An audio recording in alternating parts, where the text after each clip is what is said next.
Recorded Books presents an unabridged recording of The Dragon Heir by Cinda Williams Chima, narrated by Robert Ramirez and directed by Jane Kramer.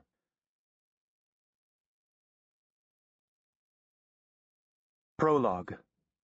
7 years prior. Fog clung to Booker Mountain like an old ragged coat. The pickup's chancy headlights poked frail tunnels through the mist. Although the road was narrow and treacherous, Madison didn't worry. Her grandmother Min could find her way blindfolded and sound asleep. Min rammed the truck into low gear as the grade steepened. Her face was set in hard, angry lines, but Madison knew Min wasn't mad at her. She felt rescued, cocooned in the pickup with John Robert on her lap and Grace jammed between her and the door. Grace was sleeping, her head braced against the window, her hair hanging in knots around her face. Min hadn't taken the time to comb it. "Won't Mama worry when she comes home and finds us gone?" Madison asked, speaking softly so as not to startle John Robert, who was sucking his thumb with that drunk baby look on his face. "Carleen could do with a little worrying, if you ask me," Min said. "The idea, leaving a 10-year-old in charge of a baby and a toddler for 2 days."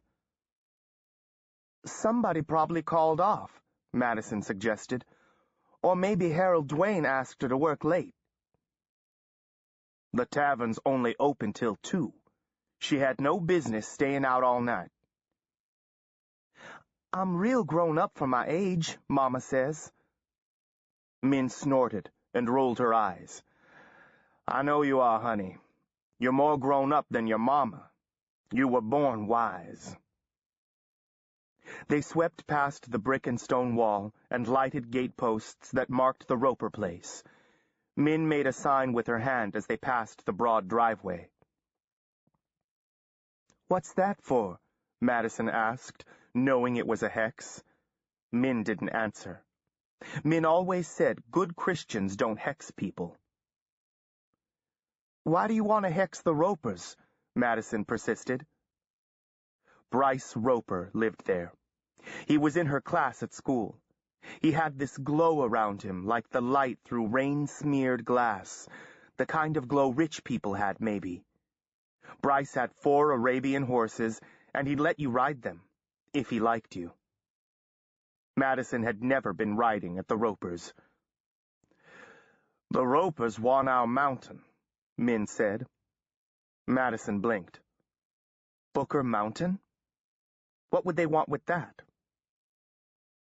"But their place is much nicer," she blurted out. "If you liked fancy stone houses with pillars and grassy lawns and miles of white fence and Arabian horses." "Coal," Min said bluntly. "Bryson Roper can't get the rest of his coal out of the ground without going through Booker Mountain, and that belongs to me." They rounded the last curve, past the mailbox that said M. Booker, Reader and Advisor. The pickup rattled to a stop at the foot of the porch steps. Madison carried John Robert and Min carried Grace. Madison walked flat-footed across the weathered planks of the porch so she wouldn't get splinters in her bare feet. By the time they'd climbed the steps and crossed the porch and carried the kids to the back bedrooms, Min was breathing hard, her face a funny gray color. Madison felt the cold kiss of fear on the back of her neck. "Grandma? You all right?" Min only waved her hand, too breathless to speak. She clawed open the neck of her blouse, revealing the opal necklace she always wore, the one she sometimes let Madison try on. Once they had the young ones settled in bed, Madison built a fire in the stove and made coffee for both of them. Min didn't even complain about how she made it, which was worrisome. "It's going to be a cold winter," Min predicted, settling into the only chair with arms and wrapping a shawl around her shoulders. Some of her color had come back. "More snow than we've had in a long time." A dying time. When Min predicted anything, it was best to listen. Still, Madison was old enough to wonder how a person who could foretell the future could run into so much bad luck. Madison liked sitting at the table in the front room, drinking sweet coffee with Min. The stripy cat lay purring in front of the fire. Only one thing would make it better, if Min would only say yes. "Read the cards for me, Grandma," Madison begged. Reading the cards was a serious business, her grandmother always said, and not done for the entertainment of young girls. But Min studied Madison a moment, her pale blue eyes glittering like moonstones, her capable hands wrapped around her mug of coffee, then nodded. "All right. It's time. Fetch the cards from on top of the mantel." "You mean it?" Madison scrambled down from her chair before Min could change her mind. Min kept 2 decks of cards in a battered wooden box with a cross carved into the top. She called them gypsy cards, but they looked like regular playing cards to Madison, with a few extras. The box also held a leather pouch full of pebbles and little bones, but Madison had never seen Min use those. Min handed her the thicker deck. Madison shuffled the cards awkwardly, cut them 3 times, and shuffled again. "Lay them out in 3 rows of 3, Min said, and Madison did. Her grandmother flipped them over, the cards slapping softly on the weathered wood of the table. "Madison Moss." Now her voice was a stranger's, the voice of the reader. "Would you hear the truth?" "Yes, ma'am," Madison answered, swallowing hard, hoping there wouldn't be anything scary. Min studied the cards, pushed her glasses down on her nose, and studied them some more. Madison leaned forward, squinting down at them. The center card in each row was a dragon, with snaky eyes and a long twisting tail, brilliant with color, glittering with guilt. Abruptly, Min scooped them up and handed them back to Madison. "Shuffle again." Mystified, Madison shuffled and spread them. Dragons again. Min frowned at them, moved them about with the tips of her fingers. Pulling the leather pouch from the box, she emptied it into her palm, tossed the pebbles and bones down onto the table, raked them up and threw them down, muttering to herself. "What's the matter?" Madison asked, disappointed. "Aren't they working?" "Oh, child," Min said, shaking her head. The color had left her face again. She extended her trembly hand toward Madison, then drew it back, as if afraid to touch her. "Never mind. Let's try something else." Min handed her the smaller 32-card deck, 7s and up. Madison shuffled the cards again and set them out in the familiar gypsy spread, 3 rows of 7 cards in pairs, past, present, and future. No dragons. Personally, Madison wasn't all that interested in the past or the present, but she had hopes for the future. She leaned forward eagerly as Min flipped the cards over one by one. Min whispered her reading, as if unsure of herself. "A squabble over money," she said, turning over the 7 of diamonds. In the next pair, the 9 of spades lay over the queen of clubs. "The death of a wise woman." A 3 of diamonds placed over the other 2. "A legal letter. And a bequest." Madison was bored by the notion of squabbles about money and legal letters.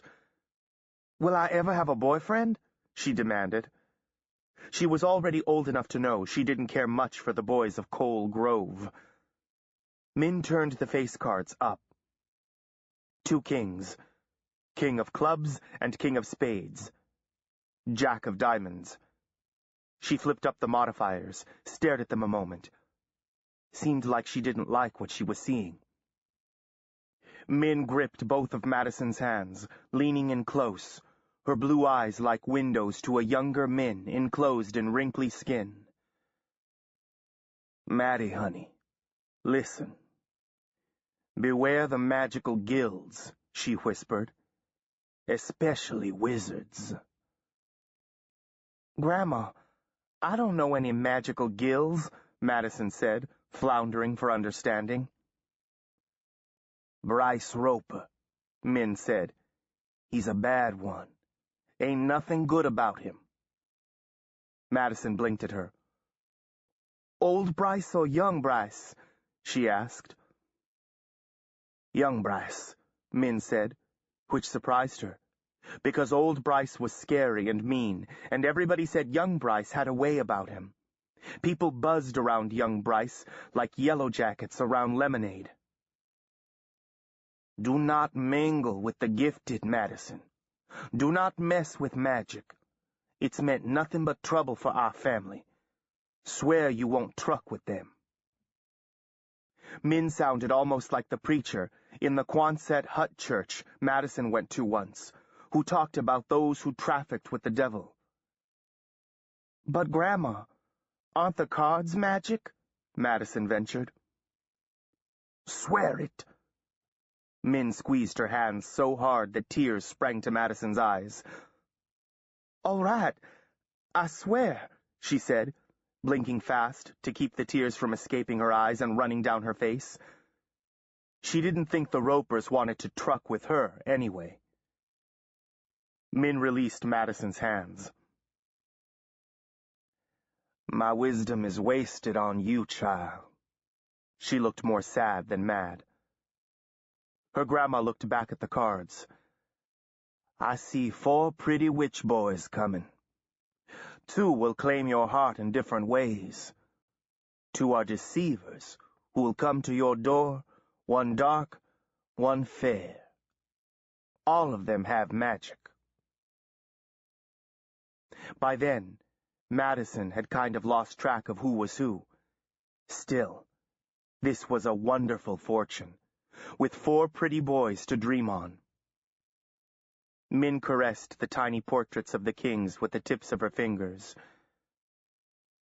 "But remember this, Madison Moss. They have no power that you don't give away."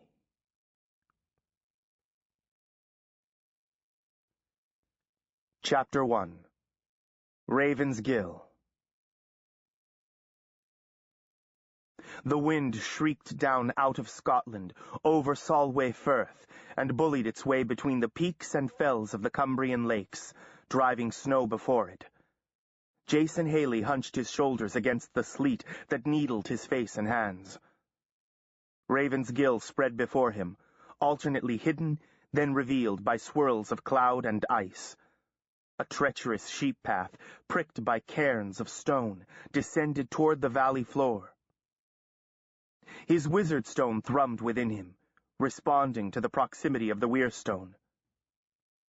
The massive crystalline stone gleamed like a sapphire against the flank of the mountain known as Raven's Head. Blinking snow from his eyelashes, Jason peered up at it. Also known as the Dragon's Tooth, the weirstone was the source of power for all of the magical weir guilds. It had been 6 hours by car from London to Keswick, over increasingly hazardous roads, fighting the weather and the weird British custom of driving on the left side of the road.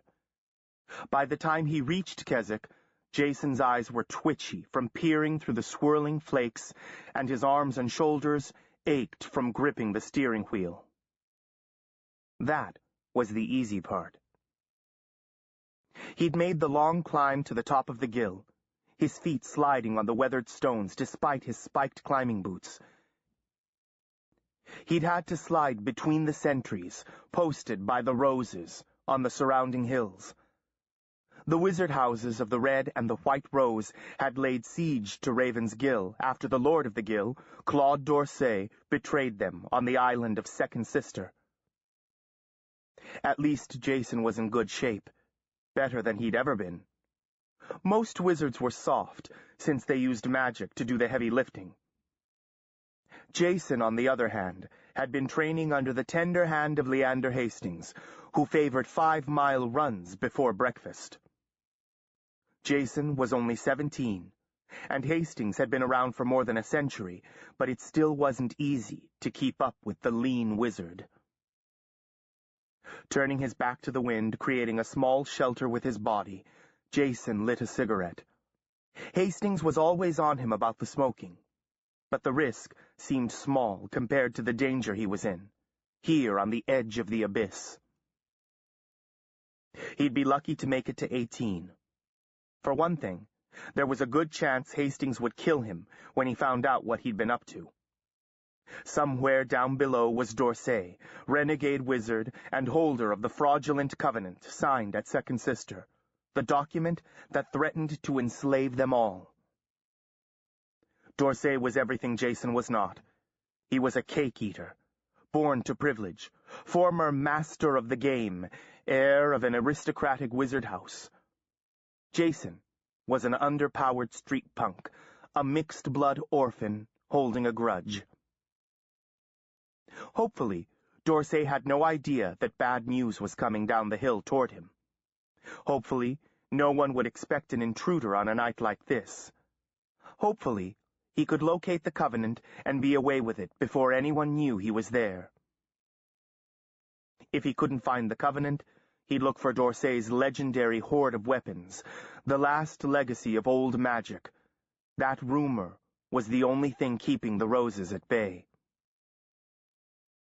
At the very least, he'd scope out D'Orsay's fortifications and find out how many wizards protected the Gill. If he could succeed at any one of those things, Hastings might give him a longer leash. At least he was doing something. Maybe Hastings was content to hang out in London, watching and waiting for somebody to jump. But there was nothing more boring than watching the Roses watch D'Orsay. When Jason finished his cigarette, he shrugged into his backpack and began the painfully slow descent to the floor of the Gill. To call it a trail was a stretch. He'd chosen it for its obscurity. D'Orsay couldn't possibly monitor every overgrown sheep track and hiking path that led into the Gill. Jason had hoped the weather would let up once he got below the shoulder of the peak, but the biting wind still slammed snow into his face and tugged at his extremities, threatening to rip him off the mountain. Ahead, a yellowish mist shrouded the trail, close to the ground, strange for the weather and time of day. An odd color for any season. Jason eyed it warily, extended his gloved hand, and spoke a charm. Nothing. He didn't know if the problem was in the charm or in himself. Wasn't that Shakespeare? He tried a couple more charms without success, until the mist grudgingly yielded to his magic, dissolving to shreds that the wind carried away. By now it was dark in the Gill below, the peaks around him gilded with the last of the light. Lamps kindled in Ravensgill Castle, at the far end of the valley. The dark shape of it bulked through the swirls of flakes and blowing snow. He was able to move with greater speed as he neared the bottom, since the sharp verticals gave way to more gradual switchbacks, until he rounded a corner and blundered into a mess, like a giant cobweb made of thick, translucent cords, nearly invisible in the failing light. It was a weir net, a magical web made to capture the gifted. He tried to back out of it, but it was incredibly sticky, and every move embedded him further. So much for a surprise attack. Jason forced himself into stillness, moving only his right arm, which he used to fish for his knife. Gripping the hilt, he pulled it free and sliced carefully at the tendrils within reach. The net parted reluctantly. It was designed to resist magic, and he wasn't doing much better with an actual blade.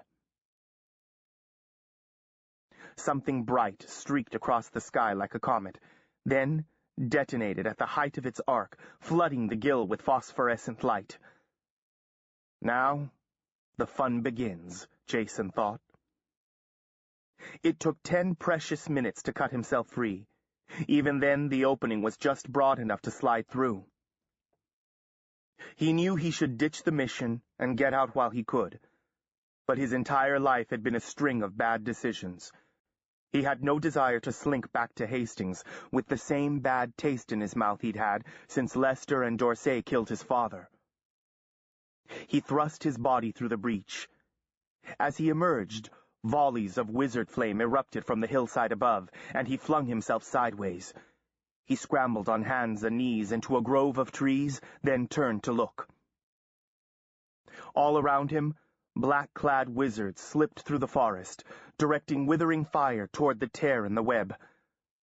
Jason considered his options.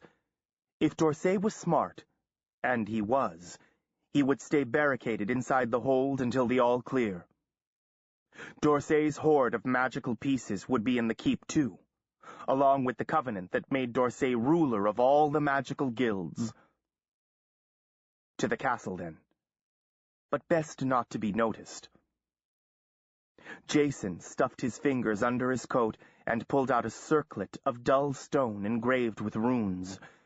It was a Dirna Sefa, meaning secret heart, an amulet of power. Despite the cold, it was hot to the touch, steaming in the brittle air, drawing power from the nearby weirstone. Stroking the surface with his fingertips, he spoke a charm. Now rendered unnoticeable, Jason threaded through the woods and across the open meadow of the valley floor toward the castle. Away from the shelter of the gill walls, the wind assaulted him again. But now he was impervious to the cold, ignited with power and determination. The meadow was studded with wind-seared brush, powdered with fine, dry snow and fissured with ravines. The need to mind his footing warred with the desire to peer about like a tourist. These must be the tournament fields. Here, the blood of generations of warriors had been shed in ritual battles that allocated power to the wizard houses. Here, the warriors Jack Swift and Ellen Stevenson had fought the tournament that broke the original covenant and challenged the power of the roses. Here, the sanctuary of Trinity was born. More than anything, Jason wanted to make the same kind of mark on the world. Wizard flares rocketed into the air, lighting the gill as if it were midday. Trees went up like torches, sending smoke roiling into the sky. Jason guessed he should be flattered at the intensity of the response to his trespassing. It was like using a shotgun against a gnat. Still the snow fell, glittering in impossible colors as the light struck it. Ahead loomed the castle, a forbidding stone structure that might have been hewn from the side of the mountain. Terraced gardens surrounded it, littered with the skeletons of winter-dead plants, like the leavings of a failed fair-weather civilization. Squadrons of wizards charged up and down the valley, magical shields fixed in place, splattering power in all directions. Some passed within a few feet of him, glowing white ghosts in hooded, snow-powdered parkas. Jason continued his stubborn march on the hold. He'd hoped they'd give up, assuming their intruder had fled. But no. D'Orsay's wizards gathered near the castle, forming a broad phalanx of bristling power. Charms were spoken, and a great wall of poisonous green vapor rolled toward him across the meadow.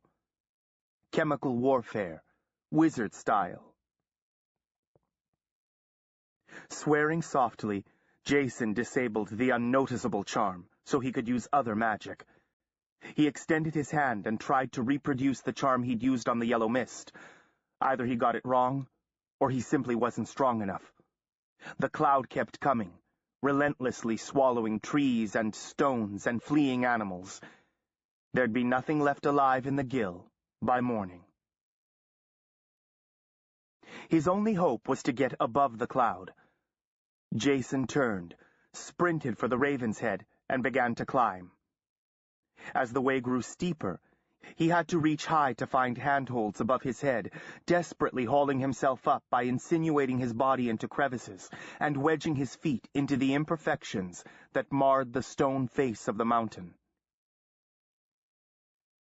About the time he thought his lungs would burst, he reached a ledge just below the weirstone and shoved his body up and over.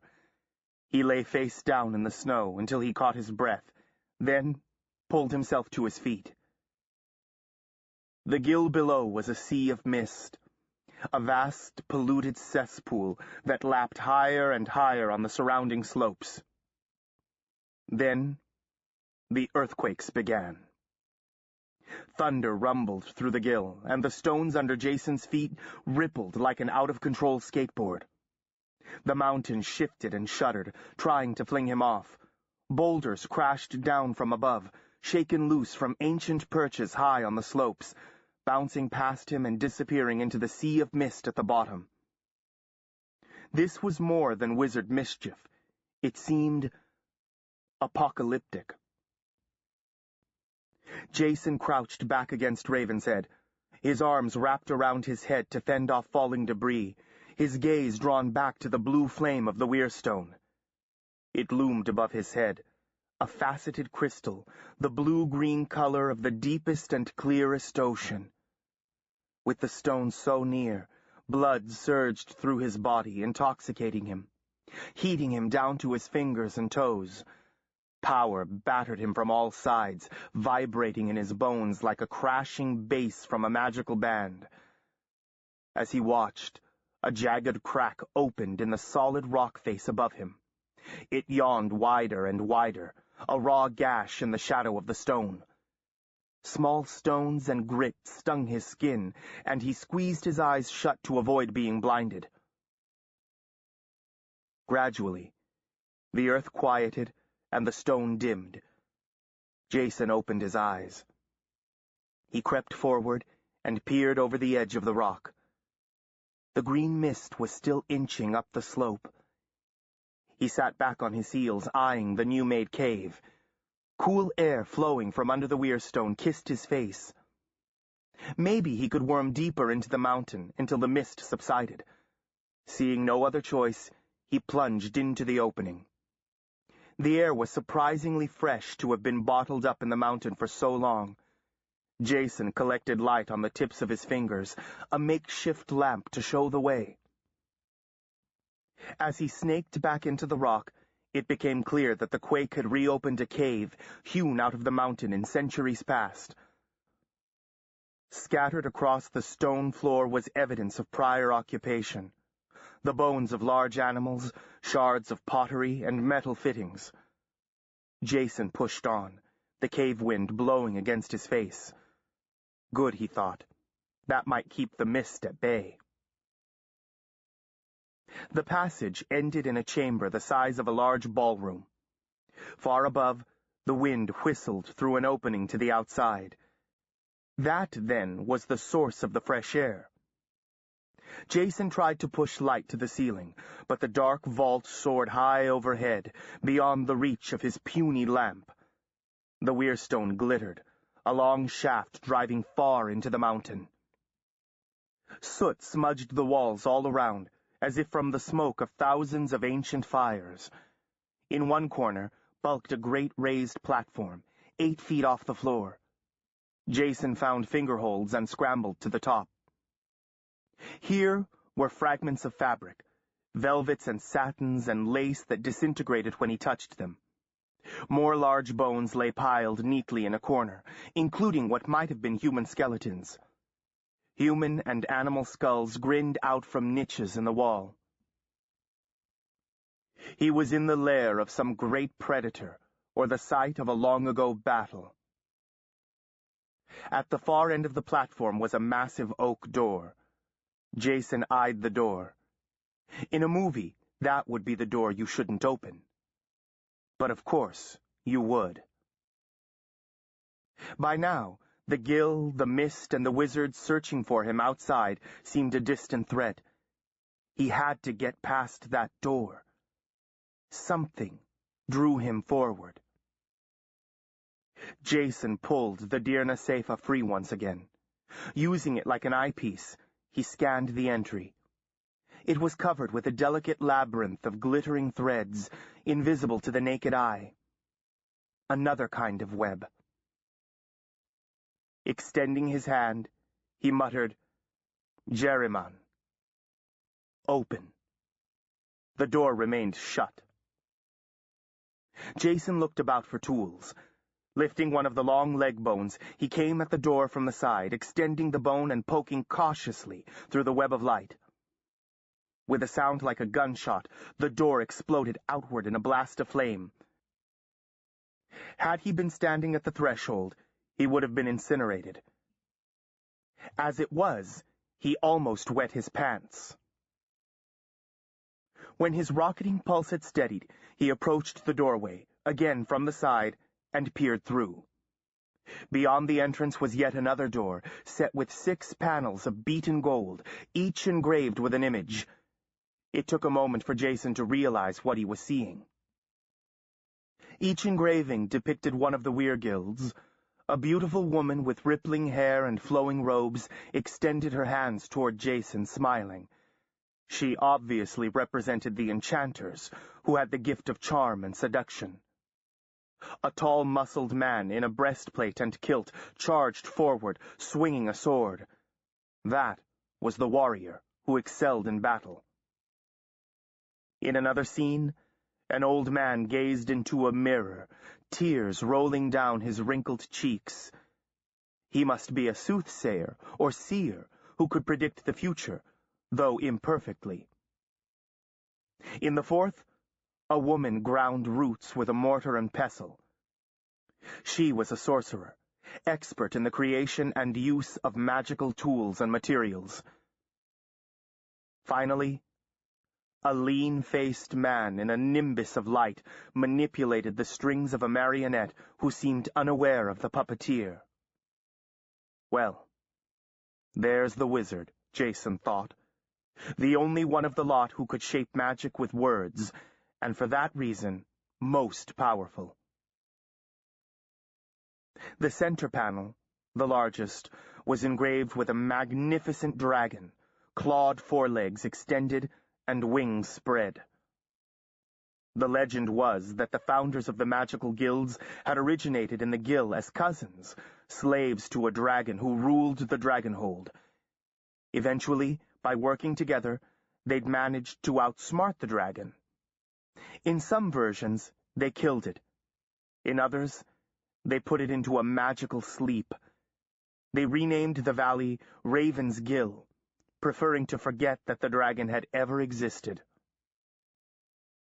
Then, 4 of the cousins were tricked into signing a covenant that made them subservient to the 5th cousin, the wizard. By the 16th century, the hierarchy of the magical guilds was well established. The ruling wizards had organized themselves into the warring houses of the Red and the White Rose, whose incessant battles decimated the houses over time. The system of tournaments, known as the Game, had been launched to limit bloodshed among wizards. The Dragon House, to which Jason belonged, harked back to a time before wizards assumed their dominant role. Jason studied the engraving of the dragon, knowing such pieces often held important clues.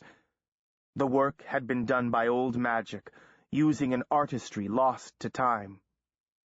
Power seemed to ripple under the dragon's metal scales, and humor and intelligence glittered in its golden eyes.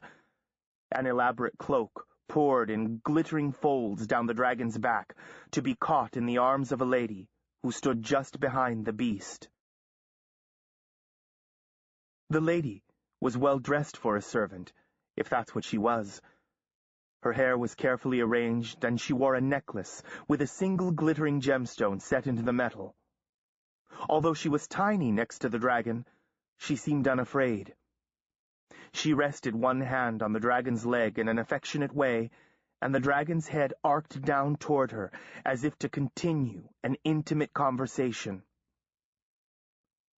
In a faint, continuous script around the center panel ran the words, "Enter with a virtuous heart, or not at all." Well, that shuts me out, Jason thought. Though by wizard standards, he might qualify. Who would have made something so cool and then hidden it in the mountain, to be found only by chance? And what lay behind it? It's no use. You're going in. You can't resist. Taking a deep breath, extending his hand, he whispered, "Jerryman," again, expecting another detonation. This time, the double doors swung silently in. Once again, he used the Dirna Seifa to examine the entrance for magical traps, and found none. Leading with the leg bone, waving it like a sword, he advanced through the doorway. It was a storeroom, lined ceiling-high with barrels, chests and casks, strong boxes and coffers, baskets and bins. He stood blinking stupidly for a moment, then dropped the bone, and pried the lid off the nearest barrel. Recklessly thrusting his hand deep, he let the contents trickle through his fingers. Pearls, in all colors, from precious black to creamy white to pale pink and yellow, large and round and perfect. These must be worth a fortune, he thought. He lifted the lid on a small brass-bound chest. Emeralds, in a deep green with fiery hearts. A small gold coffer was filled with diamonds so large that anywhere else he'd assume they were fake. There were stones in all colors, spools of gold chain, both loose gems and jewels in medieval settings, coins engraved with the portraits of long-dead kings and queens, bolts of velvet and satin shrouded in sleeves of sturdy linen. Cabinets filled with parchment scrolls, fragile with age, and books in leather bindings. Paintings in gilded frames were lined 4 deep against the walls. In some of the large baskets, he found the best treasure yet: talismans for protection, amulets for power, inscribed with spell runes in the mysterious languages of magic. Many were crafted from the flat black stones familiar from his own collection, the magical pieces he'd inherited from his mother. Others were made of precious metals, devised by methods now lost to the guilds. They were carelessly jumbled together, and he sorted them into piles, his fingers itching to put them to use. Jason was not particularly powerful, but with these at his disposal, even Ravensgill Castle might fall. Was this the legendary hoard of weapons? It seemed unlikely. The hoard was said to be a living arsenal, regularly added to and used by the D'Orsays. These things looked like they'd lain untouched for centuries. While some of the Seifas could be used as weapons, this was mostly fancy work: jewelry, books, arts, gemstones. Was it possible that D'Orsay didn't know this was here? Totally possible. Jason leaned against the wall, rubbing his chin. Well now, it wouldn't do for the Roses or D'Orsay to get hold of it. He couldn't haul everything out in one trip, but he couldn't count on coming back either. He might not make it out alive this time, and if he were caught, they'd quickly force the cave's location out of him. He'd have to focus on smaller items and choose carefully. He zipped open his backpack and set it on the cave floor. The magical artifacts were the first priority. He and Hastings and the rest of the Dragon House were in this war for survival. Anything that kept the other wizard houses away from the sanctuary at Trinity was golden. The rebels could use these amulets to make the price of conquest too high for Claude D'Orsay or the Roses. Jason methodically worked his way through the vault, torn between a growing claustrophobia and the fear he'd overlook something critical. He wrapped some of the more fragile and dangerous-looking pieces in strips of cloth he ripped from the bolts of fabric. Then He shoveled magical jewelry, crystals, mirrors, and scrying stones into the backpack, trying to be careful, hoping he wouldn't break anything or inadvertently set something off. It was like loading pipe bombs into a shopping cart. At the back of the cave, a sword in a jeweled scabbard stood alone, as if its owner had leaned it against the wall, meaning to come back and retrieve it. He gripped the hilt gingerly. The metal tingled in his hand, a kind of magical greeting. "What have we here?" Jason muttered, feeling a rising excitement. The hilt and crosspiece were of rather plain make, embellished with a Celtic cross on the pommel, centered with a flat-petaled rose. It was somehow more beautiful for its simplicity. Jason was no warrior, but he recognized quality when he saw it. As he drew the blade from its covering, it seemed to ignite, driving the shadows from the corners. Could this be one of the 7 great blades? Of the 7, only one other was known to exist: Shadow Slayer, the blade carried by Jason's friend, the warrior Jack Swift of Trinity. Stroking the glittering metal, Jason wished he could marry himself to a weapon, the way Jack did. But no. Always better to be a wizard than a warrior in the hierarchy of the magical guilds. Sliding the blade back into its scabbard, he carried it forward and set it next to the bulging backpack. Now what else? He queried the room. Niches lined the back wall in the blue shadow of the dragon's tooth. Some were empty, some displayed treasures, some were mortared shut. Reasoning that the closed niches might contain the most valuable contents, he took the time to break them open with cautious bits of magic. The mountain shuddered uneasily under the assault.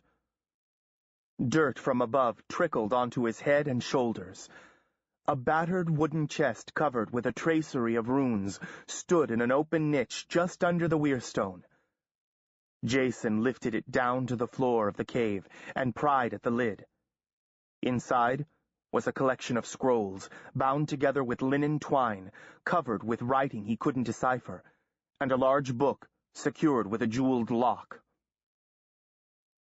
Jason wasn't much for books, and this one looked awkward and heavy, and who knew if it was worth carrying back with him? Then again, someone had taken the trouble to lock it. The lock fell apart in his hands, and the ancient binding protested with a crackling sound as he opened it. This was almost too easy. The text was written in a flowing hand by a scribe or scholar. The title page was scribbled, "Of the last days of the glorious kingdom, and how it passed into memory. A tragedy." Spinning light off his fingers, Jason scanned the first few pages. It was a journal, kept by the attendant of some ancient ruler, written in the language of magic. He almost closed the book and set it aside, but something kept him reading. My lady Queen Aidan Ladra greeted the kings of Gaul in the great keep. How she glittered in the firelight, her jeweled armor burnished bright by my hand. Her terrible beauty transfixed our guests and struck them dumb with awe. They fell on their faces, and only rose when she begged them to do so in the most gentle voice. They dined with us, and I must say, my lady was most disappointed in their conversation. She was gracious as always, but her guests were impossible. She brought in musicians, and they ignored them, eating and belching, and singing bawdy songs and slipping silver into their pockets. She spoke of art and sorcery, and they were only confused. They knew nothing of magic. Jason jumped ahead in the text. My lady Aidan sent a kind invitation to the kings of Britain, inviting them to attend her at the winter court. But they came with armies, and with battle machines of all kinds, and sent an envoy demanding her surrender. It was a patronizing message. Clearly, they thought her to be stupid and incapable of negotiation. I am afraid my lady was so nettled that she killed the messenger on the spot and ate him for supper, then destroyed the armies that came after. Whoa! Jason skipped forward again. Failing in her attempt to find friends among the existing kingdoms, and discouraged by their responses to her friendly overtures, my Lady Aiden has decided to create her own community of peers, artists and scholars gifted with the use of magic, a talent that will pass to their children. I have seen the future in my glass, and I've told her this is risky, but my lady is lonely, with only my poor self for companionship. As for me, I require no gift other than her presence. The mountain groaned and shifted overhead. Although it was cool in the cave, Jason blotted sweat from his face with his sleeve. Conscious of passing time, he hurriedly turned over the fragile pages, his damp fingers leaving spots. My Lady Aiden tires of the constant disputes among those she has gifted with power. Where she sought companionship, she has gained only troubles. Priceless talents she has given to all, yet they each are jealous of the others. I fear they are conspiring against her, particularly the wizard Demas, who shapes magic with words. I see them cast envious eyes on the treasure she has accumulated, but she will have none of my warnings. She considers these squabblers her children, rightly or wrongly, and will hear no evil about them. Somewhere along the underground passage, Jason heard rock crash against rock. It was time to go, and he still didn't know if the book was worth taking. He flipped to the back, looking for the last entry. It appeared to have been scrawled in haste, the pages stained and blurred, as if spotted with tears. It has happened, as I predicted. Demas and the other ungrateful vipers have poisoned us. My lady retreated to the great hall in Dragon's Guild to die. I tended her as best I could, but there was nothing I could do. She expired a few hours ago. She dies childless. Before she passed into sleep, she gave into my hands the dragon heart, which is now the source of power for all the magical guilds. Despite all, she still has hopes for them. Over my objections, she named me Dragon Heir, and charged me and my descendants to hold the guilds in check and prevent them from visiting destruction on each other and the world. I promised I would ease her passing, though I am dying myself. I have no love for this task. I would wish that my children have nothing to do with the gifted. When I hold the dragon heart stone in my hands, it is as if my mistress still lives. The flame of her spirit burns at its center, safer in this vessel than in any fleshly home, powerful enough to destroy all of her enemies. I only wish I was strong enough to use it. The dragon hold is surrounded. My children have scattered to the four winds. I dare not send a message to them lest it be intercepted, though I have sent along some small items of value by trusted courier. Truly, I harbor the bitter and rebellious hope that they thrive and prosper in ignorance of their charge. Before I die beside my mistress, I will bury the Dragonheart stone in the mountain with such protections as I can lend it. Perhaps chance will put it into the possession of one with the heart and desire to release its full power. That person will seize control of the gifts that have been given. That person will once again reign over the guilds, or destroy them, as they deserve. Jason rested the book on his knees. Was this just another of the fantastical legends created to explain a rather twisted heritage? He set the book aside and peered again into the hollow of the rock, illuminating the niche with the light of his fingertips. At the back of the niche stood an elaborate pedestal of intricately worked metal, topped by an opal the size of a softball. Gingerly, Jason reached into the niche and lifted the stone off its base. Jason sat back on his heels, cradling the stone between his hands. It was ovoid in shape, glittering with broad flashes of green and blue and purple fire. It was perfect, crystalline, no flaws in it that he could see. It warmed his fingers, as if flames actually burned at its center, and seemed to hum with power. Long minutes passed while he gazed into its heart, mesmerized. A pulsing current seemed to flow between the stone in his hands and the weirstone in his chest, reinforcing it. Like the dragon's tooth set into the mountain, only portable. A performance enhancer? Exactly what he needed. Leaning forward again, he pulled the metal base from the niche. It was a tangle of mythical beasts, or maybe one mythical beast with multiple heads. Dragons. Feeling a little giddy, Jason dumped agates from a velvet bag and dropped the stone inside. Ripping a piece of crimson velvet from a bolt, he wrapped the stand carefully. He stuffed them into his backpack. This is mine, he thought. Sorting quickly through the jewelry, he chose several interesting pieces, including a large gold earring for himself, a Celtic star. He poked loose jewels and jewelry into the empty corners of the bag, then zipped the pack shut. He slung the backpack over one shoulder, listing a little under the weight. He hung the sword in its scabbard over the other shoulder, and slid the massive book under one arm. He wished he could carry more. Around him, the mountain grew increasingly restless, groaning as rock slid against rock, sifting sand and pebbles onto the stone floor. It was as if the Raven's Head recognized the thief at its heart and meant to stop him. Jason was overcome by the notion that he had stayed too long.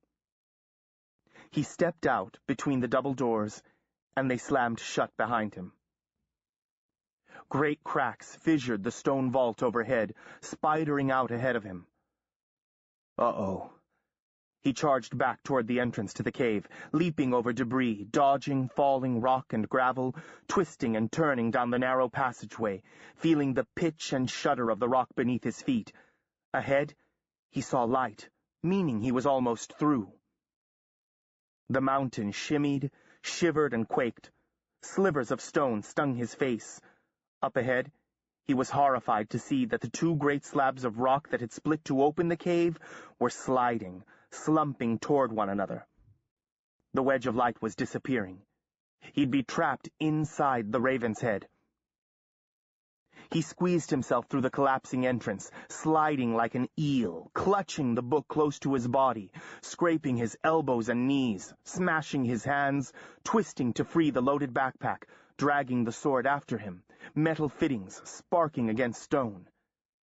And then he was out, clinging to the icy ledge at the entrance to the cave, as the mountain snapped shut behind him. Jason lay on his face on the rock, the sword, the book, and the backpack beside him, his battered hands leaving bloody smears in the snow. He allowed himself a few more minutes' rest before he levered himself into a sitting position and snuck a look over the edge. The one-sided battle seemed to be over. The greenish mist was dissipating, shredding into long streamers that swirled away on the wind. The forest still smoldered on the slopes of the gill. Wizard fire was notoriously hard to put out. Jason leaned back against Raven's Head and pulled out another cigarette. He had trouble lighting it. His hands were shaking, and not from the cold. The stone in his backpack provided all the warmth he needed. Somehow, he had to get it out of the gill. Using bungee cords, he bound the book to the outside of the backpack, distributing the weight as best he could. Then he lay down and slept restlessly, the magical stone illuminating his dreams.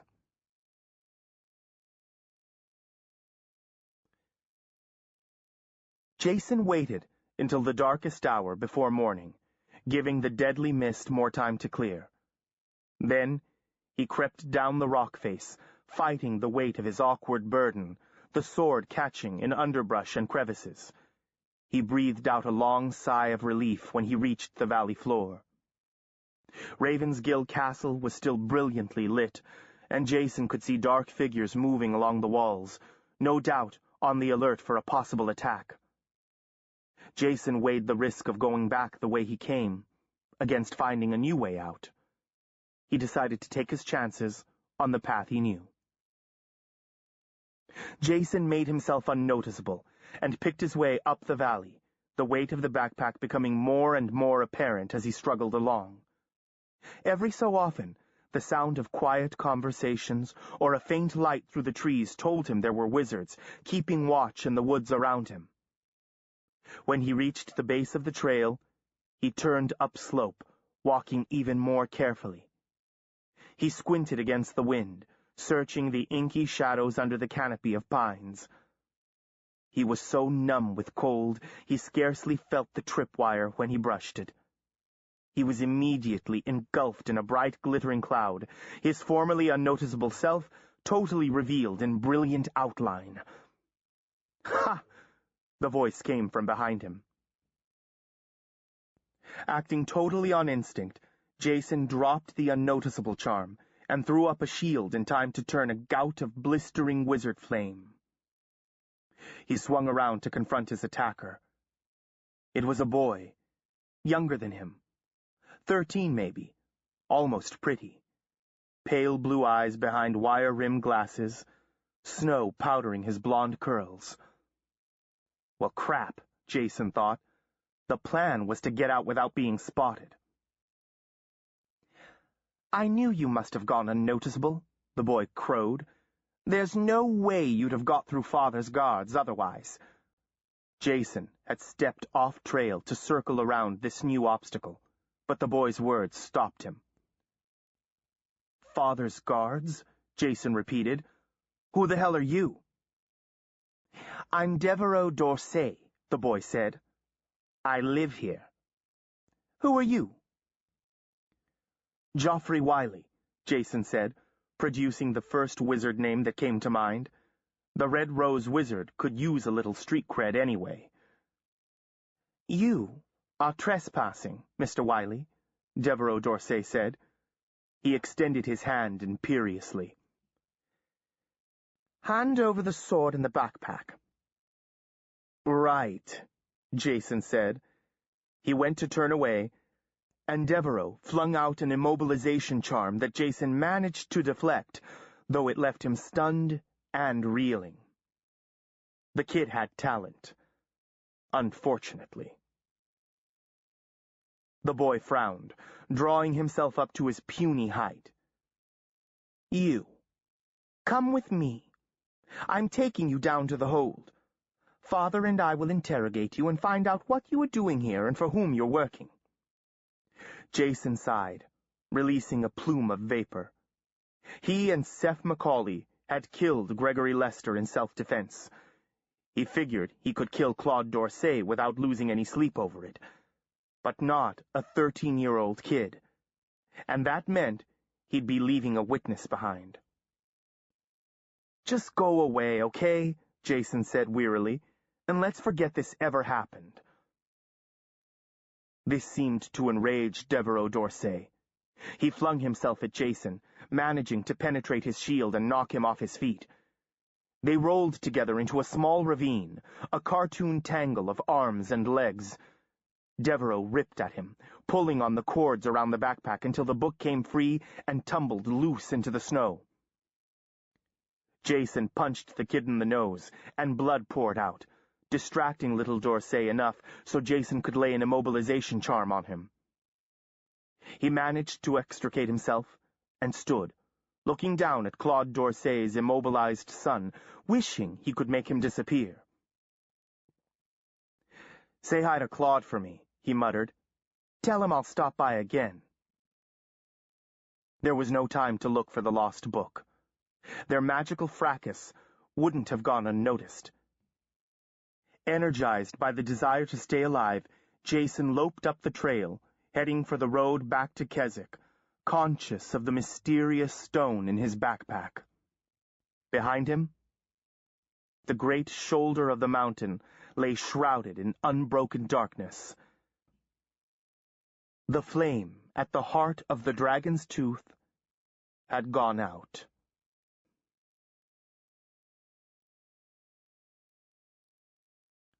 Chapter 2. Sanctuary.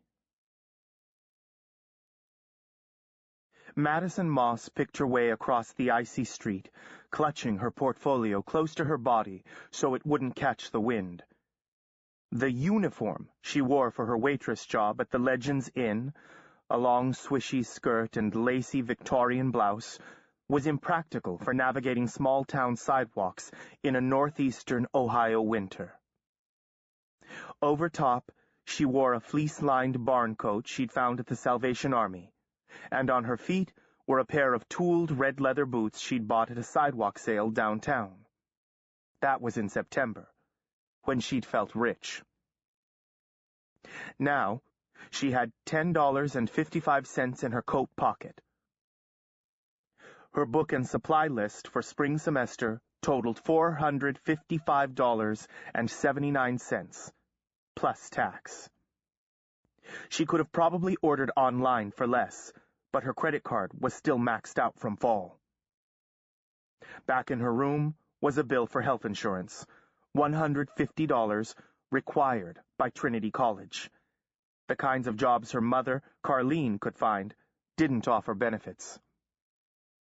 What else? The transmission in Madison's old pickup was going. She could still get it moving by gunning the engine and shifting directly into second gear from a dead stop.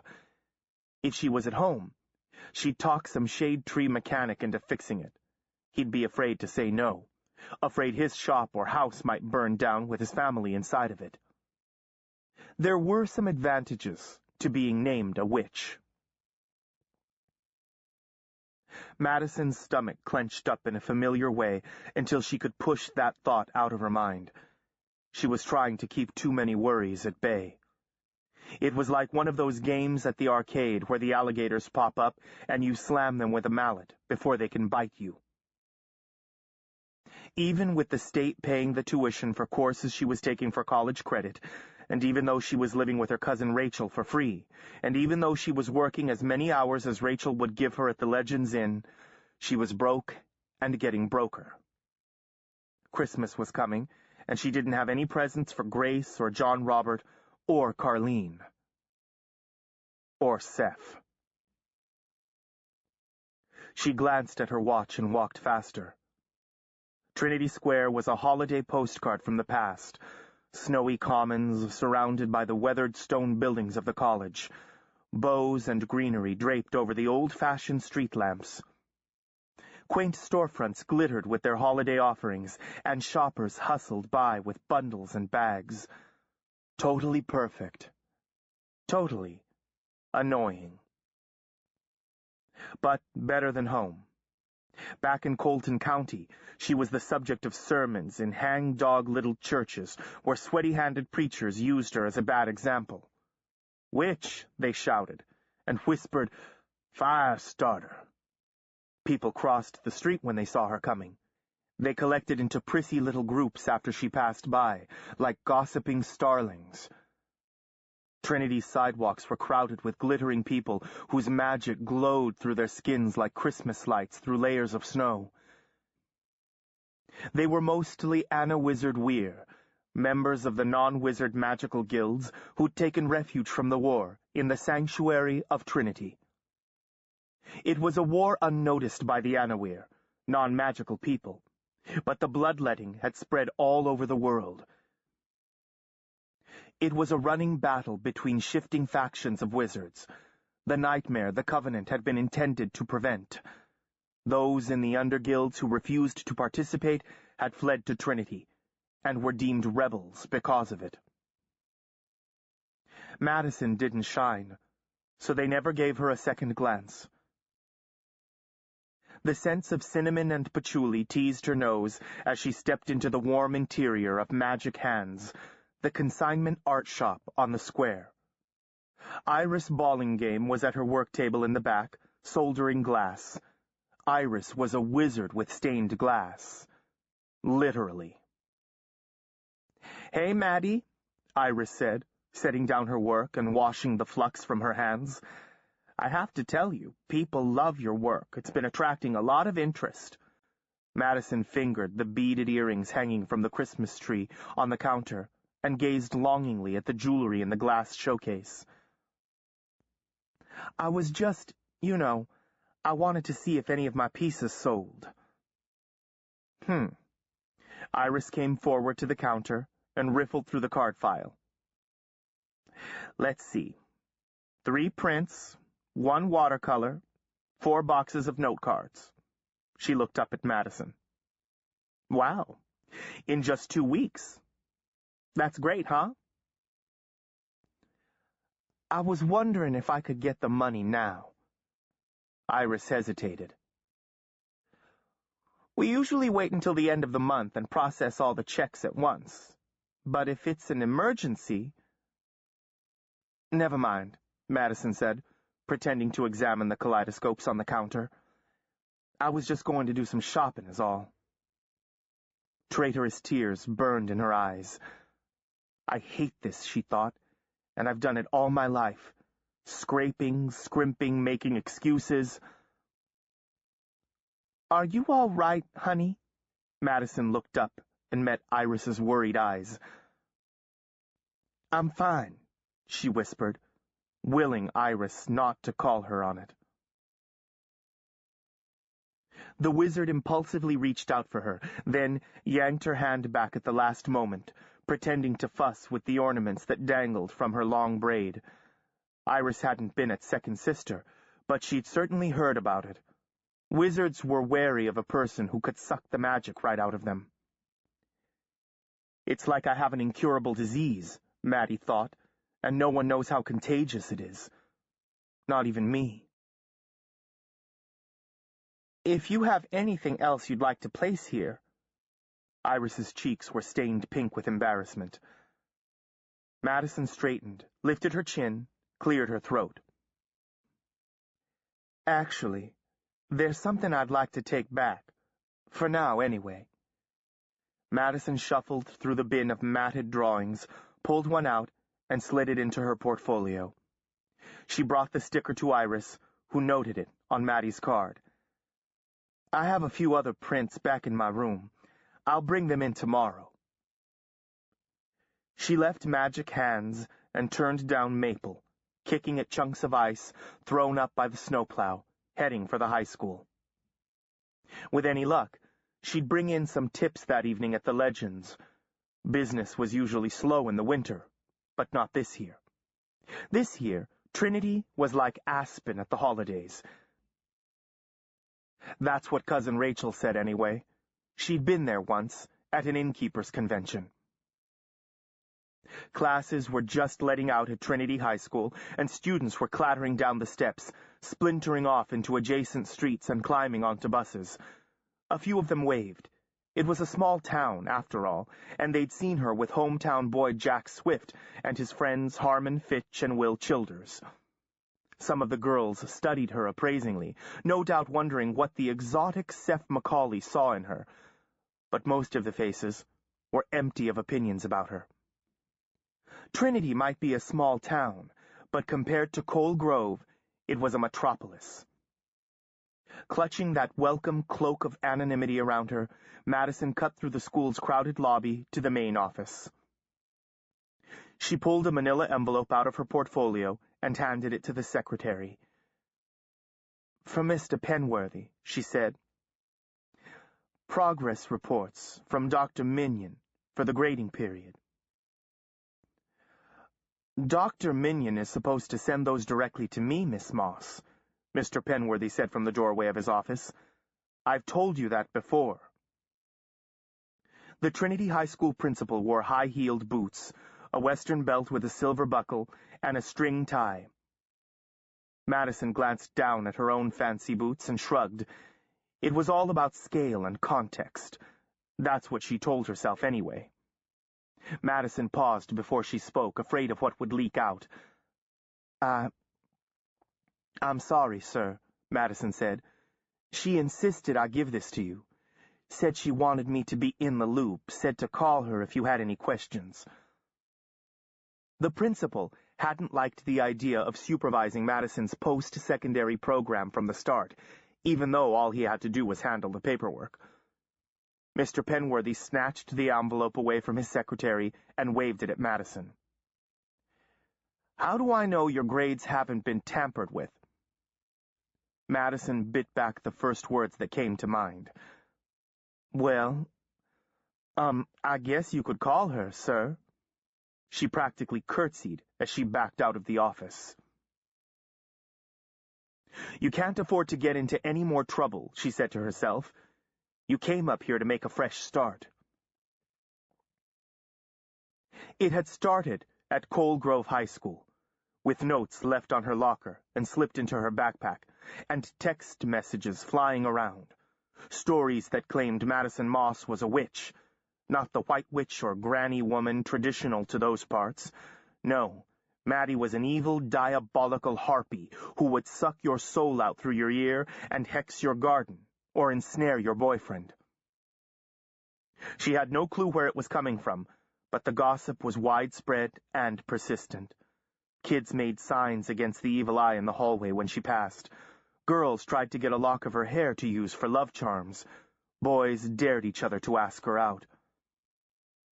It wasn't even like people still believed in that kind of thing. It was more like everybody was moonstruck or something. Madison tried to ignore it, hoping it would wear off or that some other scandal would come up to talk about. Then, the fires started. At first, it was tumble-down barns, sheds, and haystacks that went up like tinder all around the county. Later, it was occupied barns and hunting cabins and country churches. There was no putting the fires out. Everything burned to the dirt. The perpetrators marked each site with a witchcraft symbol. A pentacle, an elven cross, a chalice. Madison didn't even know what they meant until she looked them up at the library. Fear swept across the county, and suspicion focused on Booker Mountain, fed by the rumors that had gone round before. The police came out and looked for clues, though they didn't seem sure what to look for. Someone left a cauldron filled with blood in the barnyard. People left threatening messages on their phone, when they had a phone. Someone sneaked into the family graveyard on Booker Mountain and broke some of the headstones, scribbled threats and profanity on others. A delegation from the Foursquare Church performed an exorcism in front of their gate until Madison brought out Geordie's shotgun and waved it at them. That didn't help. It was a nightmare that got worse and worse. Carloads of thrill-seekers started following her around, hoping to catch her in the act. People refused to serve her in restaurants and refused to be served by Carleen. What friends she had melted away. Carleen was finally moved to action when it looked like she'd lose her job. She called Rachel, and Rachel offered Madison room and board and a job in Trinity. And her art teacher, Ms. McGregor, told Madison how she could use college credit to graduate from high school. Madison left Colton County at the end of her junior year. And just like that, the fires stopped, which confirmed her guilt, some said. Her gut twisted up, and she shoved the memory away. She was done with that. The hallways had cleared by the time she left the office, and the buses were gone. She eyed the students hanging out on the front steps, thinking she might see Seth's tall, spare form among them. But no. He'd said he'd meet her at Corcoran's, and she was already late. Luckily, it was just down the block. She crossed the parking lot and headed up the street. She stamped the snow off her boots in front of Corcoran's diner, glaring at the plastic reindeer mounted on the door, its lighted nose glowing cheerfully in the waning afternoon light.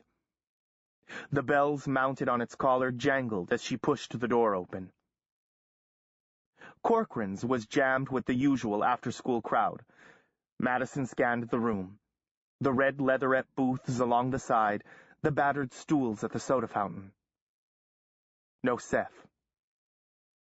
Madison checked her watch. She was 20 minutes late. Maybe he'd come and gone. She flipped open her cell phone. No messages. Harmon Fitch and his girlfriend, Rosie, were huddled over Fitch's laptop at their usual table in the front window. Fitch looked up. "Hey, Maddie, pull up a chair." He turned the laptop toward Rosie, who flung back her long dreadlocks and began typing furiously. Probably hacking into the Pentagon. Madison shook her head. "Thanks, I can't stay. I have to get to work." She shifted from one foot to the other. Rosie passed the notebook back to Fitch. He studied the screen and grinned savagely. "Brilliant. Let's try this." His fingers flickered over the keyboard, entering strings of letters and numbers. Have you seen Seth?" She tilted the portfolio toward Fitch. "He was supposed to meet me here. I have something for him." Fitch's fingers never stopped moving. "Last I saw him was second period, sleeping through class as usual. He cut calculus this afternoon." "He what?" Fitch left off typing and leaned back in his chair, regarding her thoughtfully. "He didn't show for math, and he wasn't on the absent list. You been keeping him up late or what?" Madison flinched, feeling the blood rush to her face. "Wasn't me." "Then who?" She fought back a wave of jealousy. She'd been avoiding Seth, making excuses. She couldn't complain if he hung out with someone else. Fitch shrugged and leaned over his computer again. "Anyway, he's in trouble. Garrity was pissed. It's the third time this semester." Fear pricked at her, warring with guilt. It wasn't like him to miss class. Maybe he was sick. Even worse, maybe he was sick because of her.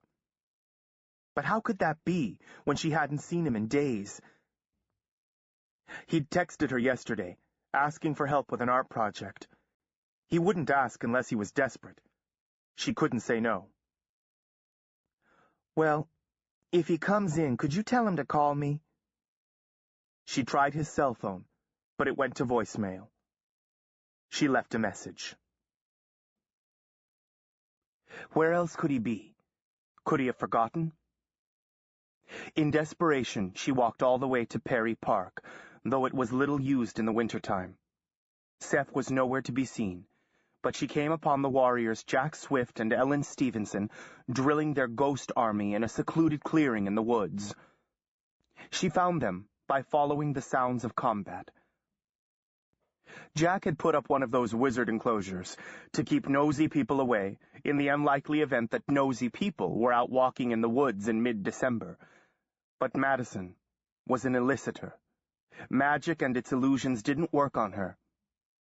She just sponged it up, then it dribbled back out, totally out of her control. There in the meadow was Jack Swift, his long gold-red hair tied back with a leather strip, leading 24 warriors across the snowy field in a howling charge, to be met by Ellen Stevenson and her 24, a bristling wall of swords and shields. There was no sign of Seth. It was a motley collection of soldiers, with armor and weaponry drawn from 2 centuries of warfare. Their weapons glittered in the frail winter sun. Their breath was pluming into the cold air. The warriors collided with a bone-shattering thud into a melee of arms and legs and deadly weapons. Blood splattered across the snow, and vintage curses and challenges in a half-dozen languages ran through the trees as individual warriors tried to free themselves from the press of bodies so they could use their swords. Jack extricated himself, clearing a great space around him with his sword, Shadow Slayer. The blade flickered like a flame in the gloom under the trees. Ellen spun in under his reach, her sword somehow finding an opening in his defenses. The flat of her blade slammed into his ribs, raising a spray of snow. "A hit," she crowed. "A palpable hit. Do you yield?" "Barely palpable," Jack growled, driving her back furiously. Sparks flew as their blades collided and their heated bodies steamed in the frigid air. Their boots churned the meadow into a thick pudding of mud and ice. Madison was fascinated in spite of herself. Tall, muscular Jack was a pleasure to watch any time. He and Ellen were longtime dancing partners whose bodies moved to a savage melody no one else heard. It was like a life-size video game, a gut-wrenching bout between the living and the dead. They might be injured, even mortally, during these skirmishes, but everyone rose whole at the end of the day, if not without aches and pains. Finally, Jack pivoted and struck Ellen's sword, a massive two-handed blow, sending it flying out of her hands. Jack came on, grinning, sword extended, backing Ellen into a tree. "So, warrior, do you Hey!" he yelped, as Ellen let fly with her sling, and a fist-sized rock struck him on the shoulder. Ellen hated to lose. Jack finally noticed Madison, lurking in the fringes of the trees. "Madison, where'd you come from?" Sidestepping a tall warrior in buckskins who lunged at him with a hatchet, he raised his hand. "Hold!" he shouted. The fighting dwindled into the late hits and skirmishes, then subsided. The spell was broken. Madison jammed her hat down over her ears. "Don't let me interrupt." Jack and Ellen looked at one another, as if each hoped the other would speak. Madison didn't approve of any of the frenetic preparations going on in Trinity, and they knew it. The Gifted were a club from which Madison was excluded. Jack cleared his throat. "We're, drilling, in case the other wizard houses try to break into the sanctuary." Madison hunched her shoulders like she could disappear into her coat. "They're not coming here. They wouldn't." "They're fighting other places," Ellen pointed out. "Kidnapping sorcerers to help in the war, stockpiling weapons." "True. But..." Madison jerked her head at the motley army. "If the roses do come, which they won't, what are you going to do? Do you really think you'll be able to hold them off with this sorry lot?" As soon as she said it, she regretted it. Her mother, Carleen, always said Madison's manners were 2 steps behind her wicked tongue. Like Carleen was an example for anyone. "Well," Jack said. He and Ellen exchanged glances again. "We have to try." "Maybe you should buy some assault rifles then," Madison suggested sarcastically, "and rocket-propelled grenades." "Assault rifles don't work against wizards unless you take them by surprise," Ellen said. She'd been raised by wizards, outside of the usual teen social circles, so sarcasm often went right by her. "Their shields can totally turn non-magical attacks, but a warrior can take a wizard in a magical battle on a level playing field." "Well, I think it's a waste of..." Sensing a presence, she swung around. The buckskin-clad warrior was right behind her, rudely eavesdropping on the conversation. "Did you want something?" He swept off his hat and managed a credible little bow. "My name's Jeremiah Brooks, ma'am," he said. "I don't believe we've been introduced." Madison squinted up at him. He was very tall and smelled of sweat, leather, and gunpowder. "I'm Maddy Moss." "Pleased to make your acquaintance, ma'am. If I may say so, you just might be the prettiest girl in town." Jeremiah Brooks smiled, a long, slow, droop-lidded smile. Jeremiah lived near here in the 1780s, Jack explained. He was kidnapped by the Roses and died at Ravensgill in 1792. Is that so, Mr. Brooks? Madison asked, for lack of anything else to say. Of course it was so. Mr. Jeremiah Brooks was a ghost. She was being hit on by somebody who'd been dead for more than 200 years. These sorts of things were a dime a dozen in Trinity, Ohio. Brooks dismissed his death with a wave of his hand. Ms. Moss, if you'd care to go dancing with me tonight, you'll see there's some life left in me yet. I don't date dead people, Madison said, glaring at the ghost warrior. That's where I draw the line.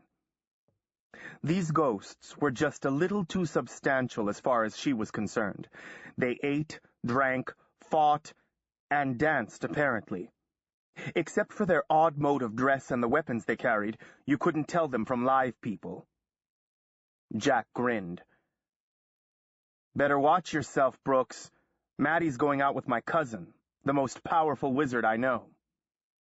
Brooks paled under his stubble of beard. I'm sorry, ma'am. No offense meant. You didn't seem like the kind to... I had no way of knowing that... We're not going out, Madison scowled at Jack, who shrugged and raised his eyebrows at Ellen. Madison tried again. I mean, we're just... friends. Good friends, to be honest. I've barely seen him lately. You're running on at the mouth. Stop it. Brooks lifted an eyebrow. Well, watch yourself, Ms. Moss. I don't know that you can be friends with a wizard. They've been known to take advantage of young ladies, if you take my meaning. Madison gave him a look, then turned to Jack and Ellen. Anyway, we were supposed to meet an hour ago. You haven't seen him, have you? Jack shook his head. I don't see him anymore either. He and Nick are totally caught up with maintaining the boundary. While the warriors played their war games, the Wizards of Trinity had established an invisible barrier to suppress attack magic within the sanctuary. The maintenance of it seemed to demand a huge amount of energy and time.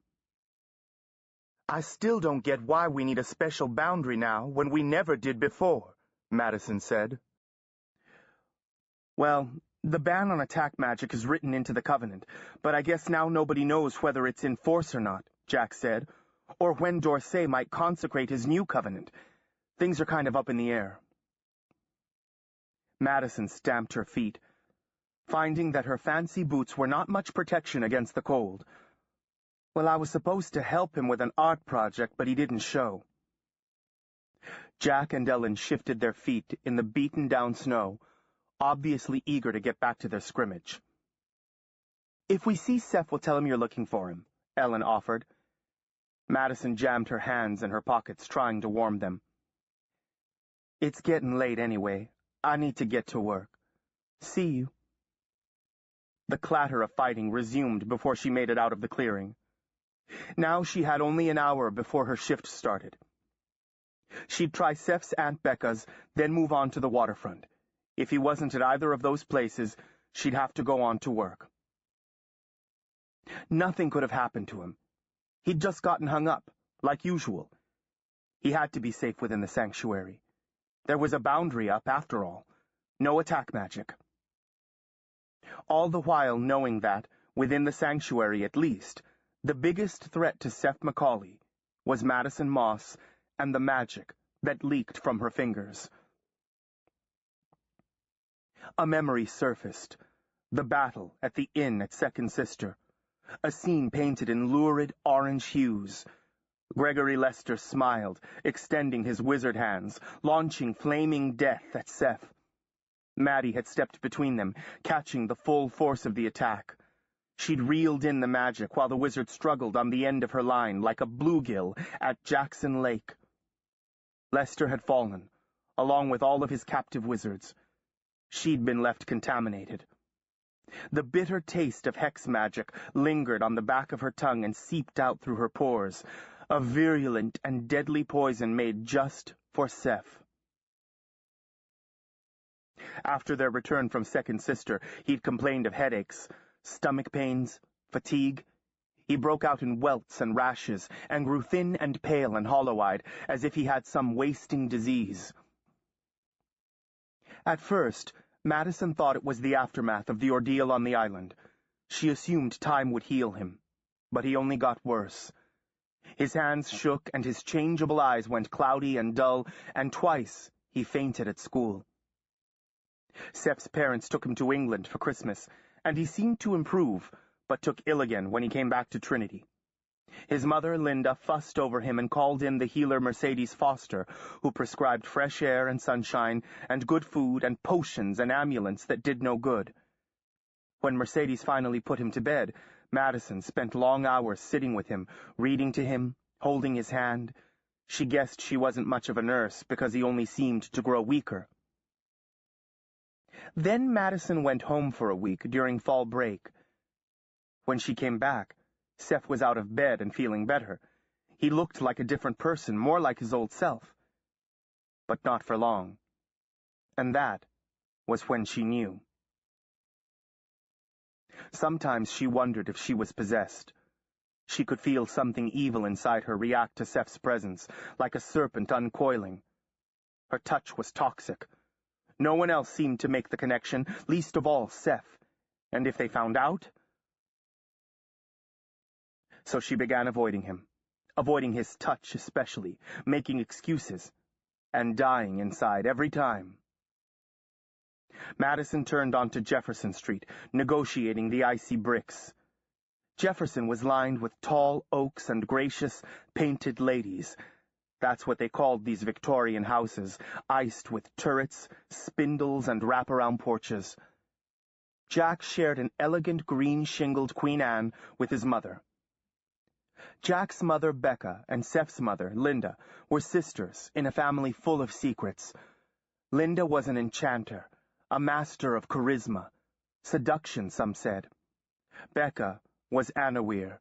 She wasn't magical, and she knew nothing about the magic going on all around her. Madison paused at the front of the driveway. Seph's car was parked next to the side entrance. She knocked on the screen door. No answer. Pounded on the inside door. Nothing. She tried the knob, and it was unlocked. "Anybody home?" she called, pushing the door open and poking her head into the foyer. He was in there, somewhere.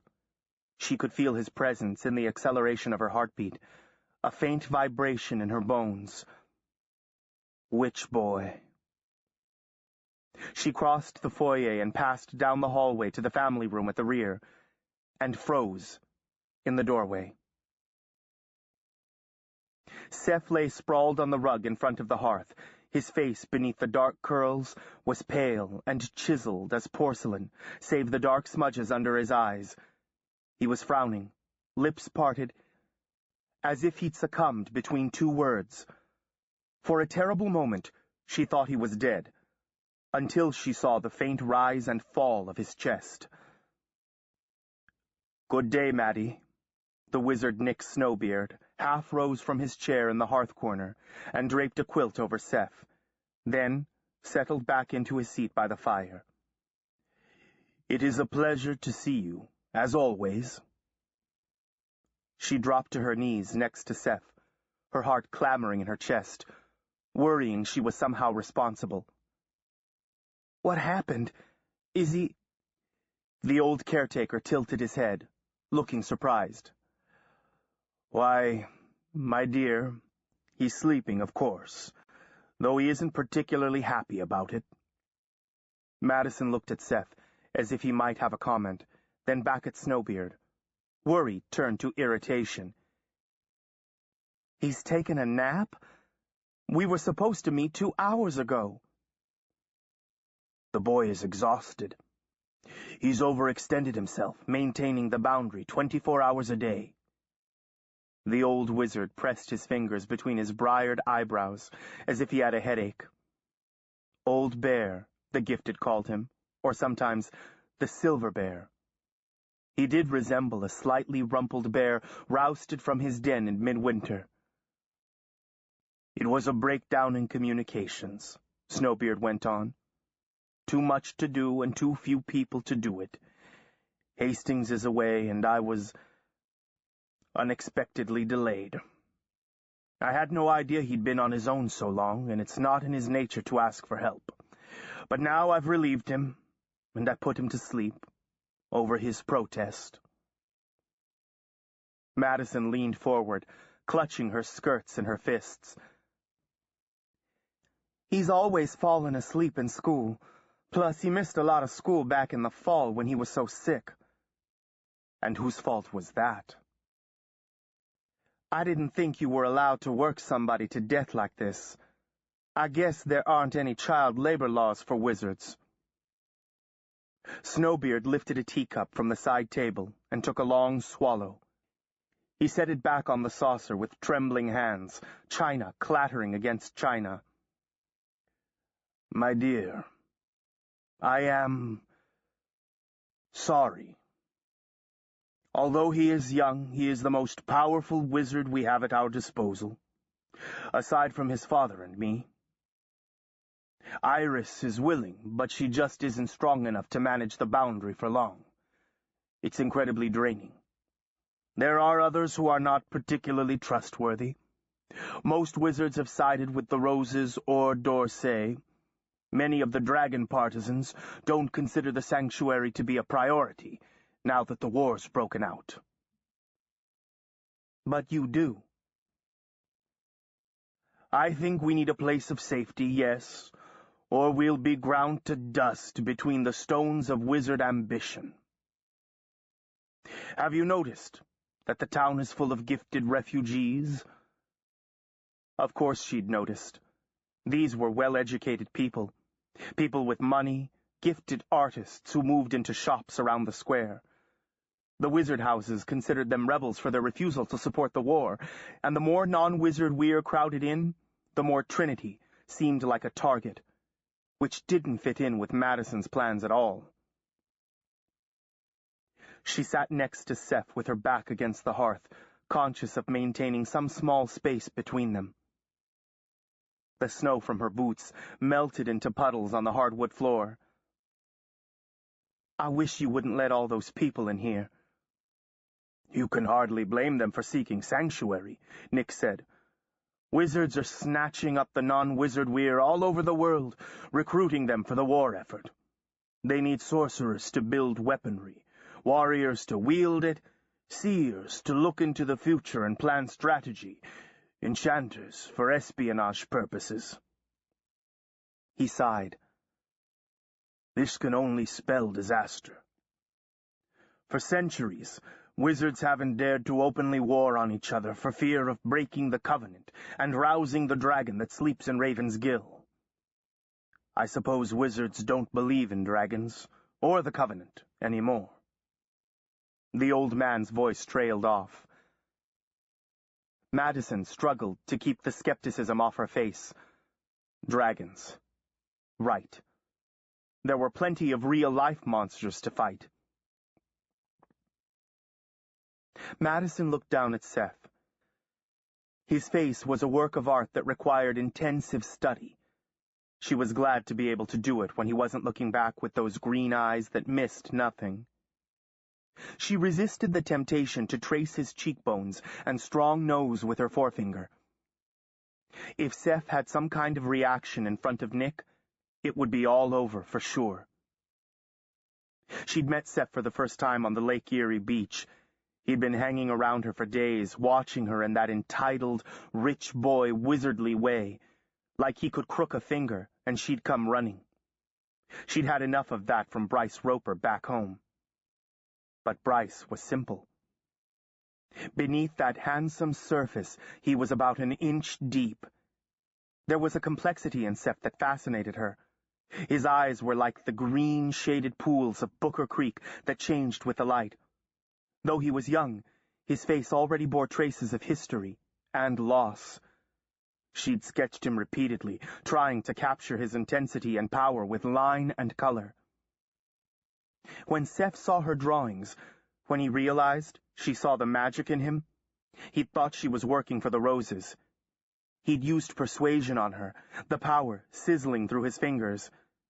She'd drawn in his magic, rich and sweet, and he'd fallen, stunned, to the sand. For days afterward, she'd felt giddy, like she'd drunk from some magical cup of joy. So different from now. She shuddered. Nick cleared his throat. She looked up from her reverie to find the old man watching her. Min always said Madison's face was transparent as glass. She stumbled into speech. I was supposed to help him with an art project that's due tomorrow. He's way behind on all his work, and he won't have enough credits for graduation if he doesn't pass his courses. Her voice trailed off. Nick was staring into the distance, his weathered face drawn down into long lines of guilt and sorrow. What about when he goes away to school? She said softly. It will be better when he goes away, she told herself. You won't have to see him every day. To be truthful, my dear, I'm not sure he should leave the sanctuary at all. It might put him in danger. But why would they go after him? He's just 17. Wizard politics, Nick replied. He's a target, by virtue of who he is. This is not the kind of conflict in which it is possible to remain neutral. Most wizards hate his father for supporting the other guilds against the wizard houses, and now that they know that Linda is one of the masterminds of the rebellion... Nick shrugged. They've been recruiting him furiously, you know. The Roses, D'Orsay, making all sorts of offers I'm not supposed to know about. Do they really think he would go over to the dark side? Madison's cheeks burned as the blood rushed to her face.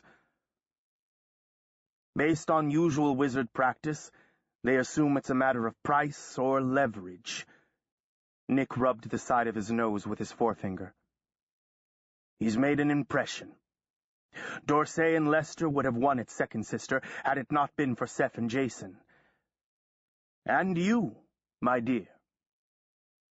He finished, delicately.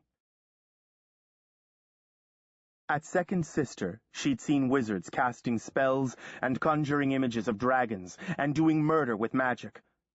She'd seen Seth flinging flame from his fingertips, battling for his life. Had seen the greedy wizard houses circling when they realized how powerful he was. She'd finally understood the stakes, and now she saw nothing ahead but catastrophe. She was no good for Seth. He was no good for her. Madison had to get away from this magical business. She had to. She reached up and fingered Min's opal hanging from a chain around her neck. Do not mess with magic, Min had said. It's meant nothing but trouble for our family. The old wizard cleared his throat. You know, Madison, given your gifts, you could have a role to play. No. Madison was suffocating, her lungs clamping down on each breath. This is not my fight. I'm not a member of any of your guilds or houses or anything. She folded her arms across her chest, tucking her hands away. There's no magic in me. She closed her mouth firmly on the lie. We don't really understand what happened when Lester and his linked wizards flamed you. Did the power just dissipate, or... It really doesn't matter, does it? The point is, I don't want to be part of this. She'd come to Trinity to shake off the taint of magic, and yet it seemed to coalesce about her wherever she went. My dear Madison, Nick said, and paused, clearly unused to this sort of persuasion. We could use your help. We wouldn't ask you to do anything you aren't comfortable with. Hastings and I could work with you to... His voice trailed off when he saw Madison's expression. I want to be the first in my family to go to college. By the end of this semester, I'll have a year of credits. But it's all I can do to get my schoolwork done and get in my hours at the Legends. She glanced at her watch and groaned. I have to go. I'm late already, and I need this job. Shifting up onto her knees, she unfastened her portfolio and pulled out a matted charcoal sketch, the one from Magic Hands. It was Trinity Square at dusk, snow sifting down through the great trees, puddles of lamplight and shadow on the snow-covered grass. It was not what Seth wanted from her, but it was something. A small offering that represented a dream she had once. When Seth wakes up, could you give this to him? Tell him it's from me. She stood, zipped up her coat, and stashed her portfolio back under her arm. On the way down the driveway, she kicked the brick wall that lined the garden.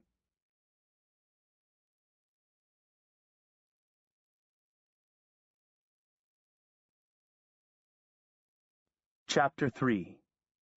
Banished from the Sceptered Isle. Jason preferred the snows of Cumbria to the winter rains of London. It was only a brief splash across a cobbled street from the cab to the pub, but he still got drenched to the skin. He ducked beneath a wooden sign bearing the legend, "The Penny Whistle," and into a gloomy interior that smelled of tobacco, malt, and decades of fried fish. It was an old place, with brick floors and a tin ceiling. Tom, the bartender, claimed the building dated from the 1600s. Nodding to Tom and holding up 2 fingers, Jason passed through the pub and into a private room in the back. Tom never carded him. The drinking age for wizards was kind of flexible, like in medieval days. The fireplace in the back room shared a chimney with the hearth in the front. With a gesture, Jason kindled the heavy logs on the grate and sat at the table nearest the hearth. He set his backpack on the floor between his feet, feeling jumpy as a terrorist with a bomb hidden under his chair. Totally aware of the hot proximity of the stone. A few minutes later, Tom set 2 pints of dark ale in front of Jason. Thanks, Tom. Closing his eyes, concentrating, Jason forced the water from his clothing. You're steaming. Jason opened his eyes to find Tom gone and Hastings standing over him. He must have fallen asleep. He'd not really slept since hiking out of the Gill, save a few accidental minutes on the train. Hastings could ghost around like a demon. Sometimes it seemed the wizard could walk through walls. Rubbing his gritty eyes, Jason looked around. The door to the outer bar was shut, and the borders of the room had the smudgy look of magical barriers. They were secure. Hastings sat down across from him and studied him from under heavy black brows. It was spooky how much Hastings and Seth favored each other, with their thick curling hair, high cheekbones, prominent noses, and green eyes, though Seth's eyes tended to change color hour to hour and day to day, no doubt courtesy of his enchanter mom. "These both for me?" Hastings asked wryly, inclining his head toward the pints on the table. "One's for you." Jason shoved one glass in Hastings' direction and reached for the other. Hastings gripped Jason's wrist before he could raise the glass to his lips. "Not a good idea. You need to stay sharp. Just because you can get away with something doesn't mean you should." You like your pints, Jason thought, but knew better than to say it. He shrugged and let go of the glass. Bloody, filthy weather, as the locals say. "Pronounce it more like bloody," Hastings corrected him, taking full possession of Jason's pint. "You still sound American." "Must have saved up lectures while I was gone. I am American." "It makes you stand out. It makes people remember you." Hastings just didn't get it. Jason wanted to be remembered, Where have you been? I told you to stay put. Hastings was never one to waste time on pleasantries. There was no point in holding out on Hastings. He'd have it out of him soon enough anyway. I decided to check out Raven's Gill. You what? The wizard didn't raise his voice, but it seemed loud just the same. You were gone. I had some time. Jason took a breath and forced himself to look into Hastings' eyes. I told you to watch and let me know if Jessamine Longbranch returned to London. That was your assignment. That's make work, Jason protested. Her place has been shut up for months. There was nothing to do. Oh? Hastings lifted an eyebrow. She's been back now for at least 3 days, and I have no idea what's gone on since her return. Wiley was there yesterday, and a bunch of others. They've been meeting every day. Jason slid a paper across the table at Hastings. I, persuaded the neighbors to keep track while I was gone. Hastings tapped his long fingers on the battered tabletop. I did not give this assignment to the neighbors. What did you hope to accomplish? In Raven's Gill, I mean. Well, everyone's afraid to go in. The Roses, everybody. Jason focused on the table. He'd been arguing for an attempt on the Gill since he'd arrived in London, and Hastings had refused. We've discussed that. You knew the Gill was likely to be heavily fortified. There was little to gain and a lot to lose by going in. If you'd been captured, the consequences would have been dire. I've been to the cellar of Raven's Gill Castle, and it's not a place I'd want to revisit. I figured that one person alone could probably slip in unnoticed. And did you? Slip in unnoticed? I bet he already knows the answer to that, Jason thought. He cleared his throat. No, they, noticed. So what happened? Well, it was like kicking an anthill. He has an army up there, and they all turned out. I went unnoticeable and headed for the hold. Hastings frowned. You should have left immediately when you knew you were outed. Right. I bet you'd have stormed the castle with your bare hands, Jason thought. I figured that's what they would expect me to do. He realized his foot was jittering and consciously stilled himself. Then D'Orsay or somebody flooded the Gill with luciferous mist. Hastings swore. You're certain? I didn't think anyone still knew how to make it. Well, it was that, or something like it. I left off making for the castle and headed for higher ground. I climbed up Ravenshead as far as the Weirstone. Then there was this earthquake. And fire and pestilence as well, I suppose, Hastings said dryly. Ha! Anyway, a big crack opened up on Ravenshead, just below the Weirstone. I hid there until the mist cleared. Jason lit a cigarette, connecting on the second try, then blew out a stream of smoke. Were you seen? Were you recognized? Hastings waved away the smoke, making no effort to hide his disapproval of Jason in general, and his smoking in particular. Jason hesitated. I was seen, he admitted. I don't think I was recognized. If you were seen, you will be identified. You made quite an impression at Second Sister. Hastings slammed his hand down on the table. Despite your unrelenting thirst for confrontation, going after D'Orsay doesn't really help us. At least he diverts the Rose's attention. We need to get hold of the Covenant and destroy it before someone tries to ram it down our throats. What if D'Orsay has the Covenant? Jason countered stubbornly. After all, the former Master of Games had disappeared from the ill-fated meeting on the island of Second Sister, along with the document the guilds had signed under duress. Maybe he does, Hastings growled. But I don't think so.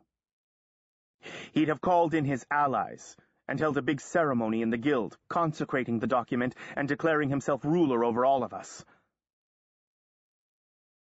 I didn't find the covenant, all right? But there's this. Jason lifted the backpack from between his feet, unzipped it, and dumped the contents onto the table. Everything, except the opal and its stand, which were hidden in the side pocket.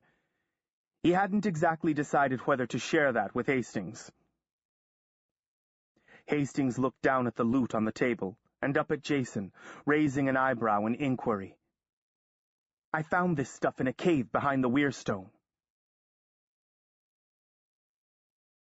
Hastings raked through the mixture of gems and jewelry and magical artifacts on the battered wooden table, held some of them up to the light so he could read their inscriptions, looked up more than once as if to make sure the door remained secure.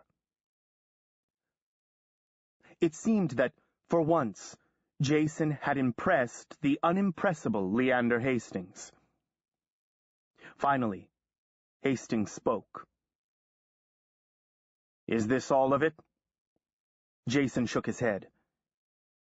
"It was all I could carry out. The mountain was still unstable. The entrance caved in around me as I was leaving," he added. Why did he always feel like he had to defend himself? "Do you think D'Orsay knew about these things?" "Nah," Jason shook his head. "It looked like nothing had been touched in centuries. Plus, I mean, wouldn't he have used this already, what with the fix he's in?" "How did you decide? What to take, that is?" Jason shrugged. "My mom taught me a lot about amulets and talismans, so I chose the pieces that seemed most powerful, either by their inscriptions or the vibes. I took mostly magical pieces. Plus a sword," he added. The wizard's head came up. "A sword?" "I left it back in my room. I didn't think I should cart it through the streets of London. It was hard enough smuggling it down here on the train." He'd used a golf bag. Come to think of it, a ski bag would have been more in keeping with the season. "Right," Hastings said, taking natural command. "Let's pack these things up." He reached for the backpack. Jason held on to it. "Oh yeah, I almost forgot. There's this other thing." Jason fumbled in the front pocket, pulled out the opal, and handed it to Hastings. The wizard weighed the bag in his hand, then undid the drawstring, and dumped the opal out onto the tabletop, corralling it with his arms. The faint glow from the stone threw the wizard's planed face into high relief. "What is this?" Hastings whispered. "It's a seifa, I guess," Jason replied. "I thought maybe you could teach me how to use it." Now that it was free of its velvet covering, the stone seemed to yank at his insides. Images of a broken landscape brushed his consciousness like wings. A seductive voice whispered in his ear, but he couldn't make out the words. Hastings quickly put the stone back in its bag, drawing tight the cord. "We've got to get this, all of this, to a safe place. And that's nowhere in Britain." Jason was pleased by Hastings' reaction, but confused by his words. "What do you mean? Why?" Hastings didn't respond immediately. He sat thinking, drumming his fingers on the tabletop, green eyes glittering in the firelight. "We'll take this lot to Trinity," he announced finally. "It's the safest place, because we're already maintaining a boundary around the sanctuary, and no one will ask questions about increased security." "Trinity?" Jason squinted at Hastings. "I thought you and I could use some of this stuff to go after D'Orsay and the Covenant." "Claude D'Orsay is not our first priority," Hastings said, biting off each word. "I want Nick Snowbeard to take a look at these things. And Seth, since he's involved in maintaining security in Trinity." Seth. Of course. Jason fought down a surge of jealousy. "I thought maybe we could," Jason began. but Hastings raised a hand to shut him up. "I'd like to see the sword, but I don't think we can risk being seen together. Go straight back, collect the sword, and catch the first plane back to the States." Jason's weary mind stumbled. "You want me to carry this stuff back to Trinity myself?" "Well, yes," Hastings replied, as if Jason was impossibly slow. "It has to be you. The fewer people who know about this, the better." "But I don't want to go back," Jason protested. "Give me another chance, and I know I can get into the Guild on my own. If I can't find the Covenant, I'll look for the Horde. Maybe I can get back into the cave." "You'll never get in again, especially not after a failed attack." "Who else is going to do it? You? Everybody knows who you are. Everybody knows your face. You won't get within miles of the Guild. The Roses will murder you, even if you're supposed to be their ally against D'Orsay." "I am not allied with the Roses," Hastings said stiffly. "Even if our interests temporarily coincide, we'll end up fighting them in the end." "So this is what I get for failing," Jason said bitterly. "I'm out." Hastings drained his glass and slammed it back down on the table. "This is what you get for taking a foolish chance for no good reason. Do you think your face isn't known? D'Orsay's no fool. Do you think I advise a nondescript appearance because I'm a bloody conservative? You're overconfident, Jason, and you're flamboyant and careless, and that combination is going to get you killed. I don't want to be responsible for the mess you leave behind." This was ironic, coming from a man who had one of the most memorable faces and personages of anyone Jason had ever known, whose daring escapades were legendary. Jason leaned across the table. "Listen to me.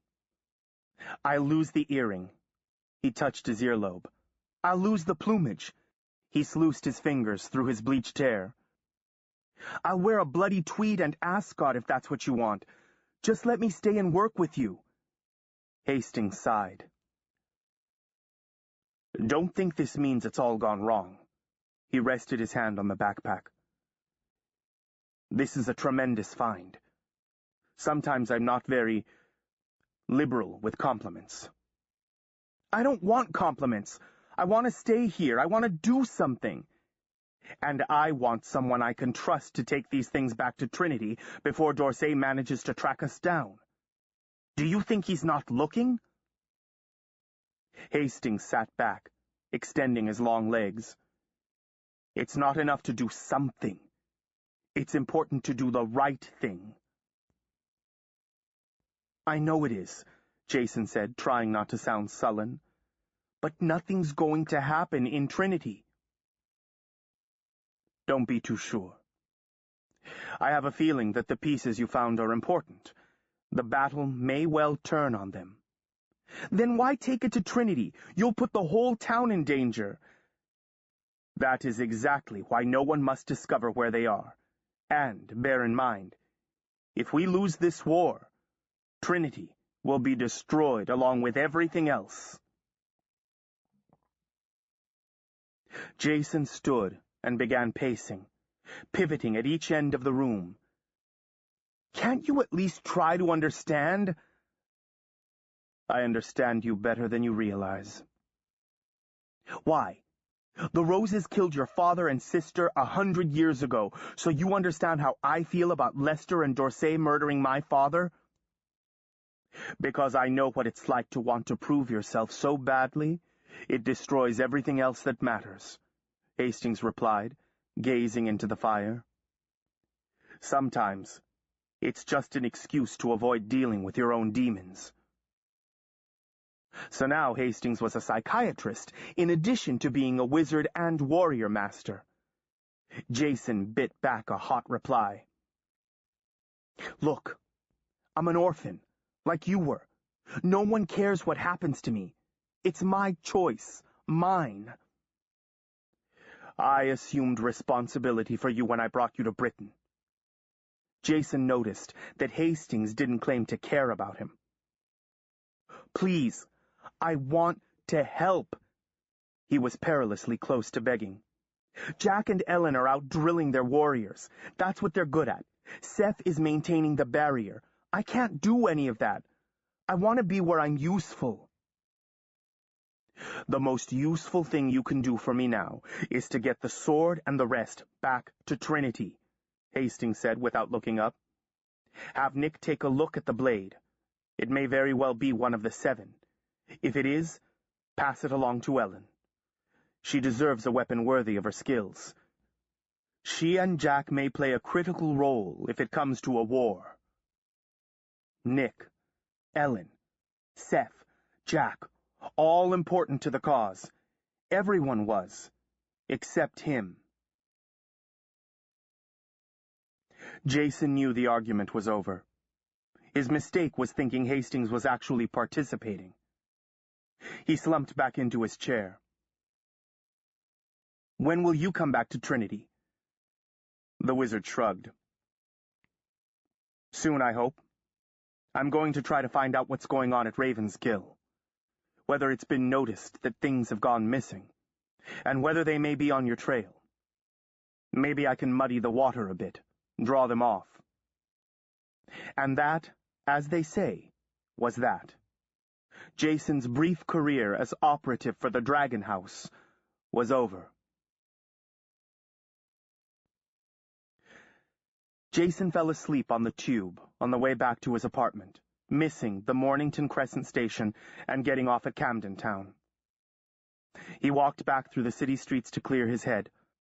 On his way, he stopped in at an internet cafe and booked a flight from Heathrow to New York that departed the following morning. So the man loitering near the underground exits at Mornington Crescent with a photograph of Jason Haley didn't spot him there. Jason stopped in to see a girl who lived in the building next door to his own. They ordered pizza, and he stayed late. By then, it was sleeting. The buildings were set atop a common cellar, so he passed through the laundries into his own building without going outside. So the woman sheltering in the entryway of Jason's apartment building didn't realize her fox had gone to ground. Back in his room, Jason packed up his meager belongings. He'd planned to take the train from Euston, but now Hastings had gone and made him jumpy. In the end, he called a car service and booked a car to pick him up at 4 a.m. He gave his name as Bob Roberts and didn't name a destination. He'd bring his backpack as a carry-on and convince the airline to let him gate-check the golf bag with the sword in it. Golfers were funny about letting go of their clubs, weren't they? He'd only been in the UK for a few months. He hoped his banishment wouldn't last long.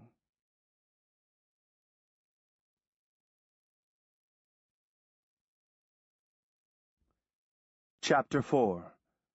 The Art of the Deal. Leisha Middleton shook the snow from her curls and extended her frozen hands toward the fire. Why couldn't Claude Dorsey den up in Belize for the winter, like any sane person? She glanced around the parlor with an educated eye. Everything had a stuffy, old money look, like the museum rooms at her grandparents' estates. They smelled the same, too, like cigars and leather and old men's musty wool cardigans. Leisha ran a finger under her high-necked sweater and touched the gold collar, the torque, that circled her neck. Touching it was becoming a habit. "Who are you?" Leisha jumped and turned around. The boy had slipped up behind her. He was slender and bookish-looking, with blonde curls, a fair complexion, and eyes that were such a pale blue behind frameless glasses as to be almost colorless. He might have been 14, too young to be interesting, though Leisha was only 17 herself. He was almost pretty, but the effect was marred by a black eye and a nose that had been recently broken. "I'm Leisha Middleton," she said, seeing no reason to lie. "Devereaux Dorsey," the boy replied, standing rather too close and staring fixedly into her face. "Father didn't mention we were expecting guests." "Didn't he?" It hadn't been easy to get this invitation. A fax of the last page of the covenant, signed by the guilds at Second Sister, had done the trick. She'd ordered her grandparents' chauffeur, Charles, to drive her here from their estate in Scotland.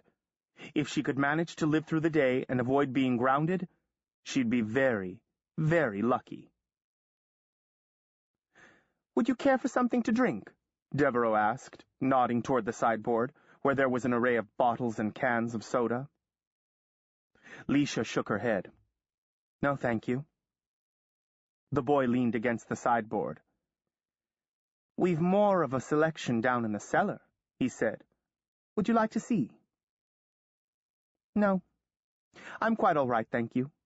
Looking to change the subject, she said, "Who beat you up?" That struck a nerve. "No one beat me up, Miss Middleton," the boy said, straightening, his fair face flushing dark rose against the bruises. "From a power standpoint, I totally had the advantage. Had it not been for—" "Devereaux?" Now it was the boy's turn to jump and look guilty. Claude Dorsey stood framed in the doorway, dressed in wool trousers, cashmere sweater, and tweed jacket. The wizard's hair was dark and close-cropped, his face fine-boned and aristocratic. "Miss Middleton, a pleasure to see you again. I see you've met my son." "Yes," Leisha replied. "I wouldn't have known it from his looks." "He favors my late wife." Dorsey came into the room and extended his hand to Leisha. His grip was cool and dry, with a wizard's electrical sting. "You didn't tell me anyone was coming, Father." Devereaux still looked sullen. "How was I supposed to know who she was?" "It was rather short notice, Dev," Dorsey replied. "Miss Middleton requested a meeting." He studied Leisha appraisingly. "I believe the last time we met was here at Raven's Gill, at the last tournament." "That was a disaster," Leisha said bluntly. Dorsey didn't disagree, but nodded toward the sideboard. "Would you like something?" "No, thank you," Leisha replied, wondering how many times she was going to have to refuse refreshment before leaving. Dorsey gestured to one of two chairs by the hearth. "Please, sit. Make yourself comfortable." Leisha sat, not particularly comfortably, and Dorsey sat down opposite her. Devereaux slouched onto the hearth itself, clearly intending to listen, if not to participate. "Dev can stay. I value his opinion." Dorsey paused. "So, are you here representing Jessamine Longbranch?" "Why would you think that?" "I believe you were working for her last year when you, brought those two young men here as hostages during the last tournament. Friends of that bizarre mongrel warrior she created, Jack Swift. Now that was a disaster." "Must have seemed like a good idea at the time," Leisha said. "Anyway, I'm not working for her anymore." "Ah, yes. Didn't I hear you'd fallen in with some traders? I don't imagine Jessamine approved." Leisha examined her nails. "You can't believe everything you hear." "But you're working with someone." "Mm-hmm." "Who?" "My partner wants to remain anonymous until we're sure we can do business." Dorsey sat back in his chair and smiled, like a cat with a bird between his paws. "We can be very persuasive." Leisha's heart flopped wildly, but she managed to keep her voice steady. "My partner wouldn't like it if anything bad happened to me." "Did you bring the document with you?" "Do I look stupid or what?" Dorsey shrugged. "One can never tell by appearances. Where is it now?" You should be thinking about what kind of deal you're willing to make. I could offer to trade you for the Covenant. Leisha sighed. She groped in her bag for her compact and reapplied her lipstick, trying to keep her hand from shaking.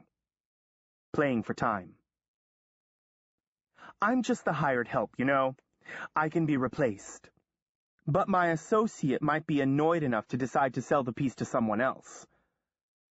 No one else would want it. Please. I'm a trader. I know who wants what. The Roses want to destroy it because it takes power out of their hands and puts it in yours. The Underguilds want to destroy it because it keeps them subservient to wizards. You want to consecrate it and enforce it. I bet we could get a 3-way auction going. D'Orsay raised his hand. I hardly think that's necessary. He smiled, as if acknowledging defeat. The man was a charmer, no doubt about it, and good-looking for someone so totally old. D'Orsay rose, laid another log on the fire, and returned to his seat, taking his time. Has your associate given you leave to negotiate the sale? He has. Then I assume he's shared with you what offer he might be willing to accept? He has. And he wants to be written in. D'Orsay shoved back his sleeves. Excuse me? The new covenant states that all of the magical guilds, including the wizard houses, will be ruled by you and Gregory Lester, and your heirs. Lester is dead, and he has no blood heirs. My partner wishes to be named legal heir to Gregory Lester, and so co-ruler of the guilds. Your partner is out of his mind, D'Orsay said pleasantly. Leisha took a deep breath, cursing the day she'd become entangled in this. That's his price. Take it or leave it. Who does he think he is? Does he really think I would bring him in as a full partner? Lester and I worked on this project for years. Look at it this way. What can you offer that the Roses can't? I'm sure they can come up with more money than you if everyone puts in. Plus, if they destroy the Covenant, then my associate doesn't have to worry about living under your rule, which, having read the document, seems risky. The only way to ease his mind is to allow him to come in as an equal. D'Orsay pressed his fingertips together. If I knew who I was dealing with, if I knew he would be compatible, if you knew if he'd be easy to kill, Leisha thought. No doubt both partners would be hiring assassins before the ink on the agreement was dry. With any luck, they'd kill each other. This is my inheritance, too, Devereaux said, leaning forward. Let's take her to the cellar. We can make her tell us whatever we want. Get away from me, you miserable little creep, Leisha thought, perspiration trickling between her shoulder blades. She made a show of looking at her watch. Let me handle this, Dev, D'Orsay said. The wizard massaged his forehead, as if it hurt, then turned back to Leisha. Perhaps we could negotiate a private sale, you and I. Leisha considered this. In fact, she'd considered this long before she ever entered the Guild. I don't actually hold the original. Perhaps you could obtain it. That would be difficult. Impossible, actually, with things as they were. But she wouldn't tell him that. Your partner could meet with an accident. Leisha liked that idea a lot. He could, but I couldn't be connected with it in any way. Plus, it would have to be a completely, permanent accident, if you know what I mean. Ah, D'Orsay smiled. You might be able to provide an opportunity, yes? Maybe. And what would you want in return? That would be enough. Getting free of Warren Barber. Getting free of this whole business. But it wouldn't be wizardly to say so. Oh, I don't know. Money is nice. Or maybe I'd like to be written in myself, she added. They'd expect that, of course. D'Orsay smiled back. Very well, then. I think we can come to an arrangement. Meaning they'd stab each other in the back as soon as they could. But tell me, how did your employer come by the document? As a sometime buyer of antiquities and art, I know that the provenance of a piece often speaks to its authenticity. Leisha rolled her eyes. Now that would be too much like a clue. D'Orsay's smile disappeared. There can be no deal between us without a name. And if he finds out I told you? My dear young lady, he won't find out from me. That would not be in my self-interest. I cannot go after your partner if I don't know who it is. Leisha took a deep breath and resisted the temptation to finger her neckline again. It's Warren Barber. D'Orsay raised his eyebrows skeptically. Who? Warren Barber, she repeated. The eyebrows stayed up. And who, may I ask, is that? Old Warren doesn't move in your circles, I guess, Leisha thought. Mine either. She shivered, then turned it into a shrug. He was one of Lester's students at the Havens, sometimes called the Spider. The Spider? D'Orsay tapped his elegant forefinger against his chin, looking amused. You're saying this whole scheme's been organized by teenagers? Well, no offense, but the old people don't seem to be doing so great. Perhaps not. D'Orsay inclined his head graciously. But I've not heard of Barber. He does weir walls. Supposedly he was the one that spun the wall around the inn at Second Sister to keep the guilds from escaping the conference before the covenant was signed. Leisha hadn't been there, thank God, but she'd heard all about it. I see. D'Orsay's eyes glittered. Then he must have been the one who failed, who let Macaulay and Haley and the girl into the hole. Barber hadn't mentioned that. Ha! Anyway, when he saw what was happening, when Macaulay showed up and Lester got killed, Barber went and stole the document. How resourceful. D'Orsay sighed, as if mourning the duplicity of man. Now then, what manner of paperwork would satisfy young Mr. Barber? I have something with me.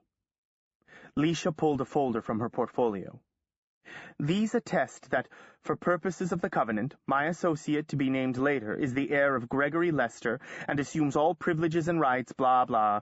She handed it across to D'Orsay. Once these are signed and properly processed, the, revised covenant will be made available for consecration in the Gill before the Weirstone. Naturally, details of that were rather sketchy. A peculiar expression flitted across D'Orsay's face, followed by a calculating one. Ah. Well. The Weirstone. Is there a problem? Well, there may be. There was an intruder in the Gill a few nights ago. D'Orsay smiled thinly. He attacked my son, and I believe he might have carried away something important. Leisha glanced over at Devereux's battered face. What makes you think that? The Weirstone has dimmed. In fact, it appears to be Extinguished. Leisha shuddered, the reaction of any reasonable wizard to a threat to their heritage of magic. What do you think that means? Difficult to say what it means in terms of the consecration of the Covenant. The Roses and the rebels assume we hold it. Perhaps that was the intent of the raid, to make it impossible for us to enforce it. But that would ruin everything. Precisely. Therefore, now that our interests so closely coincide, perhaps we could ask Mr. Barber to contribute to the success of this enterprise in a material way. Excuse me? He'd lost her after precisely. As an act of good faith, I am asking that you and your partner bring the perpetrator back here alive, along with whatever he took from here. Great. She knew who would get that assignment. How is Barber supposed to find this person? Leisha said, irritably, when we don't even know for sure if he took anything. D'Orsay smiled. We can help you there. We now know who it was, and we have some idea about what's missing. Why should we go hunting your burglar? D'Orsay waved the papers under Leisha's nose. As soon as I sign this, Barber has as much interest in seeing the Covenant consecrated as I do. But I'm rather pinned down here. If I leave Raven's Guild, the Roses will be on me before I'm out of Cumbria, and in my absence they might seize control of the Guild, which, again, would be inconvenient if we wish to access the Weirstone. Barber, on the other hand, can follow this Jason Haley to America, and— Who's Jason Haley? Leisha interrupted. I never heard of him. D'Orsay stood and crossed to the desk, choosing a folder from a pile. He pulled out a color print, returned, and handed it to Leisha. Dev didn't have any trouble identifying him from our database of rebels and troublemakers. To Leisha's surprise, Jason Haley looked to be a boy about her age, dressed in jeans and a sweatshirt, with brilliant blue eyes and a sardonic grin. He shouldn't present any difficulty for someone like Barber. From what we gather, he's a minor operative and sneak thief who managed to sneak in here and steal something out from under your nose. D'Orsay nodded. True. And he's also the boy who teamed up with Macaulay in the attack at Second Sister. He's aligned with the riffraff in Trinity. Riffraff like Leander Hastings and Nicodemus Snowbeard? Them I've heard of. I'd rather not cross paths with them again. Oh, God, no. Her former partners were still buried under the Trinity High School parking lot. That's the field we're playing on, my dear. Leisha sighed. Do you think he's gone to Trinity? I suspect so. Too many people knew her in Trinity. What did Haley take? Devereaux opened his mouth as if to speak, but D'Orsay cut in.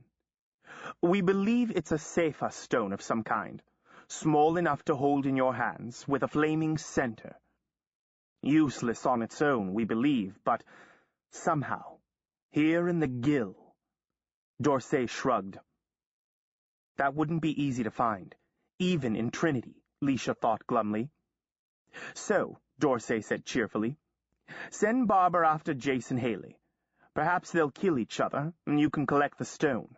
Meanwhile, do keep in touch about Barber's whereabouts, and we'll look for an opportunity to eliminate him. Do we have a bargain? D'Orsay asked. That depends. Are you going to sign this or not? Leisha said crossly. I have to take something back to Barber. She was tired of being everyone's servant. D'Orsay crossed to his desk, found a pen in the drawer, and signed the paperwork with a flourish, scribbling an addendum in the margins. He handed it to Leisha. I'll have your driver bring the car round for you then. I look forward to a long and prosperous relationship, assuming you or Barber bring back Jason Haley and the Covenant. We'll be seeing more of each other. After the girl had gone, Dev crossed to the shelf next to the fireplace and lifted down the book Haley had dropped in the snow, struggling a little with the weight of it. Dev sat down on the hearth and began leafing through. They'd both read it 2 or 3 times, debating its meaning. Dev began to read aloud, his blond head still bent over the book. I will bury the Dragonheart stone in the mountain, with such protections as I can lend it, in the hope that chance will put it into the possession of one with the heart and desire to release its full power. That person will seize control of the gifts that have been given. That person will once again reign over the guilds, or destroy them, as they deserve. He looked up at Dorsey. So you think Haley took the Dragonheart? I think he must have, Dev. Dorsey felt positively betrayed. If Haley found this thing called the Dragonheart in the Gill, where did he find it? And how did he find it so fast? These were Dorsey's ancestral lands, after all. They'd been in his family since the property had been called Dragon's Gill. If there were magical artifacts in the valley, they belonged to him and his heirs. Dev set the heavy book aside, stood, and paced restlessly back and forth. I should have stopped him. I let him get away. Dev, he's a vicious street hoodlum. Just look what he did to your face. It was true. Jason Haley was little more than an underpowered punk with a talent for illusion, but he and Hastings and Macaulay had already brought down a conspiracy that had been years in the making. The scene at Second Sister played over in Dorsey's head like the ever-repeating trailer of a bad film. He blocked the scenes, picked over and tallied the players on the screen. He and Lester had engineered a meeting of all the magical guilds and the Wizard Council on the island of Second Sister. Lester's slave wizards immobilized everyone in the room. They'd forced the guilds and the council to sign Dorsey's covenant, naming them rulers over the guilds. That much had gone according to plan. Haley and Macaulay must have been hiding in the room all along. Haley's fake dragon appeared, a 30-foot-tall glamour that dazzled and distracted all the wizards in the hall, while Macaulay opened fire against Lester. Lester lured Macaulay into the open, and then something happened. A girl had appeared out of nowhere, a girl with the singular name of Madison Moss. How she'd come to be at Second Sister, Dorsey had no idea. When Lester flamed Macaulay, the girl stepped in front and took the hit. Lester went down, his wizard slaves with him, and Haley and Macaulay had killed him. Who was this girl? She was not from any of the major families, or he'd have recognized her. He'd searched the online genealogies, his agents had inquired. As far as they could tell, she was a nobody. Pausing at the hearth, Dorsey gripped the poker with its emblems of roses and thrust it into the flames. The log dissolved to ash and sparks flew upward. Devereaux spoke, startling him out of his reverie. I don't understand why you're dealing with them, Father. Barber sounds like a common thief, and we don't want him to get hold of the Dragonheart. There is a saying, Dev. It takes a thief to catch one. Besides, what I said was true. It would be difficult for me to leave the guild to go after Haley, and I don't want to involve anyone else. I could go. It's my fault Haley got away. Dorsey patted Dev's shoulder affectionately.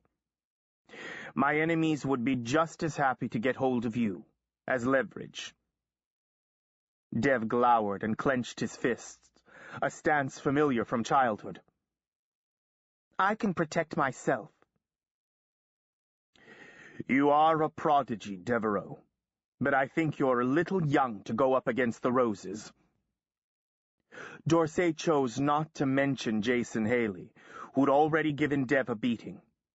Dev was just beginning to recover his self-confidence. That girl, that Alicia Middleton, is very pretty. Don't go falling for her. Alicia Middleton is the kind of girl who'll eat you alive. But you're partners with her. For now, Dev. For now. Let's hope she betrays Warren Barber and gets us the Dragonheart. I suspect she'll be easier to handle than him. D'Orsay smiled and ruffled Dev's hair. Dev flinched away, a familiar sulky look on his face. D'Orsay sighed. You've got to get out more, Dev. Make some friends. I'm afraid that's my fault. I just don't want anything to happen to you. Do you really think Haley is a small-time thief? D'Orsay paused to think before answering. I'm not sure if Haley is very clever or very lucky. He's gotten in my way too many times to be ordinary. If we're lucky, young Miss Middleton and Barber will take care of him. Or he'll rid us of them, which wouldn't be all bad, except that leaves us without the Covenant, and without a functioning Weirstone. You don't know there's anything really wrong with it. I mean, just because it's dark, that doesn't... Can't you feel it? D'Orsay had grown up with the stone, situated as it was on his ancestral lands. All his life it had been like a magnet that pulled at the poles of his heart. The call of the Weirstone meant home to him, and, just now, the call was very faint.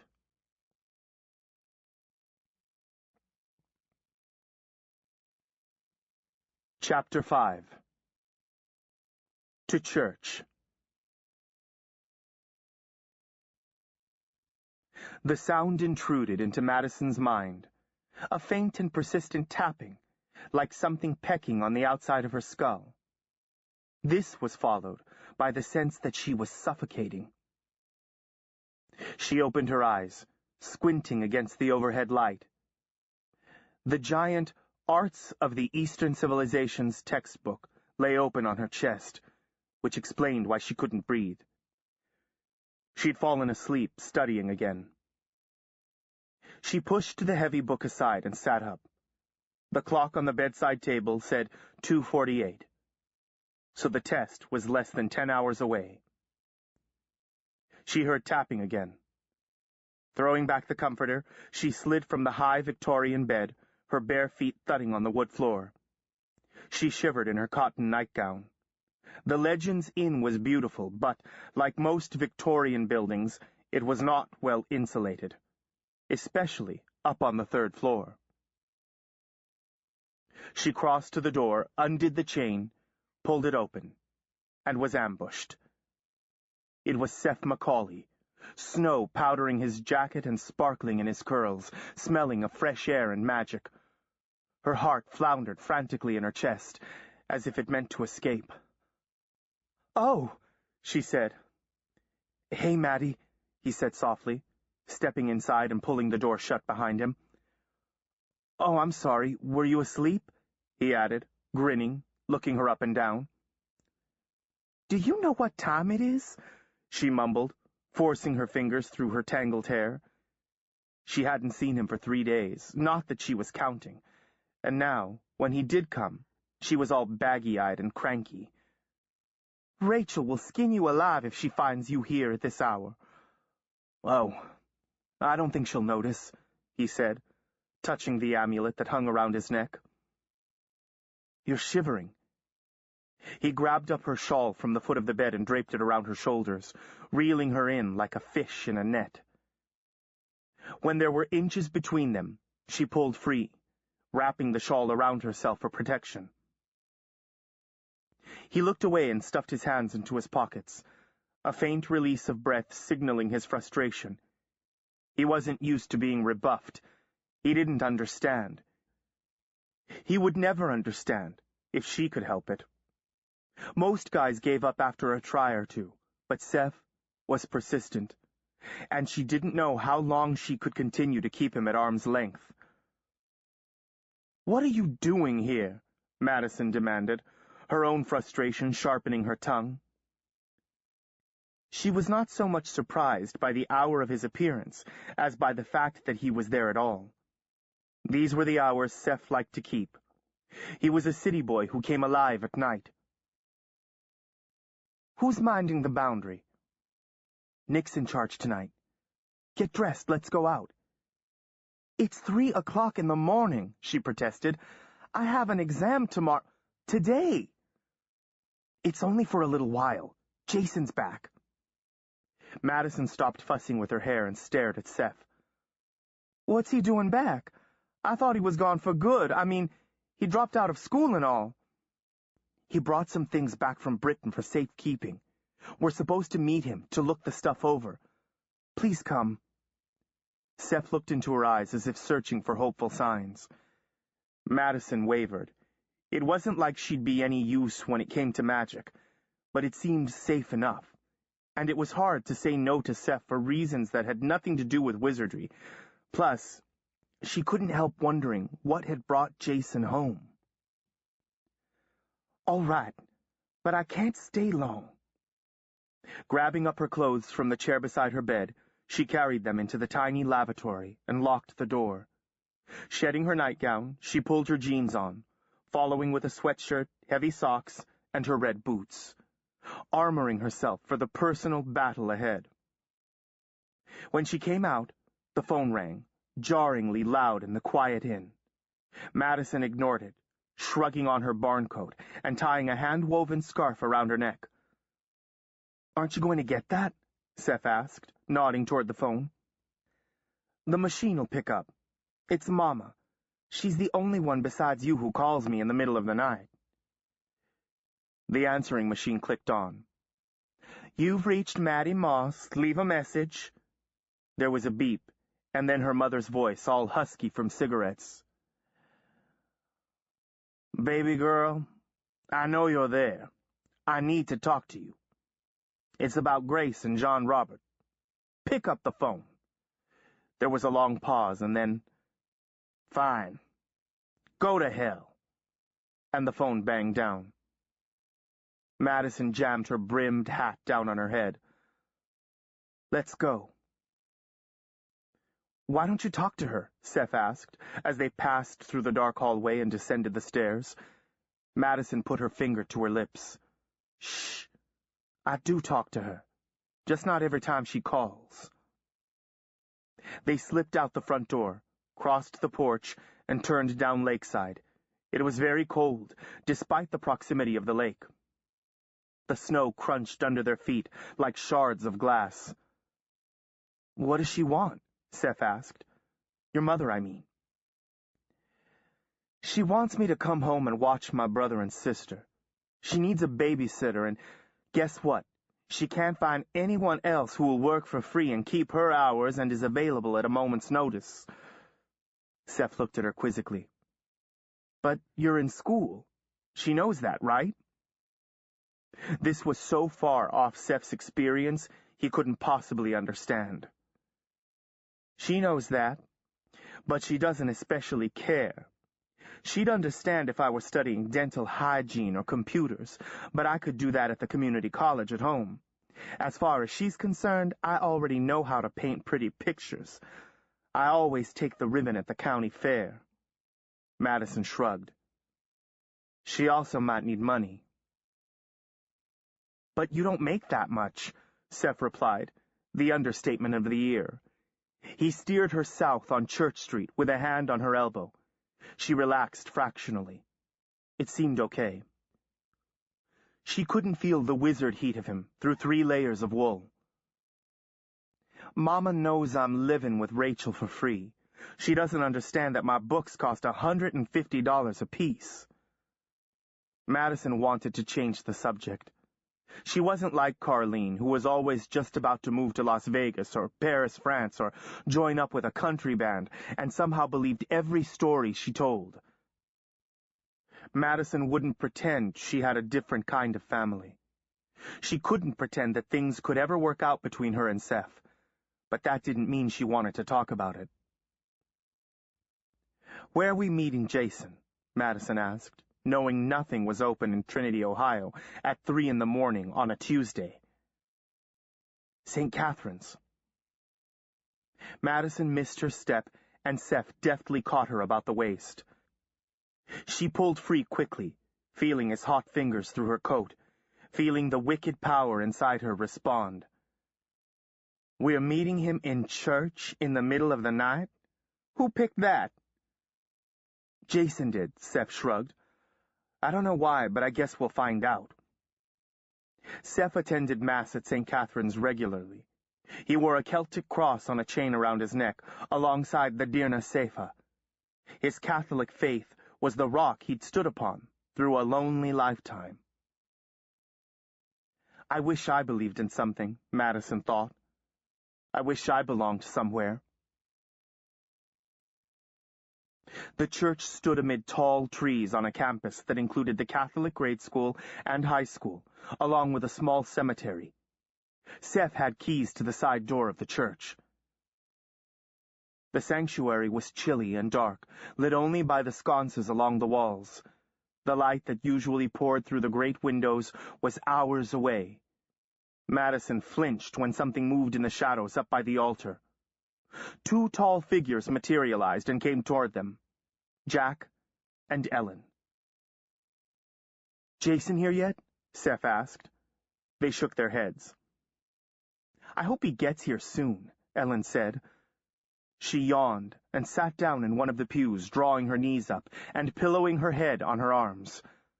Unlike most girls her age, Ellen always seemed totally at home in her body. Madison stared down at her own traitorous hands. A slice of light spilled into the nave as the side door opened and closed. A ripple of power washed over Madison before the intruder spoke. "Friend or foe?" someone whispered. "Weir or Anawir?" It was Jason. He came forward into the light, wearing only a leather jacket against the bitter cold. He carried a duffel, and a backpack was slung over one shoulder, a golf bag over the other. He was grinning, that grin that always had an edge to it, as if he didn't trust the world or himself.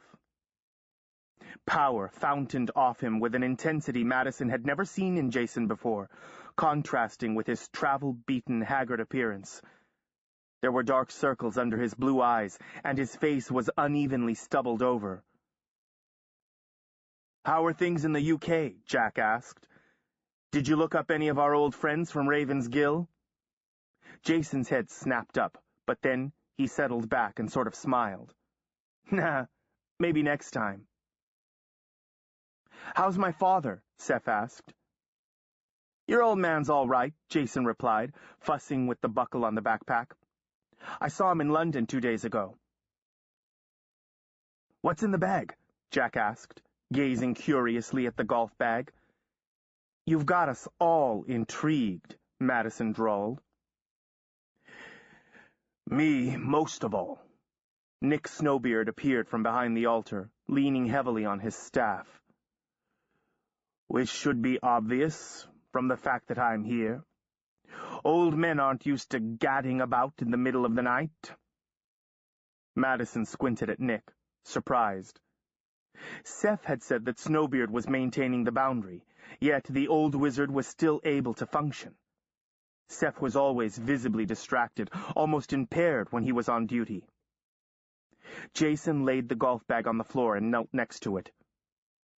"First, a present for Ellen."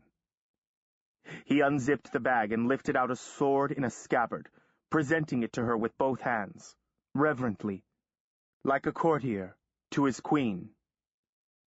Ellen blinked at him, stunned, speechless, as if no one had ever given her a present before.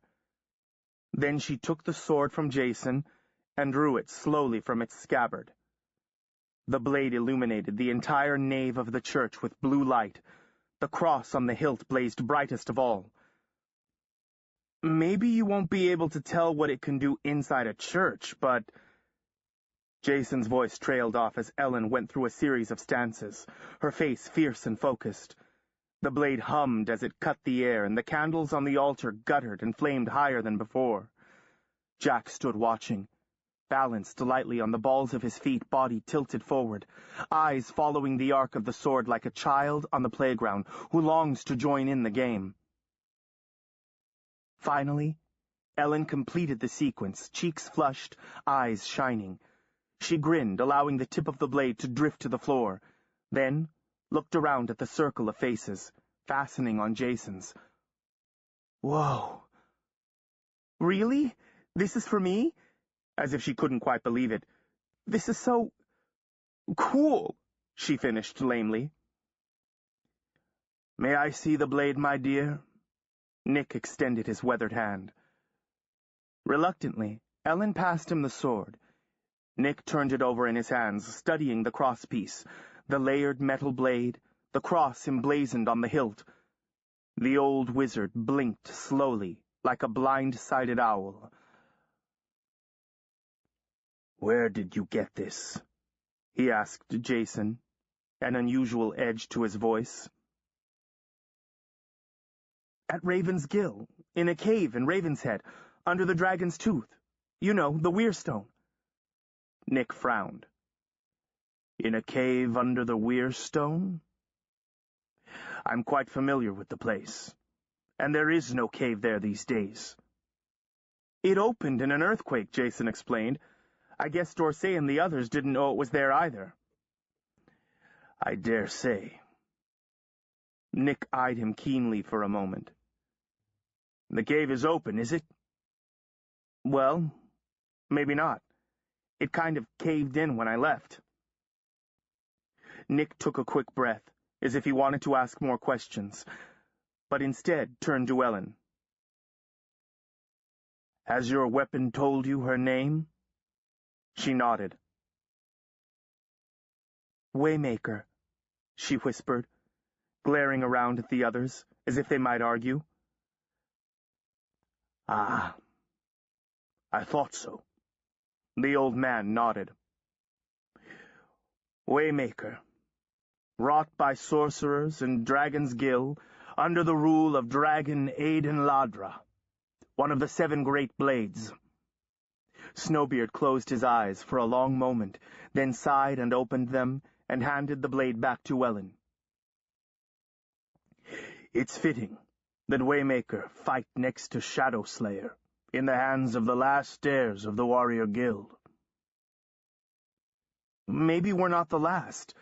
Jack looked uncomfortable at the idea of being the last of a dying breed. Maybe there are others we don't know about. If there are, Ellen said, strapping on the scabbard and cinching it around her hips, they can find their own swords. Wait till you see the rest of this, Jason said, lifting his backpack onto the front pew and unzipping it. He dumped the contents onto the weathered wood seat and stood back, allowing the others to crowd in. Only Ellen stood aside, caressing Waymaker's hilt, a distant expression on her face. Madison picked through the jewelry. She'd always loved shiny things. There were gold and silver medieval pieces, set with precious and semi-precious stones, brooches and necklaces and bracelets and hair adornments. Her fingers itched to sketch the designs. She gathered her mass of hair into a gold net and set a jewel-encrusted tiara on her head, stuck 3 rings on each hand, and admired the result. I always wanted to be a queen, she said wistfully. Queens never had to worry about finding money for tuition and books. Her eyes kept straying to the backpack. Jason had set it aside in one of the pews. Something glittered in the back of her mind, a light in the darkness, like a painting she'd not yet splashed onto the canvas. Seth had collected a pile of objects in front of him. Some were dull black rocks, totally unimpressive. Others were crafted in precious metals, engraved with mysterious designs. Some were mounted on chains or set into jewelry. He sorted through them with his long fingers, turning them to catch the light so he could read the inscriptions on them, murmuring magical words under his breath. Jack tried on a pair of gauntlets in a lightweight silver metal, extending his arms to check out the effect. "And these all came from the same cave, I assume?" Snowbeard said. Jason nodded. "This wasn't even half of it, but I tried to take the best as far as I could choose. Hastings told me to bring all this stuff back here and hide it, and not to let anyone know it's here. That's why I'm back." He half mumbled the last part, like he didn't want to say it aloud. Madison sat down in the pew next to the backpack.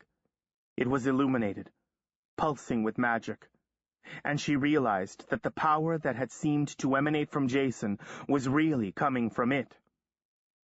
Before she knew what she was doing, she'd lifted it onto her lap, cradling it in her arms. "Hey!" Jason jerked the backpack out of her hands. "Careful!" Madison was mortified. She wasn't usually a grabby person. I'm sorry. But you know what? Something's still in there," she said. "It's like, I don't know, important." Suddenly, it was like everybody in the church had stopped talking and focused on them. "Is there something else, Jason?" Nick asked into the silence. Jason's face hardened, and his eyes narrowed, like he might refuse to answer. He looked from Nick to Madison, then sighed and groped in the front pocket of his backpack. He brought out a velvet bag embroidered over with symbols in a darker thread. "It's some kind of seifa," he said, shrugging. I picked it out for myself." He handed it to Nick. The old man weighed the parcel in his two hands, as if he could discern its essence by touch alone. "This is very old," he said thoughtfully, "and yet somehow new. Familiar yet strange. It has a potential for power that is truly amazing, yet not quite manifest. Something I've never encountered before." He opened the bag and drew out a large, slightly ovoid stone. They all gathered around it, like planets around a new sun. "Mère de Dieu," Seth muttered. He always lapsed into French when he got excited. "What is it?" "I think it's called the Dragon Heart," Jason replied, his eyes on the stone. Then he shut his mouth, as if he'd said too much. Nick's head came up. "The Dragon Heart? Really? What makes you think so?" "There was a book in the cave.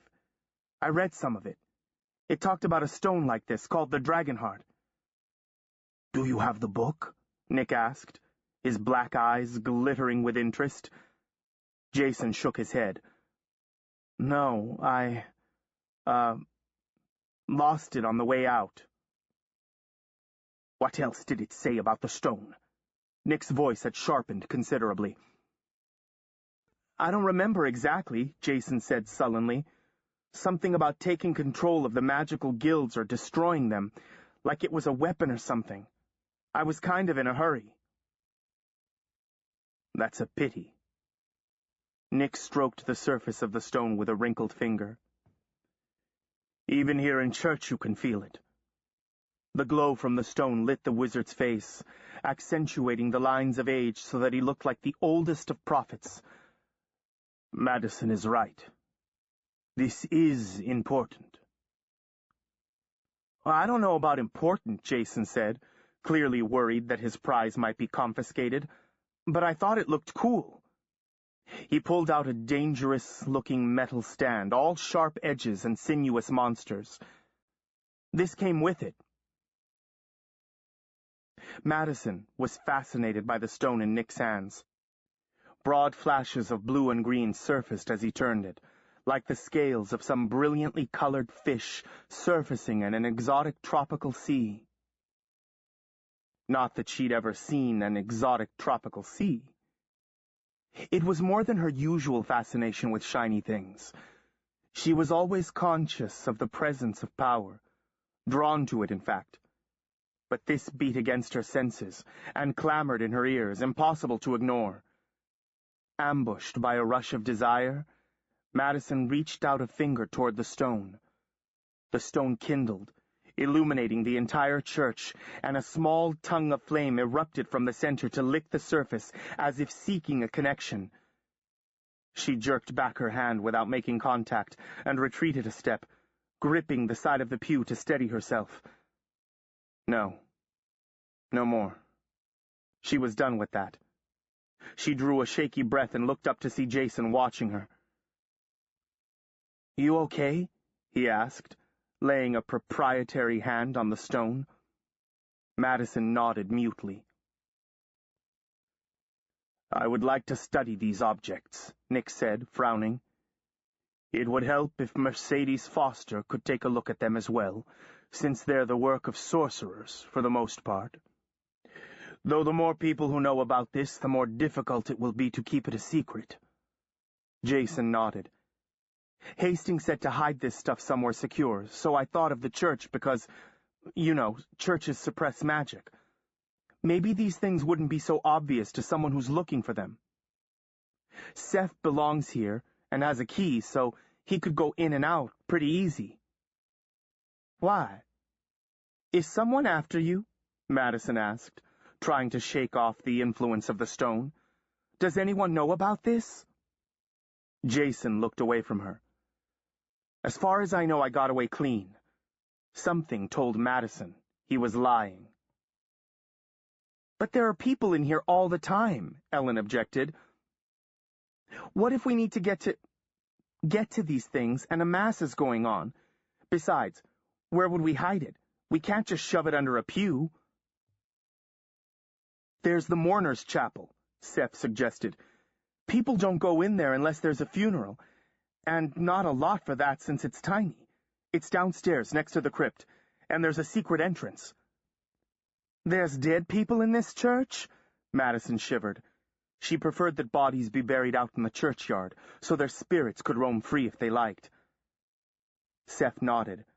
"It was built by the Presbyterians, but it was taken over by European Catholics more than 150 years ago.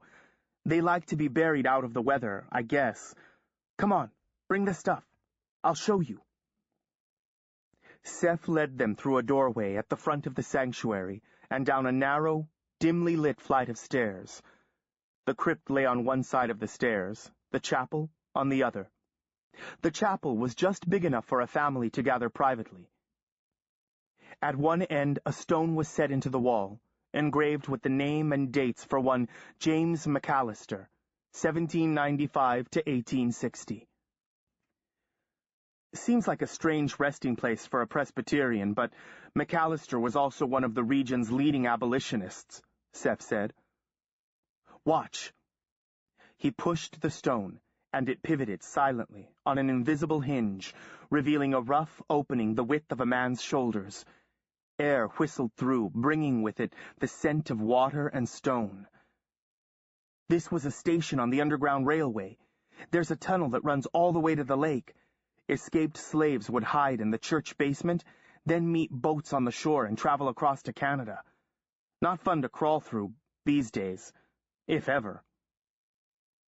The crypt housed several rooms lined with vaults, most of them occupied for more than a century. Jack walked down the row, scanning the names on the vaults in a businesslike fashion, until he came to one he was looking for. "Here we go," he murmured, pointing to an inscription. "Perfect." Madison peered around him to read, J. Thomas Swift, Esquire. There were no dates. "Who's that?" she asked. "That's my dad," Jack replied. "Or it will be. This was my dad's church, on Christmas and Easter anyway. He bought this vault when he lived in Trinity, before the divorce." Madison eyed it doubtfully. "You're saying it's empty?" Jack nodded. "Yeah, I mean he's still alive, right?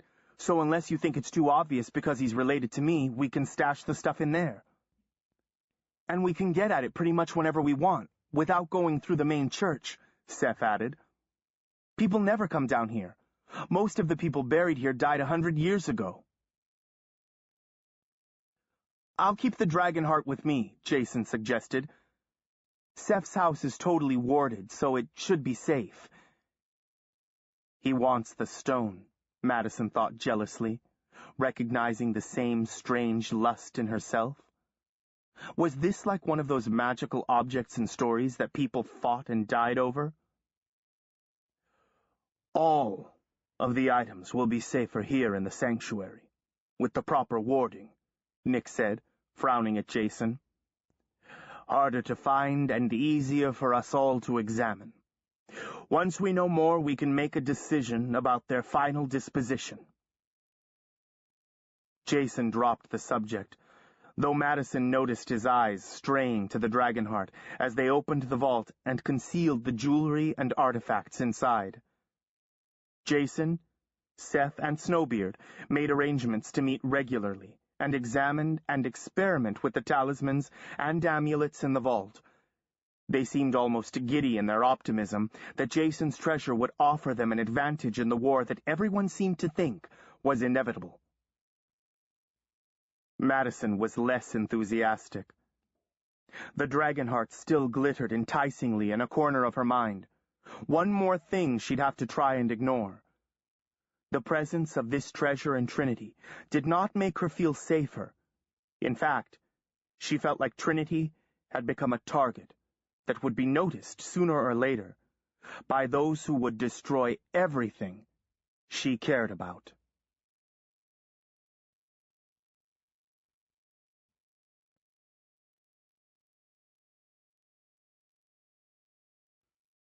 Chapter 6. Passages. Well, thought Jason, Jack is the talk of the town. I'm glad it's not me. Jack's dad, Thomas Swift, had returned to Trinity for Christmas, determined to show off to the locals by throwing the party of the year. Word on the street was that Daddy had hired a party planner, who'd been working on the thing for months. He called it a midwinter solstice party, but it was more of a debutante party for Jack, if they had that kind of thing for guys. Thomas had brought a small contingent of business associates and social climbers and preppy kids from Boston, so Jack could network, he said. The local guest list had started out to be just as exclusive, but Jack had turned it into an open house by passing out invitations at school. In fact, he'd begged all his friends to come, so he wouldn't be marooned with a crowd of old people and East Coast lawyers. The Lakeside Club was totally fancy. A huge Victorian palace with a ballroom set next to the lake. Tiny lights embroidered the dock and gazebo, glittered on the snow, and flickered in the winter-stripped trees. There were huge wreaths over the fireplaces, and bells and greenery on all the tables. It would have been even nicer in the summer, when the party could spill out onto the terrace by the lake, and they might have been a little less fussy about the dress code. Even Hastings had returned from Britain for the party. Jason spotted the wizard several times over the course of the evening, cruising the room with a glittering Linda Downey at his side. Jason had hoped to take him aside and get some news from Britain, but the wizard and enchanter were always the center of a crowd. Jason felt sorry for Jack. Thomas worked the room like a life insurance salesman at a funeral, towing his reluctant son along. Jack towered over the big shots in his custom-tailored suit, since nothing off the rack would have fit him. His hair was tied back neatly because he'd refused to chop it off for the occasion. The place was packed, of course. Jack was the hometown Mr. Popular, and the food was incredible. Shrimp and little crab meat pies, fruit towers, and platters of desserts. Jason thrust his fingers into his neckline, loosening the tie Linda had inflicted on him. He guessed the spectacle was worth putting on a jacket. Temporarily, at least. He drifted into the bar, thinking he might find it unattended, and found Becca Downey and Thomas Swift, Jack's parents, nose to nose, arguing. Battle of the litigators. Jason withdrew into the shadows, but he could still hear everything. "I have to say I'm worried about Jack," Thomas said. "Really? You've hardly spoken to him since Christmas." "Well, I assumed you were handling things. With his grades, he shouldn't have any trouble getting into an Ivy League school. I offered to pull some strings if there's an issue. And yet, he's seriously considering going to Trinity?" "Trinity is one of the best liberal arts schools in the country, and he can go there for free." Thomas waved his hand, dismissing free. "I told you I would finance his education. Maybe his undergraduate school doesn't matter, but frankly, he seems totally clueless about what he wants to do. He has to start strong, you know, or he'll never get into a good law school." Becca lifted her chin. "Did he tell you he wants to go to law school?" Thomas ignored this. "I found him a summer job with a firm in Boston, but he says he'd rather stay around here. Working at the docks is all well and good while you're in high school. Now it's time he thought about his future. I mean, he looks like a bodybuilder, for God's sake." "At least no one's fighting over my future," Jason thought. He drifted back out into the main hall, which was packed with Jack's family and friends, people he didn't know. He hadn't been born and raised in Trinity. Although he was reluctantly back in school, he tended to hang out with Seth and Jack and Ellen and Madison. Otherwise, he felt like a total outsider. There were some girls he'd gotten to know, though. Maybe he could make some plans for later on. He passed along the buffet table, loading a small plate with desserts. "I can't believe how cold it is," someone behind him said. He swung around. It was a girl, small and shapely, with full red lips and masses of dark curls spilling down her back. She carried herself like a rich person, or a wizard, or both. He didn't remember seeing her before. He studied her with interest. "It tends to be cold here in the winter, so I hear." "Well, duh. How could I forget?" She shivered, despite the high-necked sweater she was wearing. Jason was no fashion expert, but it seemed like an odd choice for such a glitzy party. "I used to go to high school at Trinity," the girl said, "but I don't remember you." Jason leaned back against the wall. "I've only been here a year." "I'm Alicia Middleton," she said, sticking out her hand. "Leisha, I guess." "Jason Haley." Jason took her hand, feeling the power in the grip. A wizard. And she was juiced compared to him. Her and everybody else. There was an awkward pause as Leisha no doubt made her own comparisons, and then Jason said, "So you know Jack from school?" "Actually, I used to go out with him." "Really?" "Huh," Jason thought. Jack went out with a wizard? She must be pre-Ellen. Nobody with any sense would try and get between those two. "So, you moved away or what?" "We broke up," she replied, answering his unspoken question. "And then I moved away." "Well," Jason said, "cool that you're still friends. I mean, that Jack invited you and all." "Oh, he didn't really invite me," Leisha said. "I just moved back to town, and I saw the party was an open house, so I came. I figured I'd see a lot of people I know." She paused, then rushed on. "But I guess the people I hung out with aren't here." "That always happens," Jason said. She opened her mouth as if to say more, but then her eyes fixed on something behind him. She went pale to the hairline, her eyes widened, and she took a step back, one hand at her throat. "Leisha! What the hell are you doing here?" Jason swung around. Jack Swift was bearing down on them like a thunderstorm over the lake. Ellen, Will, and Fitch were right behind him. "Hey, Jack," Leisha continued to backpedal until she bumped up against the wall. "What's up? I mean, well, look, chill out, will you? I only wanted to say happy birthday." Her voice rose into a kind of frightened squeak as Jack invaded her space. Now why is it I don't believe you? Jack said. You've got a hell of a lot of nerve. The girl must be looking for another hot fudge shower, Ellen said. Then she too advanced on Leisha. Hey, Jason said, thrusting himself in front of Leisha, take it easy. Jack glared at him, as if he'd taken leave of his senses. I guess you two haven't been properly introduced, he growled. This is Alicia Middleton, trader and renegade wizard, Ellen put in. She used to go to school here until she and some traders kidnapped Jack so they could sell him to the highest bidder, so wizards could play him in a tournament. Then she snatched me and Fitch from a train station in Carlisle so Dr. Longbranch could use us as hostages to make Jack fight, Will added, a frown clouding his usually friendly face. The only nice thing she ever did was break up with Jack, Fitch said. That was awesome, really.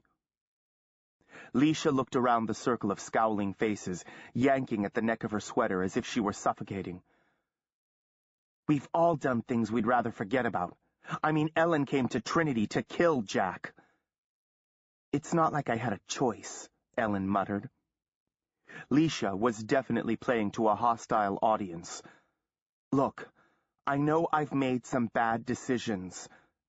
Ellen rolled her eyes and mimicked Leisha, fluffing her hair and mouthing, I know I've made some bad decisions. So why are you here? Leisha hesitated, biting at her lip. Well, I've got both wizard houses pissed at me now. A sanctuary seemed like a good idea. Well, maybe you should have thought of that before you made so many enemies, Jack said, looking totally unsympathetic. I thought we could, help each other, Leisha persisted. I know something about the Roses and D'Orsay and... Like we could trust you, Ellen muttered. How do we know you're not a spy like before? Geez, Jason thought. Give the girl a break. Come on, he said to Leisha. Let's get your coat and I'll walk you out. He took her elbow and steered her toward the door, feeling Jack's hot glare between his shoulder blades. Leisha handed her valet ticket to the attendant, and they sheltered in the entryway against the raw northwestern wind. Close to shore, the lake was larded over with ice. Further out, the wind raked it into a dark chop. Jason expended a bit of power to take the edge off the cold. Well, Leisha said, they didn't seem glad to see me. Jason snorted. What did you expect? You make a few teensy mistakes, Leisha said, pouting. That's the thing about small towns. They never forget a thing. Jason laughed. She had an attitude, he had to admit. Are you staying with family or what? He asked. With my great-aunt, she said. She's like half deaf and three-quarters blind. That's how I ended up here before. My parents are wizards, but they're sort of always on the move, and really busy. Her voice trailed off. So, whenever they get busy or I get in trouble, I have to come live with my Aunt Melisandre. It's like the worst punishment they can think of, sending me to live in the Midwest. And is it? She shivered. There's worse things. I didn't actually get kicked out of school this time. Jessamine Longbranch, do you know her? Warrior Master for the White Rose. She was the one who planned to play Jack in the game. That thing with Jack at the high school? Longbranch had recruited me to spy on Jack, but I kind of went out on my own. So, she has this big grudge against me. It took her a while, she's been distracted, but anyway, I came home one day to find 2 assassins waiting in the residence hall. Leisha stared glumly out at the frozen lake. And, Jason prompted, when he finally caught up and realized she hadn't finished the story. Well, they're, dead, of course, she said, shrugging. Okay, Jason thought, studying her with new respect and not a little apprehension. But it could happen again, and I didn't want to be looking over my shoulder all the time, so I came here. So how long are you here for? Long as I can stand it, I guess. This town's really changed. It's like a fortress. How does the sanctuary work anyway? Is there really some kind of rule against attack magic? More than a rule, Jason said, figuring Leisha wasn't into following rules. It's enforced with magic. Hexes, attack magic, curses, black magic sefas, anything stronger than persuasion. They don't work in here. Leisha stared at him in disbelief. Really? Really. She smiled, pressed her fingers into her neckline. Cool. She stepped close and looked up at him with wide eyes. Who enforces it anyway? I mean, must be someone with a lot of talent. He took a quick step back, remembering who he was talking to. Must be. Well, here's your ride, I think. It was just a guess. The valet had pulled up in an Audi TT. Jason went to turn away. She gripped his arm, sending a current of persuasion up into his shoulder. I really need to stay here. I know I've done some bad things in the past, but people change. She searched his eyes. I'm not the one you have to convince, Jason said. Maybe you should start with Jack. She wrinkled her nose. Jack's been mad at me ever since I broke up with him. And after that whole deal with the traders, I don't think that's going to change. Then talk to Hastings. She flinched. He's so scary, you know? He did know. Hastings gave the impression he could see right through you, which might be a good thing where Leisha was concerned. Jason figured she wouldn't stay in the sanctuary long if Hastings didn't want her there. But would he really make her leave? Especially since she couldn't use attack magic. Still, persuasion in her hands might be weapon enough, he thought. Leisha's hand was still on his arm. Maybe you could talk to him for me? She gazed up at him. Her eyes were a kind of violet gray, like smoke on the horizon. Jason had his own petition to deliver. He took back his arm. Sorry, I can't help you. I just don't have that much influence. Jason backed away like a courtier from a queen, then turned and headed inside. He looked over his shoulder once and saw Leisha still standing next to her car, her hair a cloud around her head, looking small and vulnerable, and very much alone.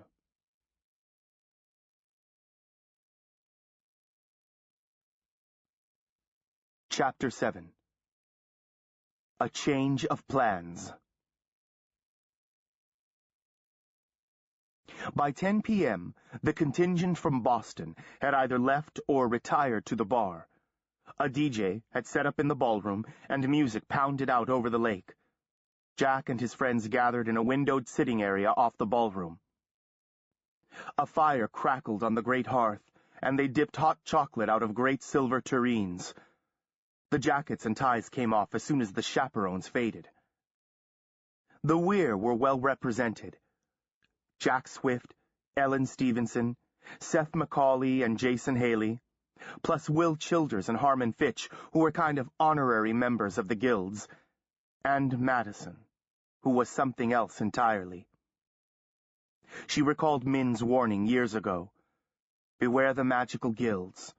Promise me you'll stay away from them. Swear. Maddie had sworn, and yet, here she was. I can't help it, Grandma, she thought. You'd understand if you were here. She was wedged into an elegant love seat beside Seth, conscious of his hip pressing against hers, the soft buzz of power flowing through. She tried to ignore it. He seemed totally at home at these dress-up affairs, not stuffy, but in context. He still looked dressed up, even though his jacket was off and his sleeves rolled, long legs extended and crossed at the ankles. His shirt was so white it hurt her eyes, his collar starched, the crease in his trousers still perfect. Madison had found a vintage emerald silk dress at the consignment shop, bias cut, with seaming at the hip and gores that flared out from the knee, and a black crocheted shawl with long fringe and tiny beads and sequins. It had cost all of $15, which she couldn't afford. It was kind of low-cut, which made her fuss with the straps and pull the shawl closely around her shoulders. Her strappy sandals were silly in the snow, but then she wasn't known to be practical. Some of the East Coast boys had asked her to dance, and she declined. She wasn't going to say yes to them when she had to say no to Seth. Seth was a great dancer, but one slow dance with Madison might sicken him for days. Still, she couldn't help tapping her foot to the music and wishing they were out on the dance floor. Also, if she were dancing, she wouldn't have to hear about the traitorous wizard Leisha Middleton all night. She was already tired of the subject. "Leisha's up to something," Jack said. "Otherwise, she'd never come back to Trinity. She used to complain there was no place in Ohio she could buy cute shoes." "I have that problem, too," Fitch muttered, to general laughter. "No, really, I mean, you try and match an outfit." Despite his jokes, Madison couldn't help thinking Fitch looked a little twitchy. With good reason. Leisha had kidnapped him and Will. "She'd better not come near any of us," Ellen said, meaning Jack, no doubt. She paced restlessly around the elegant room, picking up objects and setting them down again. "I kept hoping Hastings would come out and say something, but he and Linda didn't stay too long." Seth straightened, as always, quick to defend his father. "Look, Leisha's just not a priority for him. There's not much she can do, not with the boundary up. She can't use attack charms here." "You don't know her like we do," Ellen said, scowling. "I know her well enough," Seth said, scrubbing a hand through his hair. "We met in a club in Toronto. She slipped wizard flame in my drink." "What?" Madison stared at Seth, suddenly more interested in the subject of Leisha. "I didn't know that." "She seems really scared," Jason said. Everyone turned to look at him. "What? Don't tell me you believe her." Jack made an irritated sound. "Are you crazy?" "She says both wizard houses are after her," Jason said, leaning against the brickwork around the fireplace, "and that they'll kill her if she leaves the sanctuary." "When did you have this little talk?" Jack rolled his eyes. "I mean, she just got here and you're already best friends?"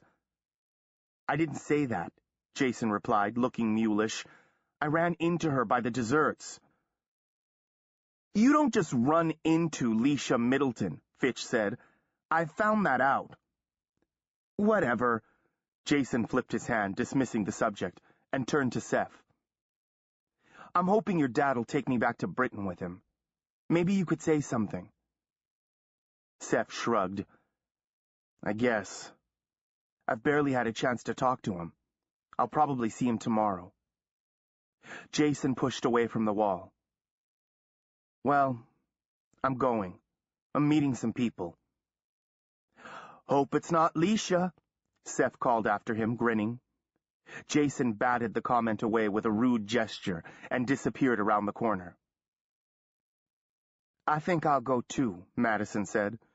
Will and Fitch seemed comfortable enough, but these days she always felt edgy among Seth's gifted friends, afraid the hex magic might suddenly surface and give her away.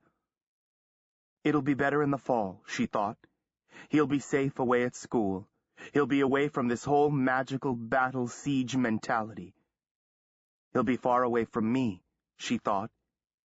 And it felt like something was stuck in her throat that she couldn't swallow down. "I'll walk you home," Seth said, standing and helping her to her feet, not giving her a chance to decline. When they arrived back at the inn, the parking lot was nearly full. It hadn't been easy to get the night off for Jack's party, and Madison hated to give up the tips. They circled around to the less-traveled side entrance. Seth followed her onto the porch. "Mind if I come in for a while?" he asked, looking down at her. His eyes darkened to a deep blue-green. Seth had a way of watching her, with those witchy eyes that made her stumble over words and into walls. He could suck all her breath away and set her heart hammering without so much as touching her. It was dangerous to be alone with Seth Macaulay, not because of what he might do, but because of how she might react. "Well," she hesitated. "For a little while," she whispered, her resistance evaporating. She was weak. That was all there was to it. "We can go sit in the parlor," she added primly.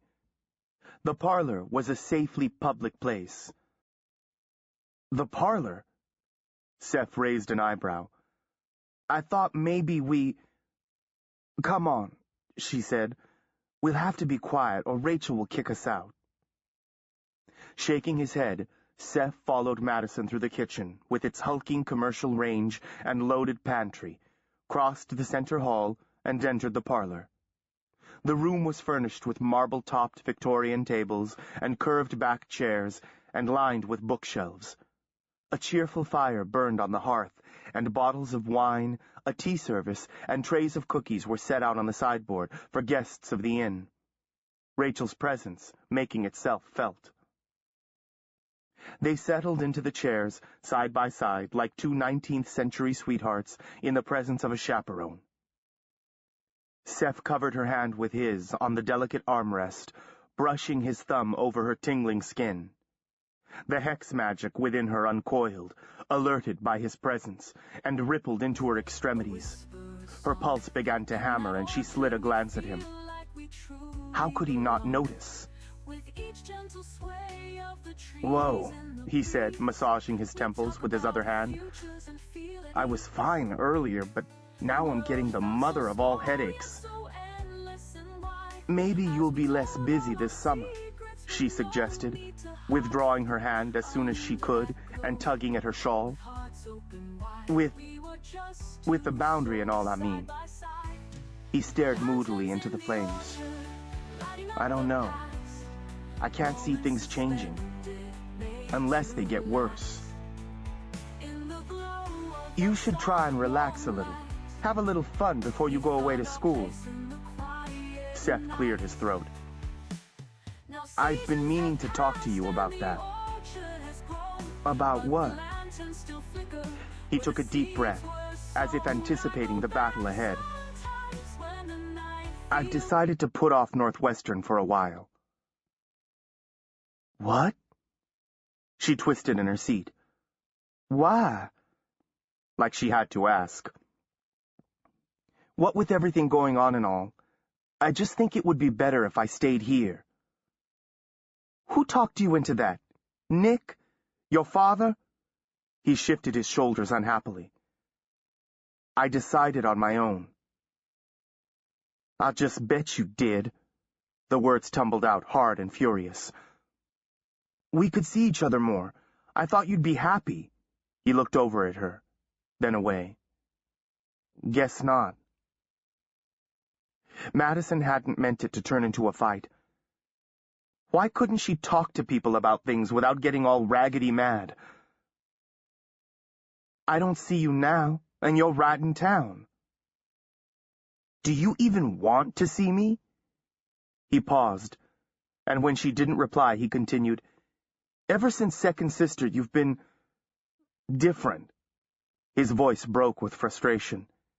"It's like you're scared of me. You flinch when I touch you. It makes it really hard, okay?" Typical. Seth Macaulay chose to confront the elephant in the parlor when she'd just as soon walk around it. Seth barreled on. "I know you can't forget what happened last summer, at Second Sister, but it's been 6 months. If you'd just talk about it, I think it would help." He'd given her this tiny opening, an excuse for her crazy behavior, and she seized on it. "I'm trying to forget," she said, "but I can't. Those people getting burned up and ripped apart, and I know Lester was evil, but when you and Jason—" "That's not who I am, Maddie. Lester tortured me for months." He held up his maimed hand. "He did this to me. He killed Jason's father, and I thought he'd killed mine. I'm not saying you were wrong. Killing him, I mean. Maddie stared down at her lap. It's my problem, not yours. That part was the truth anyway. But it is my problem. Sometimes, the way you look at me, I think it's going to be all right. And then, I never know from day to day where I stand. If I've been staying away from you, it's because it's too hard. He reached out and touched her hand. I miss you. It's hard for me too. She kept her gaze downcast, afraid to meet his eyes. I need some space, okay? Can you just give me some time? I don't know how much time we have. I don't know what's going to happen. When she said nothing, Seth went on. It would be easier for me to go away, and then I wouldn't have to see you all the time. But I have to stay. If we lose this war, we lose everything. I don't see why winning the war is up to you. It's not all up to me, but I have to help. He leaned his head back, closed his eyes, the lashes dark against his bloodless skin. I'm sorry, Maddie, he whispered. I don't know what's wrong with me lately. I don't feel so well. She pulled her hand free. It was happening again. His undiluted presence was having its usual effect.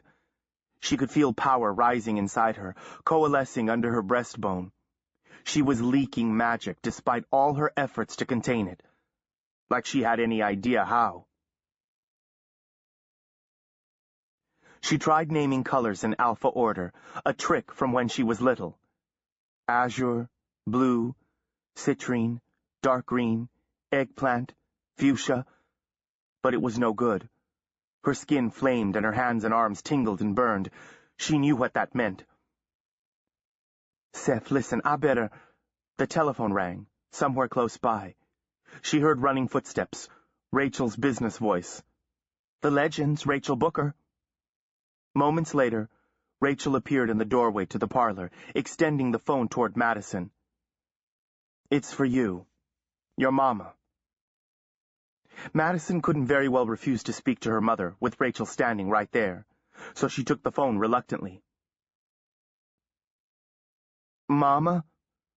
Carlene's voice reverberated in her ear amid a cloud of static. Madison? What's wrong with the phone? Madison struggled to control the power that threatened to pour out of her body. The static cleared.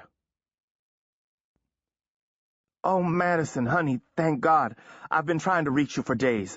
I don't know what to do. Her mother's voice was thick with tears and several beers, if Madison was any judge. And she was. Madison sighed. I'm kind of busy, Mama. What's going on? They've took the kids. What do you mean? Who? Grace and John Robert. The county. The county's taken Grace and J.R.? Why? You remember Sheila Ann White? She married Tom Harper, but they're separated now. She works at the bank and sometimes fills in at Charlie's. Madison struggled to keep her voice in check, pulling patience from some unknown source. What does Sheila Ann White Harper have to do with Grace and John Robert? I worked a double shift on Friday. She promised to watch the kids when she got off at the bank, but they called her into work at Charlie's and she forgot completely.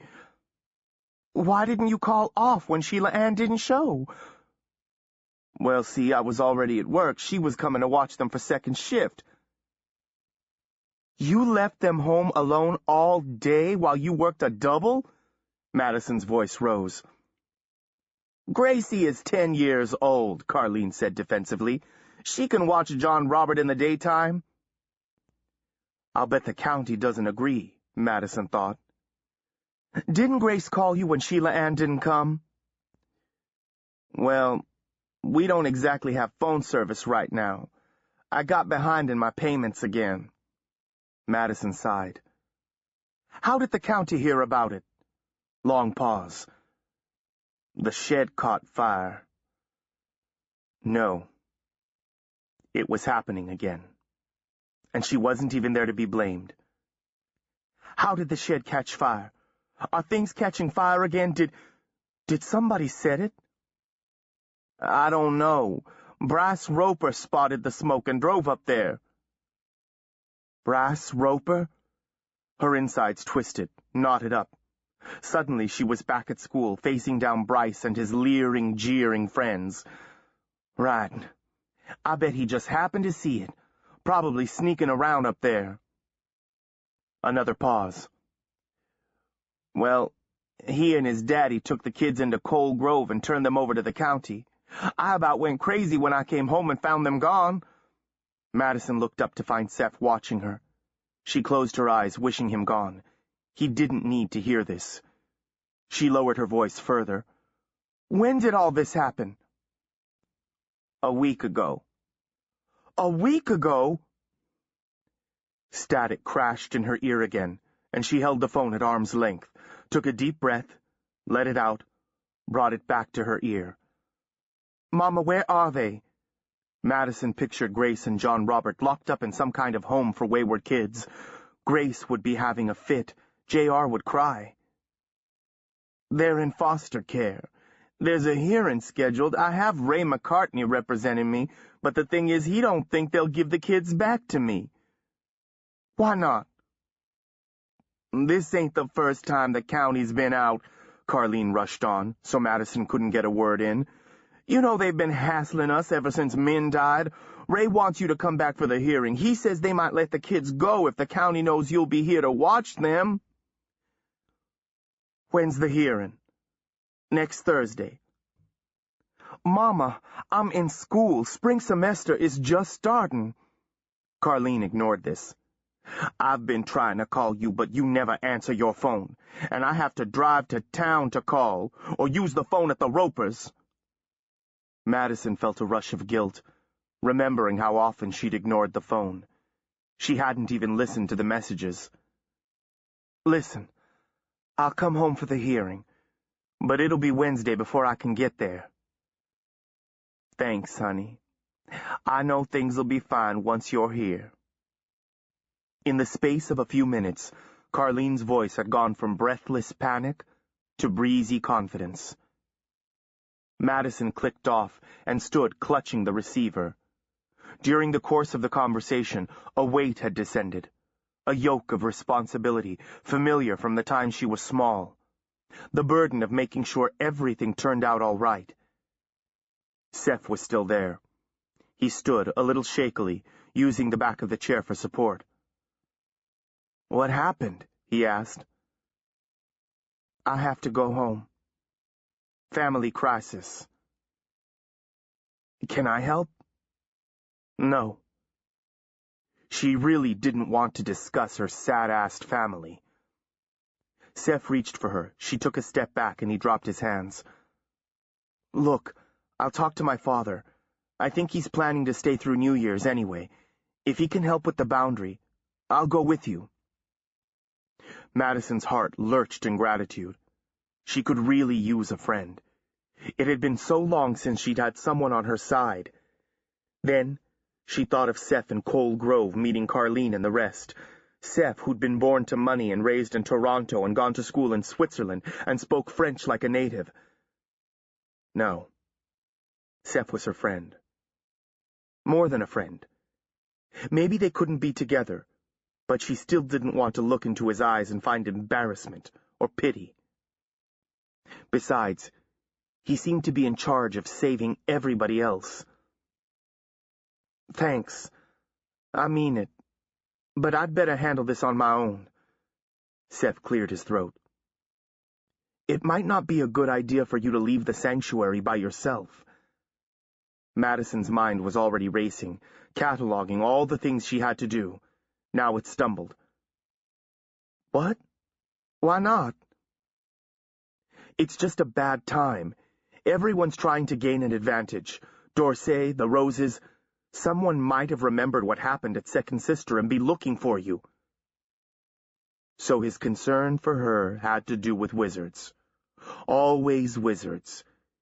Madison thrust her face into his. Listen, I have to go. I have no choice, understand? He raised his hands, capitulating. When will you be back?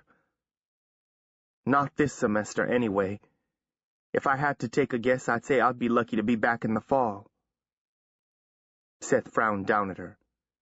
You're not serious. You've been working so hard to get to art school, and now you want to drop out of high school? She turned away, rounding her shoulders against his questions. Don't worry. I'll think of something. I'll know more after I get down there. I wish you'd let me help. She shivered, feeling sparks arcing over the chasm between them. Feeling totally alone. Maybe Seth couldn't leave, but she could. It would give her time to work this out. He wasn't the only one having a hard time. Maddie? Are you okay? The dark brows came together in a frown. You're shaking. Look, it's late, she said, backing away, putting her hands behind her back and nodding toward the door. You'd better go. I need to pack. He hesitated, as if he would say something else. Then he shook his head, turned, and was gone. She didn't even hear the front door open and close. As soon as Seth was out of sight, Madison raced up 3 flights of stairs to the 3rd floor, taking them 2 at a time. She shouldered open the door to her room and thumbed the light switch. The bulb in the overhead fixture fizzed, then exploded in a shower of glass. Crossing to the window in the dark, she ripped open the curtains, her fingers leaving smoldering holes in the cloth. She flung open the wardrobe and snatched off the sheets draping the painting that stood inside. Throwing back her head and closing her eyes, she extended her hands and sent power through her fingers like a breath long held and finally released. It streaked through the air and buried itself in the canvas, smelling like burnt coffee grounds. The paint blistered and ran into muddy swirls. She backed away until the bed hit the backs of her knees. She slumped back onto the mattress, resting her feet on the bed frame, her elbows on her knees. The painting reorganized itself, bleak but recognizable and horribly animated. It was Second Sister all over again. Seth thrusting her behind him as Lester and the alumni sent flames spiraling across the conference room. Only this time, it struck Seth dead on, flinging him against the wall like a broken marionette. It changed again. Seth, laid out in St. Catherine's, pale and still, candles at his hands and feet, mourners filing past, pointing and whispering when Madison entered the church. Buried in paint was the evidence of a dozen such attacks, an unrelenting series of scenes of Seth dying in every way imaginable. Seth stirred the alien magic beneath her skin, woke it up like some monster of the deep. When she let it trickle out, Seth grew pale and tired. He developed raging headaches and his appetite dwindled. When she held it back, Seth visibly improved, but it built and built inside her until she had to release it or explode. There'd been several near misses until she'd discovered she could dissipate it into art, horrible art, but better than any other alternative. She'd tried to paint over it, to obliterate the sequence of awful images, but they continued to surface, like oil on polluted water. It was a secret she had to keep from Seth, from everyone. There was no way Hastings or Linda or Nick Snowbeard would allow her to stay if they knew. They'd have no idea how to fix it, and Seth was too important to risk. She should have left long ago. But she didn't. She couldn't give up her dreams of college and Seth Macaulay both. She kept hoping the magic from Second Sister would eventually peter out. Well, Now she had no choice. Grimly, she began sorting through her belongings. There wasn't much to pack. She'd brought little from her life in Cole Grove, and she hadn't had the money to buy much since her arrival in Trinity. After some thought, she pushed the hex painting back into the wardrobe and covered it over with a drop cloth. 2 drop cloths. She closed the wardrobe and locked it. She wasn't going to take that thing to Cole Grove. She wouldn't need it once she got back home. Seth wouldn't be there to wake the monster. While she worked, she sorted through her thoughts as well. She had no desire to crawl back to Cole Grove Consolidated High School for the last 5 months of the year. She was done with that. She'd met the curriculum requirements, and she'd taken all their arts courses. She'd hoped to get a year of college in before she had to pay for it herself. Now, she'd probably lose the whole semester. She knew how it would be once she went home. Her old life would wrap around her like a well-used quilt. The whispering would begin again, stirred up by her presence. Bit by bit, they'd tear the flesh from the bones of her dreams. She stared out the window at the hills and hollows of the lake. Truth be told, she missed the hills and hollows of home, the texture of the time-worn land of her childhood. She missed the people, too, some of them, but not the limits they set for her and the assumptions they made, based on who her mama and daddy were. Not the notes that got left on her locker at school, not the way people stuck crucifixes in her face like she was some kind of vampire, as if they knew exactly who she was and how she'd turn out. Maybe she was just running from one kind of trouble to another, from the strange and magical trouble in Trinity to a more familiar kind. At home, they expected too little of her, and here, they expected too much. Falling in love with Seth Macaulay was the kind of bad move Carleen had made all her life. Her mother careened from crisis to crisis, thriving on calamity. She acted like love was something you caught, like cholera, or a spell that took you unaware. So she couldn't possibly be blamed for screwing everything up. Madison meant to be different. She meant to take hold of her life and get what she wanted and leave Colton County behind for good. It'll happen, she promised herself. But not just yet.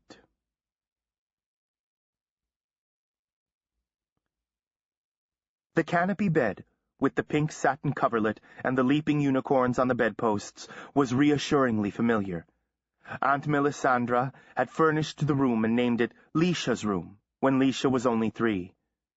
Until recently, Leisha had stayed there at least once or twice a year. It had always been a kind of confectionery cave-like retreat. Only now, she didn't feel safe. She propped herself against the ruffled pillow shams and drew the coverlet up to her waist. Releasing a gusty sigh, she punched numbers into her cell phone. Barbara answered on the 3rd ring. Yes? Well, I'm here. Barbara laughed. Really? I always know right where you are. Remember? Leisha fingered the gold circlet Barbara had fused around her neck. Jason had said attack magic wouldn't work in the sanctuary, but maybe Barbara could track her just the same. Look, this isn't working. It's like I said, everybody hates me. Barbara tisked. Haley doesn't hate you. You've never even met, right? Well, Leisha hesitated. I met him tonight, at a party. There you go. That's a start. I'm sure you made a good impression. Barbara sounded hugely amused. The thing is, I can't do this anymore. You'll have to think of something else. Barbara's voice was like velvet over stone. That's where you're wrong. This is your problem. You made the deal with Dorsey. You promised we'd deliver Haley and the Dragonheart. Those papers you gave me mean nothing if we can't consecrate the covenant. You need to lure Haley out of the sanctuary and to a place where I can get at him. How you do it is up to you. I have money. I can pay you. Just take it off, okay? Leisha struggled to control her voice. Begging didn't come easy. You think I have to come to you for money? The velvet was gone. I'm sick of you blue bloods treating me like a nobody. I know where you are, and I know where your Aunt Millie lives. I better see some results, or I'll squeeze the breath right out of the both of you. He hung up. The phone fell from her nerveless fingers and plopped on the satin comforter. Wrapping her arms around her pillow, Leisha buried her face in the ticking and wept.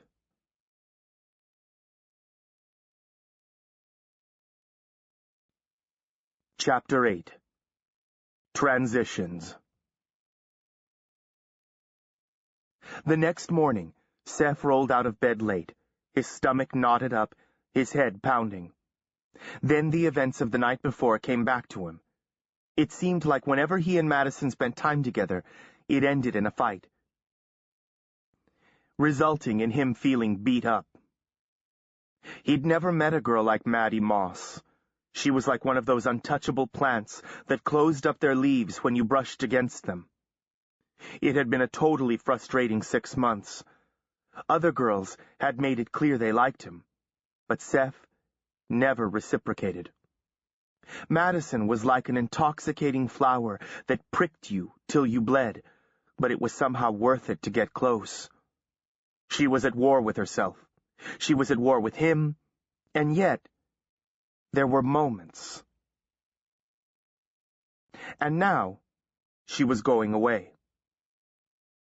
He pulled on his jeans and a shirt and descended the winding staircase, catching glimpses of the frozen lake through the windows as he navigated his way to the bottom.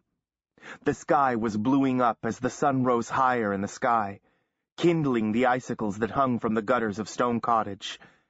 It would be a beautiful winter day. His parents were in the kitchen. Hey. Seth poured himself some orange juice and dropped an English muffin into the toaster. Who's watching the boundary? I am, Hastings replied, as long as I'm here. How does he do that? Seth wondered. He's not even breaking a sweat. You and I need to go over some ideas I have for monitoring magical traffic within the sanctuary, Hastings went on. We're talking to the sanctuary board later this afternoon, Linda added. We're going to discuss contingency plans in the event of an attack. We'd like you to come. She focused in on him and frowned. Are you all right, sweetheart? You look pale, and you've got those dark circles under your eyes again. We were out pretty late, Seth said. Later, I'm meeting with Mercedes and Snowbeard at the church to go over the items Jason brought from the Gill, Hastings said. Your insights would be valuable. Seth couldn't help feeling flattered. His father always treated him as if he were capable of great things, which made him want to accomplish great things, even if the pressure was hard to take sometimes. This was quality time with his father. Fishing his muffin out of the toaster, he slathered it with butter. He carried his plate to the table, and Linda plunked one of her big milkshakes in front of him. He rolled his eyes. Milkshakes for breakfast? Again? Drink up. Your skin and bones. You've been sick more often in the past 6 months than you've been in your whole life before that. When Seth hesitated, Hastings added, Listen to your mother. You're going to need all your strength today. I promise you. Seth hated when they ganged up on him. He lifted his glass in a mock toast and took a long swallow. Peanut butter and chocolate. Kind of like a peanut butter cup in a glass. Linda went upstairs to shower, leaving Seth alone with his father. How are things going in Britain? Seth asked. Hastings shrugged. The Roses have laid siege to Raven's Gill, hoping to flush D'Orsay out of his hole. There's some question about the whereabouts of the Covenant. If D'Orsay were holding it, surely he would have acted by now to bring the guilds into line. But if he doesn't have it, who does? He paused, then, receiving no answer from Seth, changed the subject. You're still going out with Madison Moss? It wasn't really a question. Yeah, well, sort of. It's kind of off and on.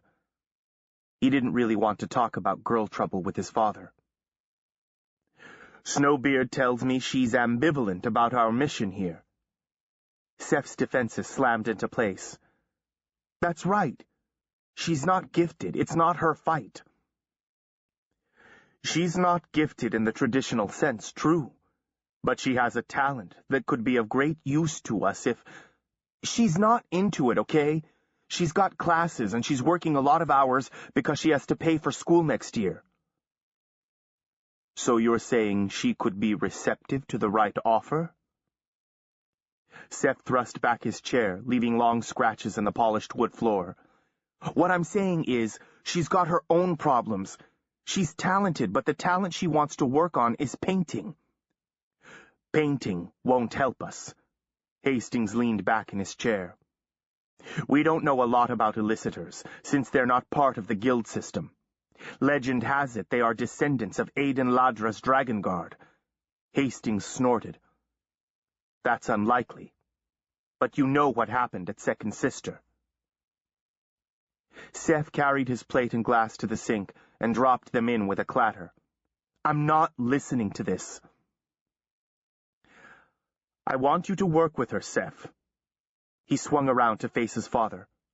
Work with her or work on her? The wizard waved a hand. I've seen the way she looks at you.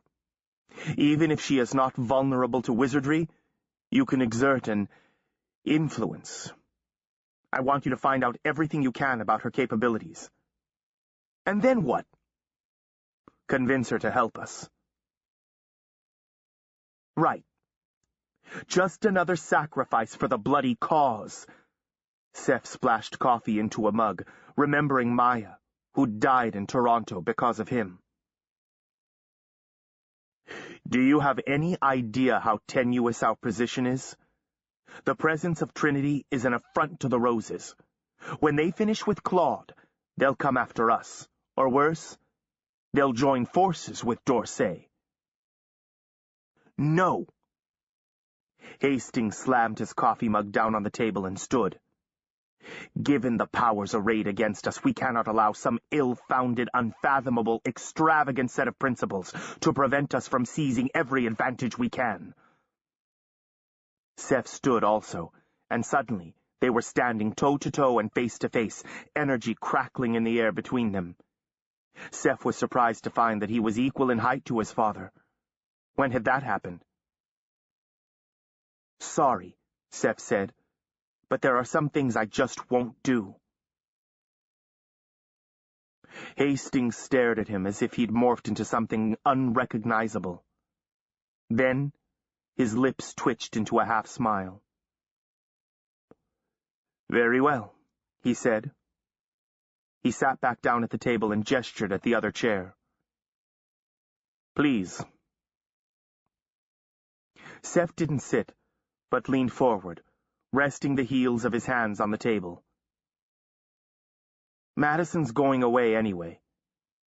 What do you mean? Family emergency. She's going home. For how long? Seth shrugged. She doesn't know. Maybe even through the summer. That's bad for us and dangerous for her. I tried to talk her out of it, but she's going. Unless we lock her in the crypt at St. Catherine's and slide food under the door. So how far are you willing to go? Not that far, apparently, because Hastings changed the subject. The Roses have been in touch with you, have they not? Hastings looked him in the eyes. Seth hesitated, then nodded. And D'Orsay. He felt guilty, even though he hadn't responded. If they can't lure you one way, they may try another, Hastings said. They may use her to get to you. Hastings studied Seth, tapping the tips of his fingers together. Well, I suppose there's no help for it now. Keep her departure quiet if you can. Don't tell anyone where she's gone. How long are you going to be here? Seth asked. Not much longer, unfortunately. The wizard's hands moved restlessly over the table, the stone in his ring glittering in the morning sunlight. I'm afraid you're going to have to take on even more responsibility in the near future. When Hastings didn't go on, Seth prompted him. Why? What's up? Your mother and I are organizing an assault on Raven's Gill. Seth blinked at him. What? I thought you... I don't think the Covenant is there. But given the fact that war is more and more of a certainty, the Horde may play a pivotal role. In fact, it already has. Seth had heard of the legendary cache of weapons in Raven's Gill. Has anyone actually seen it? I mean, I thought maybe the Horde was just one of those rumors that turn out to be nothing. Possible, but unlikely. The Dorsays have taken advantage of their role as masters of the game to collect magical weapons for centuries. As far as we know, they're somewhere in the Gill. He laughed. The Roses are convinced, anyway. The Horde is what's keeping them from entering the Gill. It might do the same for Trinity. At the very least, if we make it unavailable, the Roses may do our work for us and eliminate Dorsay, and the last thing we want is for the Horde to fall into the hands of the Roses. Seth felt a cold trickle of apprehension. How are you going to do that? Break into the Gill, I mean. How are you going to get past the Roses? He had to ask, though he wasn't sure he really wanted to know. Hastings smiled wolfishly. There are lots of ways to get in. The challenge will be getting out. That wasn't reassuring. Jason wants to come with you. I know Jason wants to come. But he has a hard time following orders. I want him here under Nick's supervision, and where he can help you. We're spread very thin, especially where wizards are concerned. You could cut him some slack, Seth said. He saved my life, you know, at the Havens. I know that. Hastings rubbed his forehead with the heel of his hand, like he had a headache of his own. Jason will prove most useful to us if we can find a way to channel that passion of his, so he doesn't go up in flames and take the rest of us with him. Madison found Sarah Minion in her studio on the 3rd floor of Saddlewood Hall. Her art teacher was clad in a paint-spattered denim shirt and jeans, flinging exuberant splashes of acrylic onto a rough board the size of a small barn. 2 graduate students toiled away at the bottom corners, laying in lines that Sarah gleefully ignored.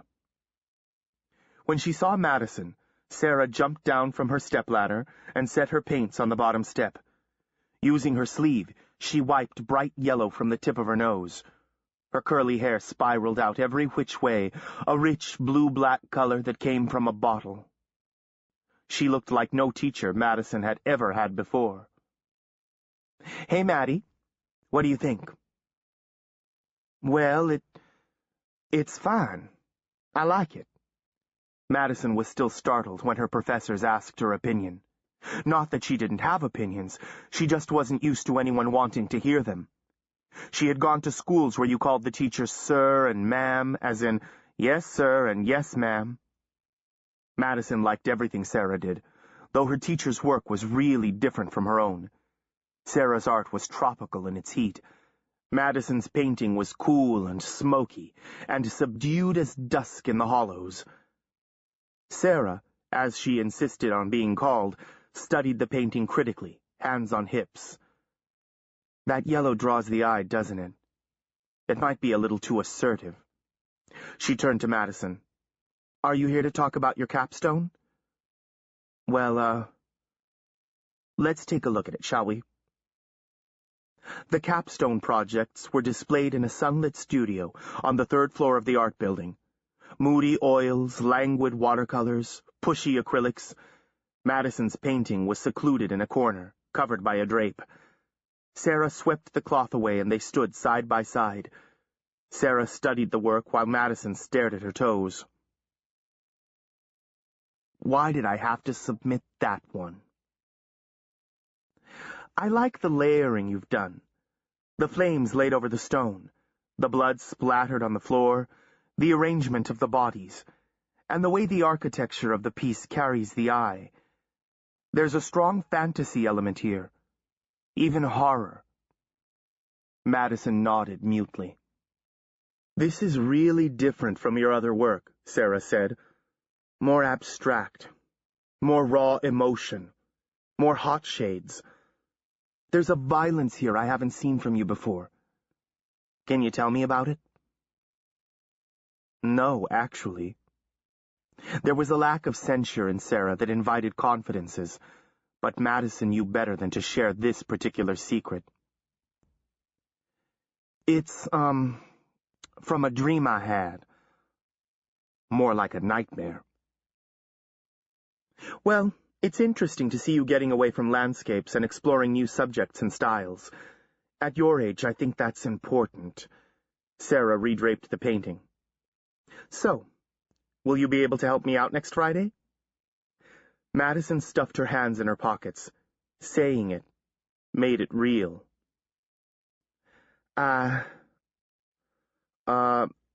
Wanted to tell you I can't be here for your opening next week. I have to drop out.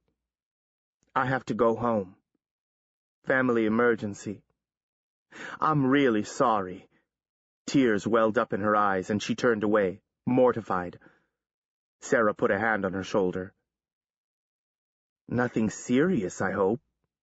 No, Madison said automatically.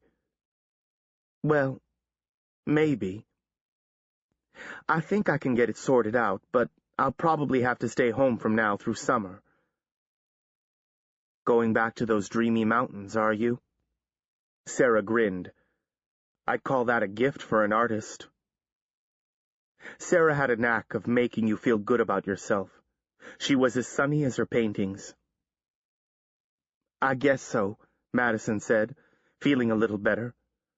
But I was hoping to get another 8 credit hours this semester, what with the 2 courses I'm taking with you and the capstone. In the fall, I have to pay for it myself, and in the fall, you'll be going back to Chicago. Sarah frowned and tilted her head. I don't know why we can't still work together. These aren't lecture courses. It's not like I'd be looking over your shoulder even if you were here.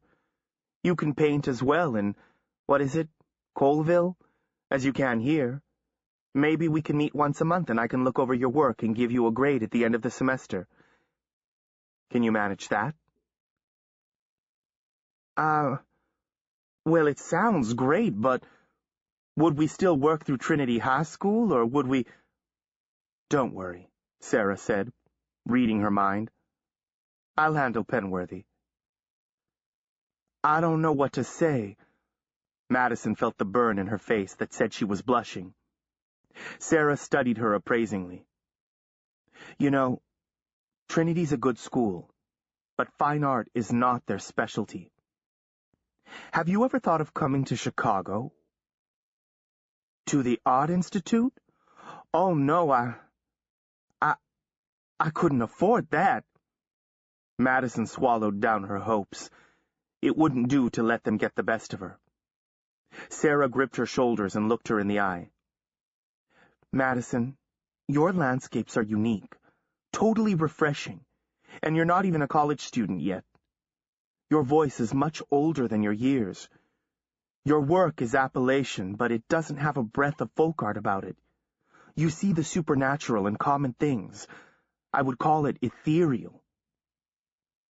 Look, I really appreciate everything, but I can't afford to live in Chicago, let alone pay tuition at AIC. The free ride is over after this year. I don't want to graduate $1 million in debt when I don't know how I'm going to make a living. Sarah dropped her hands from her shoulders. You let me worry about that. You just keep painting. I'd like to see more figure drawings and portraits, too. Not just landscapes. Then we'll put together a portfolio for you and see what happens. Deal? Madison could only nod. Sarah smiled. Now let's make sure you'll have everything you need. We'll just say it came out of course fees. Madison left Sarah's studio with a backpack full of books, paints, and other supplies. She wandered across Trinity Square, stopping in shops and galleries and using her tip money to buy little presents for J.R. and Grace and Carleen. Without really meaning to, she found herself walking through the gate at St. Catherine's, crossing the snowy churchyard to the side door of the church.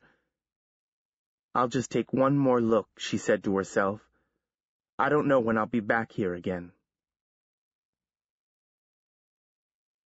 It was Tuesday morning, and the sanctuary echoed with her footsteps, empty of people, save an elderly lady kneeling in the front pew, her head bent over her folded hands. Madison slipped quietly to the stairs in the front of the sanctuary that led down to the mourners' chapel, walking right through the wards and confusion charms Seth had built to distract anyone snooping around. At the foot of the stairs, she turned to the left, entering the crypt itself. They'd left the Swift tomb open, trusting to Seth's barriers to keep the curious at bay. The sorcerer, Mercedes Foster, and her small committee had obviously been at work. Magical artifacts were laid out in rows, sorted by probable function. Those that had been identified were labeled in Mercedes's neat hand. Symbols and diagrams had been sketched onto the walls, some sort of tally system. The stone that Jason called the Dragon Heart sat off by itself on its dragon stand, a jewel in an elaborate setting. The flames smoldering at its center sent shadows like haunts skulking along the walls. What are you doing here? Madison asked herself, and got no answer. She felt the tug of the stone from across the room, dragging her forward. As it had before, the dragon heart seemed to react to her presence, brightening, colors sliding over each other like brilliant paint sloshing in a jar. She stood over the stone. As she extended her hand, the light from the stone stained her skin. Her breathing slowed. Her eyelids drooped. A rush of brilliant images coursed through her mind. A castle built of stone. A jewel-like valley ringed by rugged mountains. A procession of courtiers bearing gifts. She heard the whisper of a half-remembered song, lines of poetry that broke her heart. She heard someone calling a name she wanted to answer to. Within her, she felt the hex magic uncoil and quest forward like a serpent. Without warning, flame rocketed between her and the dragon heart, sizzling up her arms and into her collarbone. The magics collided inside her. She toppled backward, breaking the connection, landing on her back on the floor, striking her head hard on the stone threshold. She lay stunned for a moment, colors exploding in her head like fireworks in the night sky. Voices whispered in her head, mingling and competing. Pretty promises, endearments, enticements, curses, and warnings, like spirits battling inside a bell jar until finally they died away. Gripping the edge of Thomas Swift's crypt, Madison dragged herself to her feet, remembering Min's words. Do not mess with magic. That's not our business.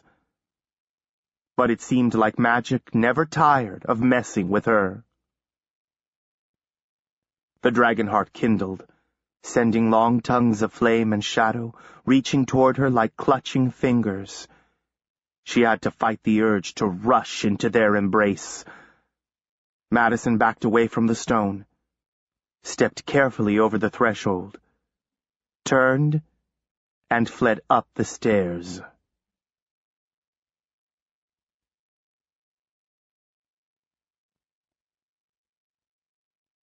Chapter 9. Terror in the Crypt. The next morning, Mercedes Foster sat back on her heels and studied the pentagrams she'd chalked onto the stone floor of the crypt. Scrubbing a smudge from her nose with the back of her hand, she looked up at Snowbeard. "What do you think, Nicodemus?" The old wizard nodded. "It looks perfect to me, Mercedes." The sorceress planted her fists on her bony hips and grinned at Jason. "Come on, then. Let's try again." "I hope you know what you're doing." Jason reluctantly took his place within the inner pentagon of one of the pentagrams. The other two took refuge within diagrams of their own. The battered wooden box from Raven's Gill sat on the floor in the fourth pentacle. Mercedes began to speak, a high, sing-song chant. Pointing, Nick kindled a bright, hot flame where the 4 pentagrams came together. Careful not to lean out of the pentagram, Jason gripped the case with a pair of iron tongs and thrust it into the flames. They waited. And waited. Flames licked across the surface of the box with no apparent effect. The wood was so impregnated with charms that it was impervious even to wizard flame.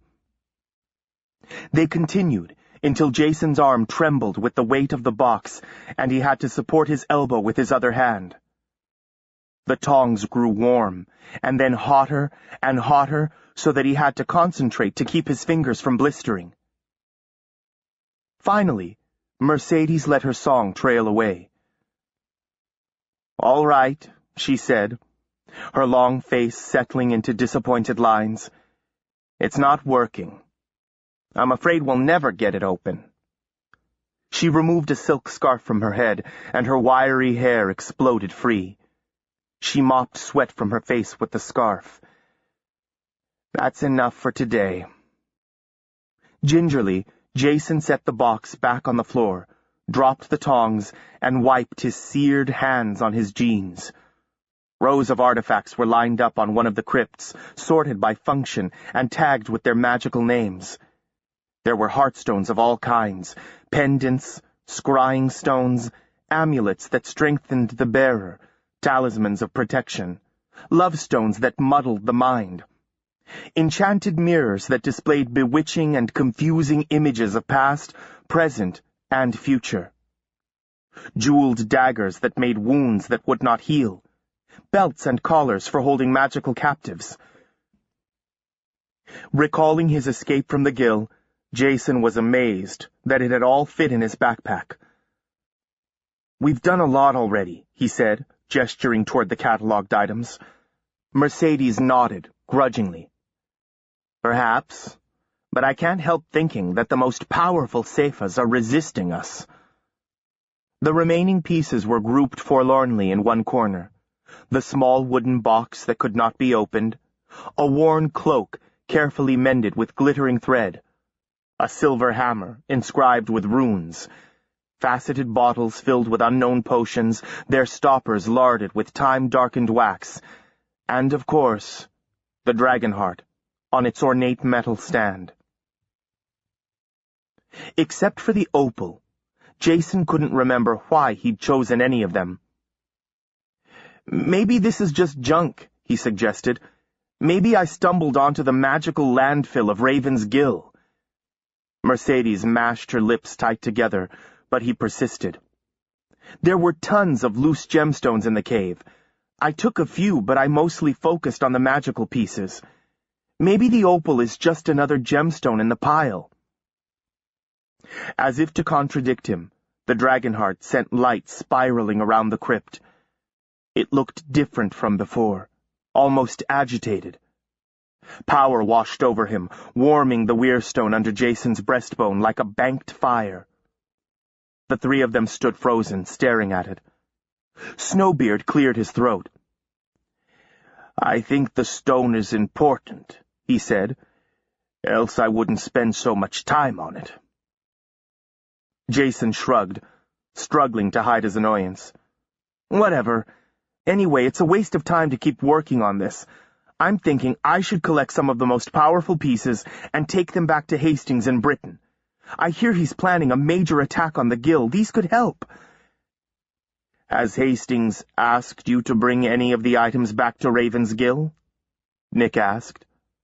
No, but didn't he say to keep them within the sanctuary? They don't do us any good here. Jason paced back and forth, making tight turns within the confines of the crypt. I might as well have left them in the cave. I think the fact that they're not in our enemy's hands is a good thing, Nick said, his black eyes tunneling all the way to Jason's spine. When you think about it, this stuff belongs to me, Jason said. I found it. I carried it out of the gill. I should be able to do what I want with it. Jason Haley.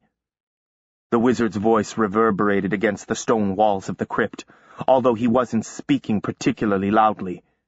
Snowbeard seemed to grow until his head nearly touched the ceiling. Flame flickered about his angular frame. You know better than that. You are not a child who can demand your toys back. The future of the magical guilds may depend on how we use what's fallen into our hands. I will not allow you to recklessly endanger all of us with their ill-considered use. Jason knew he should just shut up, but he couldn't help himself. So you think we should just hole up here and wait to be attacked? I think we don't know enough yet to see who our most dangerous adversary will be. If D'Orsay holds the Covenant, the Horde, and the Guild, then why hasn't he acted? Why hasn't he consecrated the document and brought us all under his heel? How would I know? Jason stuffed his hands into his jeans pockets. Hastings seems to think he's worth going after, now that I'm stuck back here. Nick's voice softened. Jason, this work we're doing is important, even if you don't think so. I believe we've been given a rare gift if we can just figure out how to use it. Jason wasn't buying it. You sound like Hastings. Indeed. Nick lifted an eyebrow. Perhaps there's a reason. I'll just take the opal then, Jason said. You can keep the rest. Impulsively, he reached for the dragon heart, and was slammed back against the wall with stunning force. He seemed to stick for a moment, then slid down the wall until his butt hit the floor. Jason! Mercedes and Nick leaned over him, both talking at once, checking him for missing parts. Once they figured out that he was okay, the interrogation began. Jason, what did you do? Nick gripped his arm hard. I didn't do anything. Geez, I just reached for it. Did you speak a charm of any kind?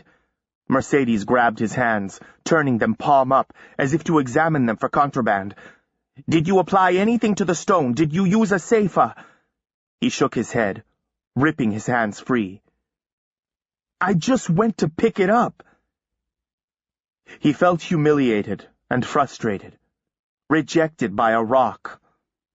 Being a sorcerer-healer, Mercedes was an empath too. So she began to try and soothe him, which only irritated him more. Don't worry. We've probably destabilized it with our poking and prodding, she suggested. I never had any trouble with it before, Jason said, remembering how he'd handled the stone in the gill, caressing its crystalline surface, the flames percolating gently under his fingers. He stood, rubbing his elbows where they'd hit the wall. We've been whacking at it for weeks, Mercedes said. It might be time to give it a rest. Seifas are temperamental, you know. She grabbed up the velvet bag. I'll just put it back in the crypt. Mercedes, Snowbeard began what sounded like a warning, but the sorcerer reached for the dragon heart, and the stone responded with an eruption of flame that sent her staggering back on her long bird legs. She would have gone down had Snowbeard not caught her arm. Well, Mercedes gasped. Well, well. You want to try? Jason said to Snowbeard, feeling somewhat redeemed. Snowbeard eyed the stone. Not being a fool, He snatched up his staff from where it leaned against the wall and extended the bear's head tip gingerly toward the Dragonheart until they almost touched. The stone seemed to explode, spinning the staff from Snowbeard's hands, shattering it into 3 pieces that clattered onto the stone floor. They all looked from the broken staff to the Dragonheart and back again. "Your staff!" Jason was shocked. Snowbeard had carried that staff for hundreds of years, probably. It was an extraordinarily powerful Seifa, or it had been. Jason collected the pieces and laid them out on top of the crypt. "Man, I'm sorry. Can you fix it?" "The head is intact," Mercedes said, fingering the broken shaft. "Maybe we can remount it." Perhaps. Snowbeard seemed distracted. He poked at the broken staff, then turned and studied the Dragonheart, smoothed his beard, twisting the ends between his thumb and forefinger. "It's mounted a vigorous defense against us," he said. "What do you suppose accounts for that? What's changed?" He seemed more intrigued with the Dragonheart than concerned about his wizard staff. "Who knows?" Jason said. "But now we can't even touch it." So much for his plans to take it back to Raven's Gill. He eyed the stone, wondering if he could sneak up on it somehow. "I wish we had the book you found," Snowbeard said. "That might tell us something." "I can go back and get it," Jason suggested. When that proposal was met with silence, he added, "I'll tell you one thing. I'm not going to hide out here forever, sucking dust in a church basement." He swung around to Mercedes. "See you around, Mercedes. I'm done for the day." Hunching his shoulders against the disapproval emanating from behind, Jason clumped up the stairs to the side door of the church. He knew he should leave through the cold, miserable tunnel, but just then, he didn't care. When he emerged from the building, brilliant sunshine struck him like a club. It was a beautiful winter day, and he'd wasted it, holed up in a cellar with old people. "Hey there." The back of his neck prickled. He turned to see Leisha Middleton sitting on a stone bench in the courtyard that adjoined the church. Snow was melted in an arc around her. Jason was amazingly glad to see her. "You've been in there half the day," Leisha went on, crossing her legs and swinging her booted foot. "Choir practice or what?" Jason sat down next to her, taking advantage of the warm microclimate zone she'd created around the bench. He could think of no explanation to offer as to why he'd spent all morning in the church. "Why? Have you been waiting for me?" "Maybe." She put her hand on his arm. "It's Saturday. I'm bored. Want to do something?" "Like what?" She seemed surprised by the question. "Well, we could go for coffee. There are some places over by the campus." "I don't like coffee." "We could get something to eat." "I'm not really hungry." Jason enjoyed saying no to somebody. He was still smarting from the verbal beating he'd taken in the crypt. "Okay." She paused. "Well, we could go back to my house," she suggested, gazing out at the square. "My Aunt Millie's home, but she probably won't even know we're there." Jason leaned his head back and looked up at the winter-pale blue sky. "What do you want from me? I can't help you with Jack, you know." Leisha stood and faced him, her cheeks pink with indignation, her hands balled into fists. "I've never met a guy so full of questions. If you don't want to hang out, just say so." Jason lifted a hand to stop the tirade. "I didn't say I didn't want to." "You could have fooled me." To be truthful, he was interested. It had been so long since he'd done anything for fun. and the frustration he was feeling made him want to spit in the eye of Hastings and Snowbeard and the rest. Going out with Leisha was one way to accomplish that. He stood, taking hold of her hands and lifting her to her feet. "Let's go to the park." The park? He might have said the city dump and got the same reaction. "It's freezing out."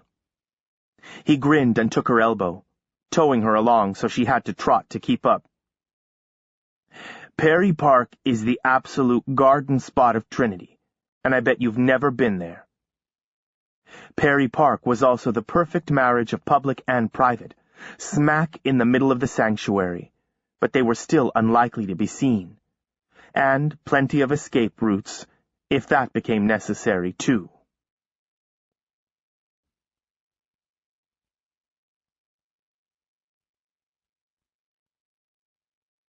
Chapter 10. Coal Grove, Act 1. The hearing was like a play, everyone in costume, reading their lines, some better than others. Ray McCartney was acting the part of the country lawyer, all cardigan sweater and khakis, collared shirt and holiday tie. He'd be representing Carleen for free, of course. He'd been in love with her for as long as Madison could remember. Carleen wore a gray dress and jacket, pearls and low-heeled pumps. She'd bought the outfit from Sears on credit, since she had nothing like that in her closet. Madison had coaxed her mother's blonde curls into a French braid. That, and her pink lipstick, made her look very young. Madison had her own costume, a long skirt and loose sweater, dark stockings and sober flats, her boisterous hair jammed into a clip at the back of her neck. "I look like somebody's nanny," she thought glumly. They were gathered in a small hearing room on the second floor of the red brick courthouse. It was 3 days before Christmas, and the snow swirled past the windows. Madison didn't look forward to slip-sliding back up the mountain. Aside from Madison and Carleen, there was Ed Ragland, the county's first African-American judge, who always looked sleepy-eyed but was known to miss nothing. Bryson Roper, who owned Roper Coal Company and all the land around Booker Mountain, and his son Bryce, of course. Mr. Roper was a roughneck turned coal company owner. His expensive suit hung uneasily from his broad shoulders, and his neck squeezed over his shirt collar. His eyes were the color of oak leaves after a long winter on the ground. Around Coal Grove, people said he was capable of almost anything, up to and including murder. Bryce splayed back in his seat, legs extended, collar turned up. He was airbrushed handsome, like someone in a department store ad. As if that wasn't enough, he emitted the faint glow of wizardry. He was the kind of boy parents trusted, but shouldn't. He smiled over at Maddie, lifting his left hand to wave at her, and her gut twisted up in the same old way. She'd been away nearly a year, but nothing had changed. Judge Ragland set the ground rules. "This is just an informal hearing. What I like to call a conversation with all the parties involved so the court can find out the facts in the case and decide what to do about Grace and John Robert." He turned to Bryce. "Young Mr. Roper?" Bryce could tell a story. Madison had to give him that. He explained that he'd been on his way home from school when he saw a plume of smoke rising from the old Booker place. He thought the house had caught fire, so he'd driven up there to find the shed ablaze. "Where were the children at the time?" Judge Ragland asked. "They were bringing water from the pump. I tried to put out the fire, but the shed was pretty much gone. I didn't know where Carleen, Mrs. Moss, was, so I brought the kids back to our house." Ray McCartney leaned forward. "So, for all you knew, Mrs. Moss was somewhere on the property?" "Well, no," Bryce said, looking embarrassed he had to tell on Carleen. "The kid said she was at work." "So, "Did you take those frightened children to their mama?" Ray asked softly. Mr. Roper Sr. took over.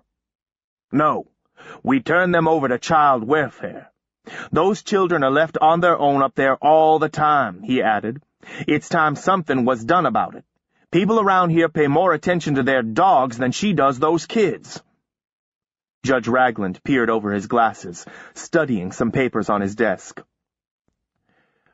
"Carleen, the report from Child Welfare says these children have been removed from your home twice before for cause. One time they were found wandering in downtown Coal Grove at 2 a.m. "That was my sister's fault," Carleen said. "I couldn't help it. I was in Las Vegas." Ray gave Carleen a look. He'd told her to keep quiet during the hearing, unless he asked her a direct question. "I have to say, I'm troubled, Carleen," Judge Ragland said. "You've been in court several times on account of Grace and John Robert, but nothing seems to change. Why should I expect things to be any different from here on?" Ray answered quickly. "Your Honor, this episode was just a miscommunication. Ms. Moss's child care provider didn't show. She wasn't aware—" "I asked Carleen," Judge Ragland said. "You know I have to work for a living," Carleen replied. "It's hard to find a babysitter who'll drive all the way up the mountain for what I can afford to pay." "Which is why you ought to give up that place and move down into town," Mr. Roper muttered, looking up at the ceiling. "Those kids could have burned to death." Judge Ragland glared his disapproval at Bryce and Roper and turned back to Carleen. "So, what are you going to do about it? I can't return these children to an unsafe situation." Carleen gripped her pink purse and leaned forward. "They're in school on weekdays, and Maddie'll watch them after school and on the weekend. That'll give me time to make arrangements." "Is that so, Madison?" All eyes were on Madison Moss. She'd anticipated this. She knew she had no choice. "That's right, sir." "You sure now?" Madison nodded. "What about your school? What are you, a senior?" "That's all set up. I can still graduate." Judge Ragland sighed and stacked the papers on the table in front of him. "Here's my ruling, then. Child welfare will retain oversight of the children. But we will release them into your custody, Carleen, with the stipulation that Madison is available to provide care for them while you are at work." Madison felt the pressure of the judge's gaze, but she looked down at her lap. "Madison, if the time comes that you can't do that, you must notify the court. The court being me. In any event, I'll see you all back here at the end of August." He turned to his bailiff. "Will you show the children in?" Grace marched in, back straight, chin raised high, like any 10-year-old queen, holding tight to John Robert's hand. But when 7-year-old John Roberts saw Maddie, he ripped free and charged into her embrace. "Maddie!" He wound his fingers into her hair, tearing it free of its clip. Madison hugged him fiercely, pulling his solid little body onto her lap. Someone had glued down his blonde curls with gel, plastering them over to the side. He was wearing a red and white striped collared shirt and red pants. He looked like a cherubic used car salesman. Grace must have refused the fashion makeover, since she was wearing her own clothes, and her fine brown hair was pulled into its usual ponytail. She gave Bryce Roper her patented look that would curdle sweet milk, and turned to Judge Ragland. "I want to charge this man with kidnapping." She jerked her head at Bryce, who looked like he had something to say but thought better of it, and shut his mouth. "That's a serious charge, young lady," Judge Ragland began.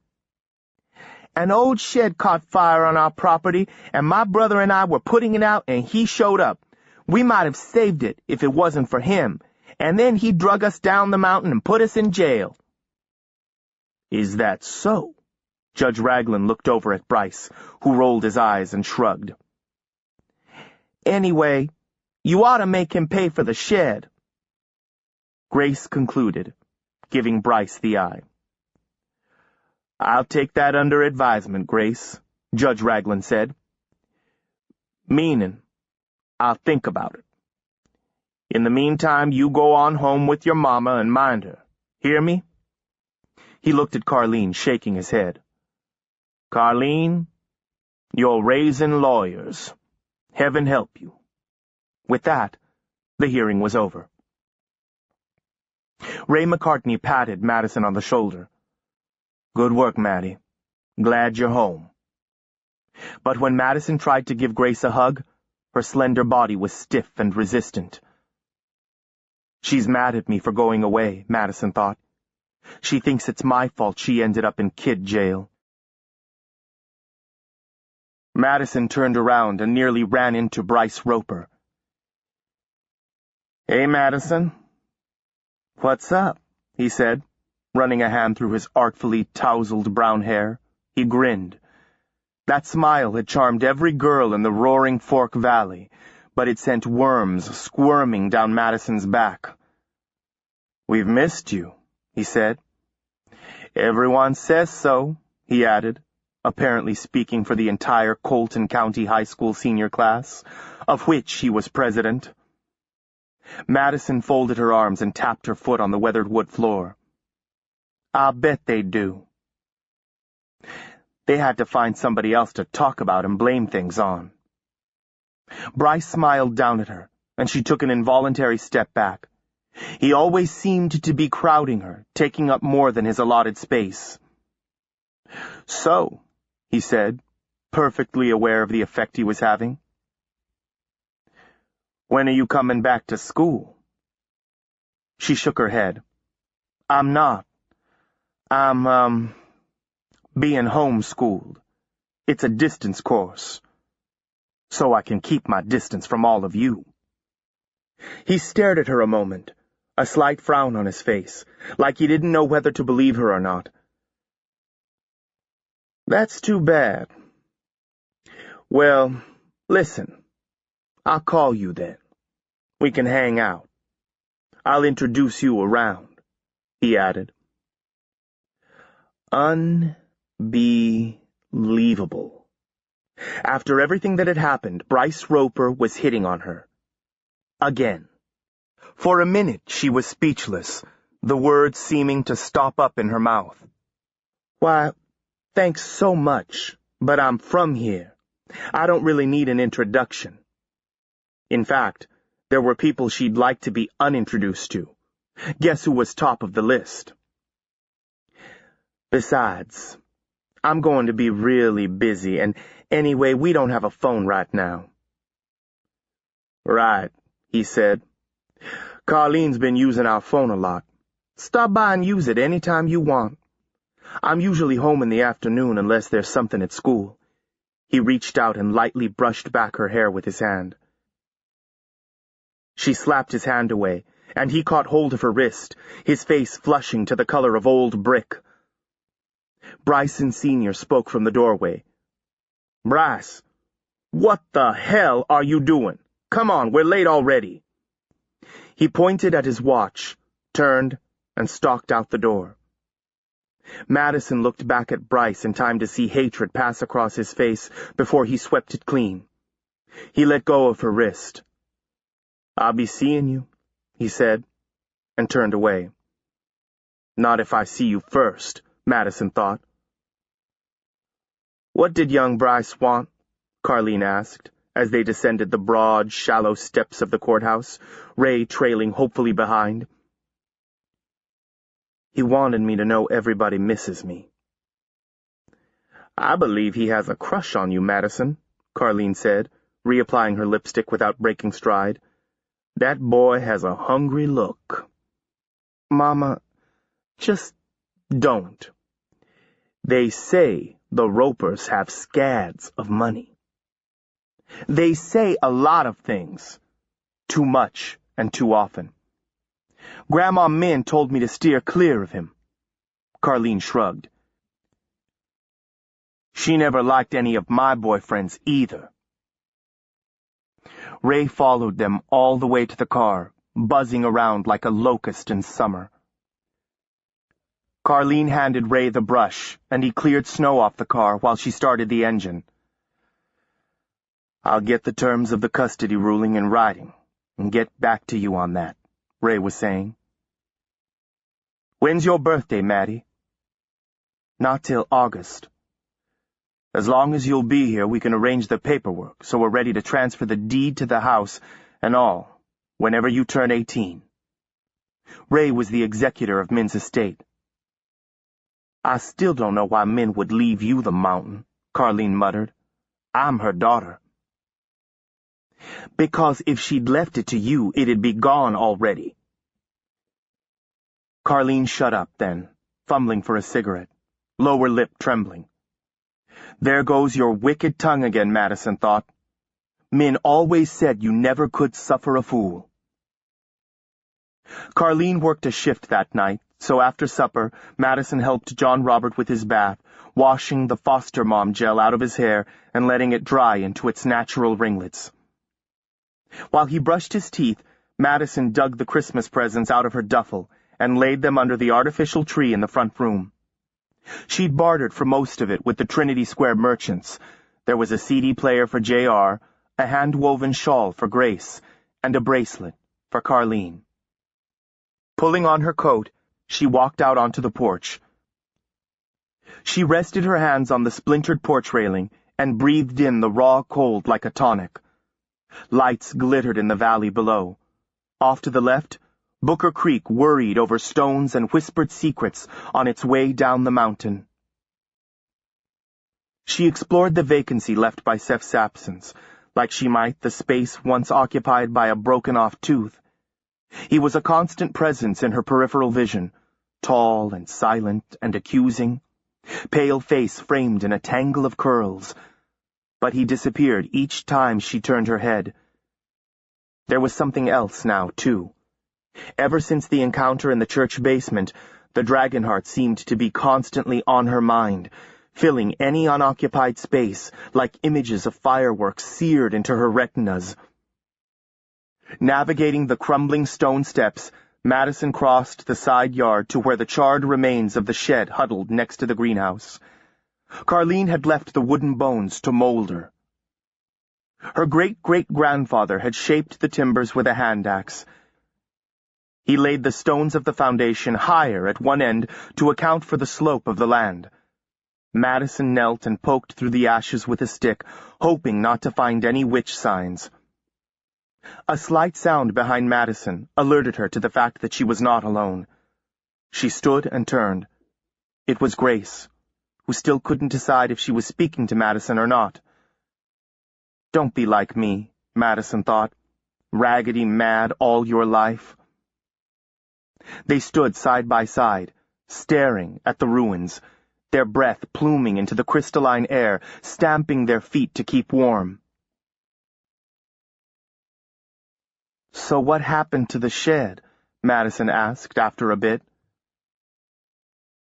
Some people set it on fire, Grace replied. Madison turned and stared at her. Who? Grace shrugged her narrow shoulders. There were 4 or 5 of them, out here in the dark. It looked like they had torches or something, she said.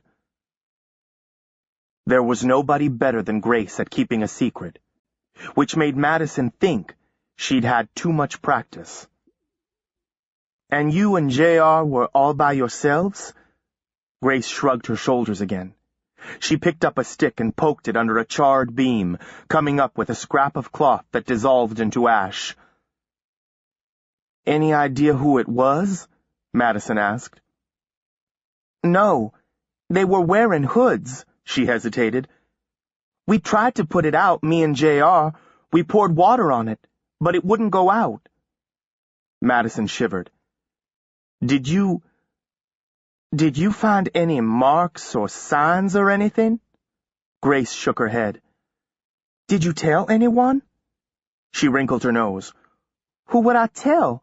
You were gone and Mama, well, you could have told the police. They'd probably say we made it up, or blame it on us. Madison nodded. Probably. Grace was another old soul.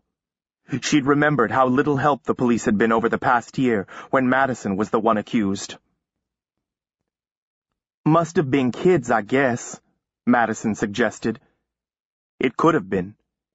Some people just like to see things burn, and kids from the high school liked to drive up Booker Mountain Road when they needed to escape all the spying eyes in a small town. It didn't have to mean the fires were starting up again.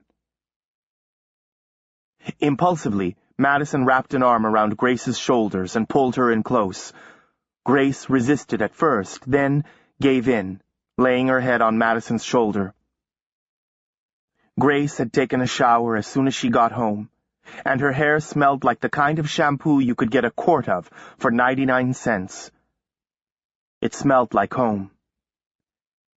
Are you going to stay with us all summer? The words came out in a rush, like Grace had been dying to ask the question all night.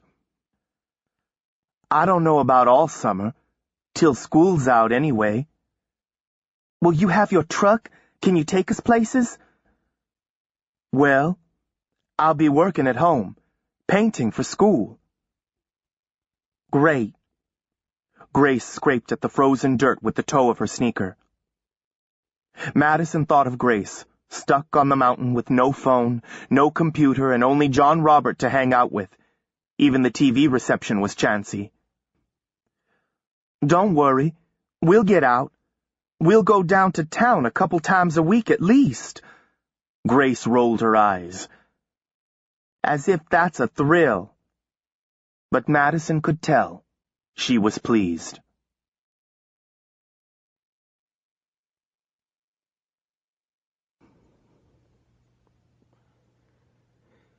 Chapter 11. Painted Poison.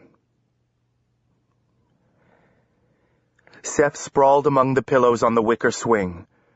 The solarium at Stone Cottage was one of his favorite retreats in all seasons. His textbook was propped against his knees.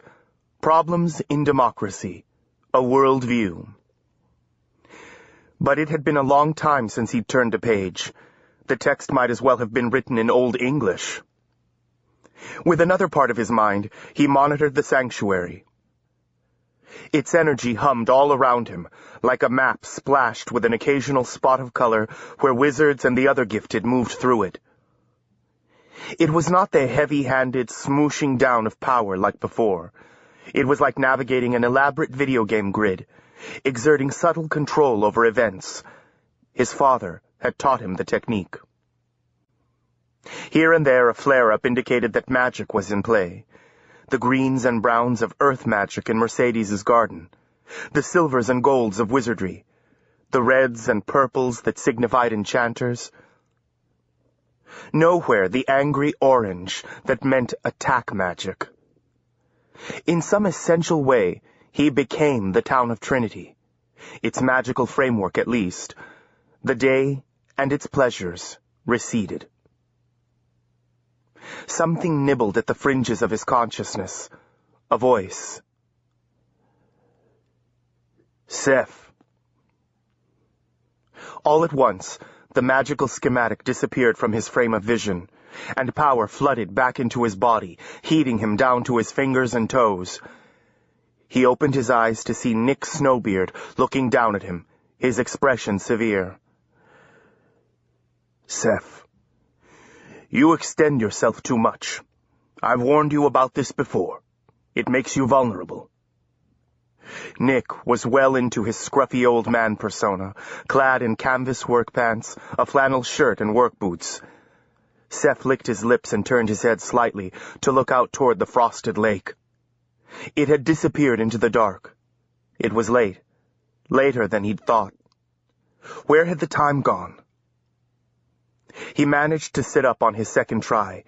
He felt stiff from long immobility. What's up? Your phone was ringing when I came in. Nick dropped a cell phone into Seth's lap. "It was Rachel Booker. She wants you to meet her at the inn." Seth palmed the phone and squinted at Nick. "Rachel?" Rachel Booker was Madison's older cousin, who owned the Legends Inn. He hadn't seen her since Madison left for Colton County. As self-appointed protector of Madison's virtue, she'd always treated Seth with cool and cynical suspicion. Not that he was any threat lately. His heart accelerated. "Why? Did she hear from Madison?" "I suggest we walk over to the Legends and find out." Seth unfolded to his feet, grabbing the swing for support, still shaking off the effects of the mind quest. "Are you all right?" Nick asked gruffly. "I'm fine." And really, it seemed like he was handling his magical assignments better lately. The raging headaches had eased, he was less tired, less out of it, and he'd put on a little weight.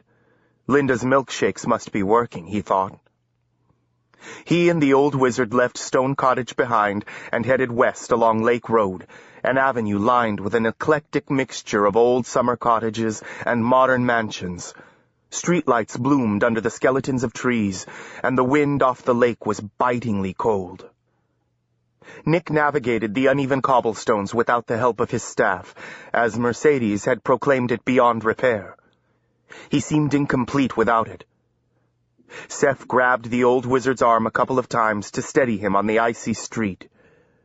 "You're not getting out among people enough," Nick said. "Madison's absence has not been good for you." Seth rubbed his forehead irritably. "I feel like I'm out among people all day long." "I don't mean in the virtual sense." Nick paused. "I think you should talk to Jason." Seth rolled his eyes. "Why? Is he lonely or something?" "I'm worried about him. Hastings hoped I could involve him in the testing of the Cephas he brought back from the Gill,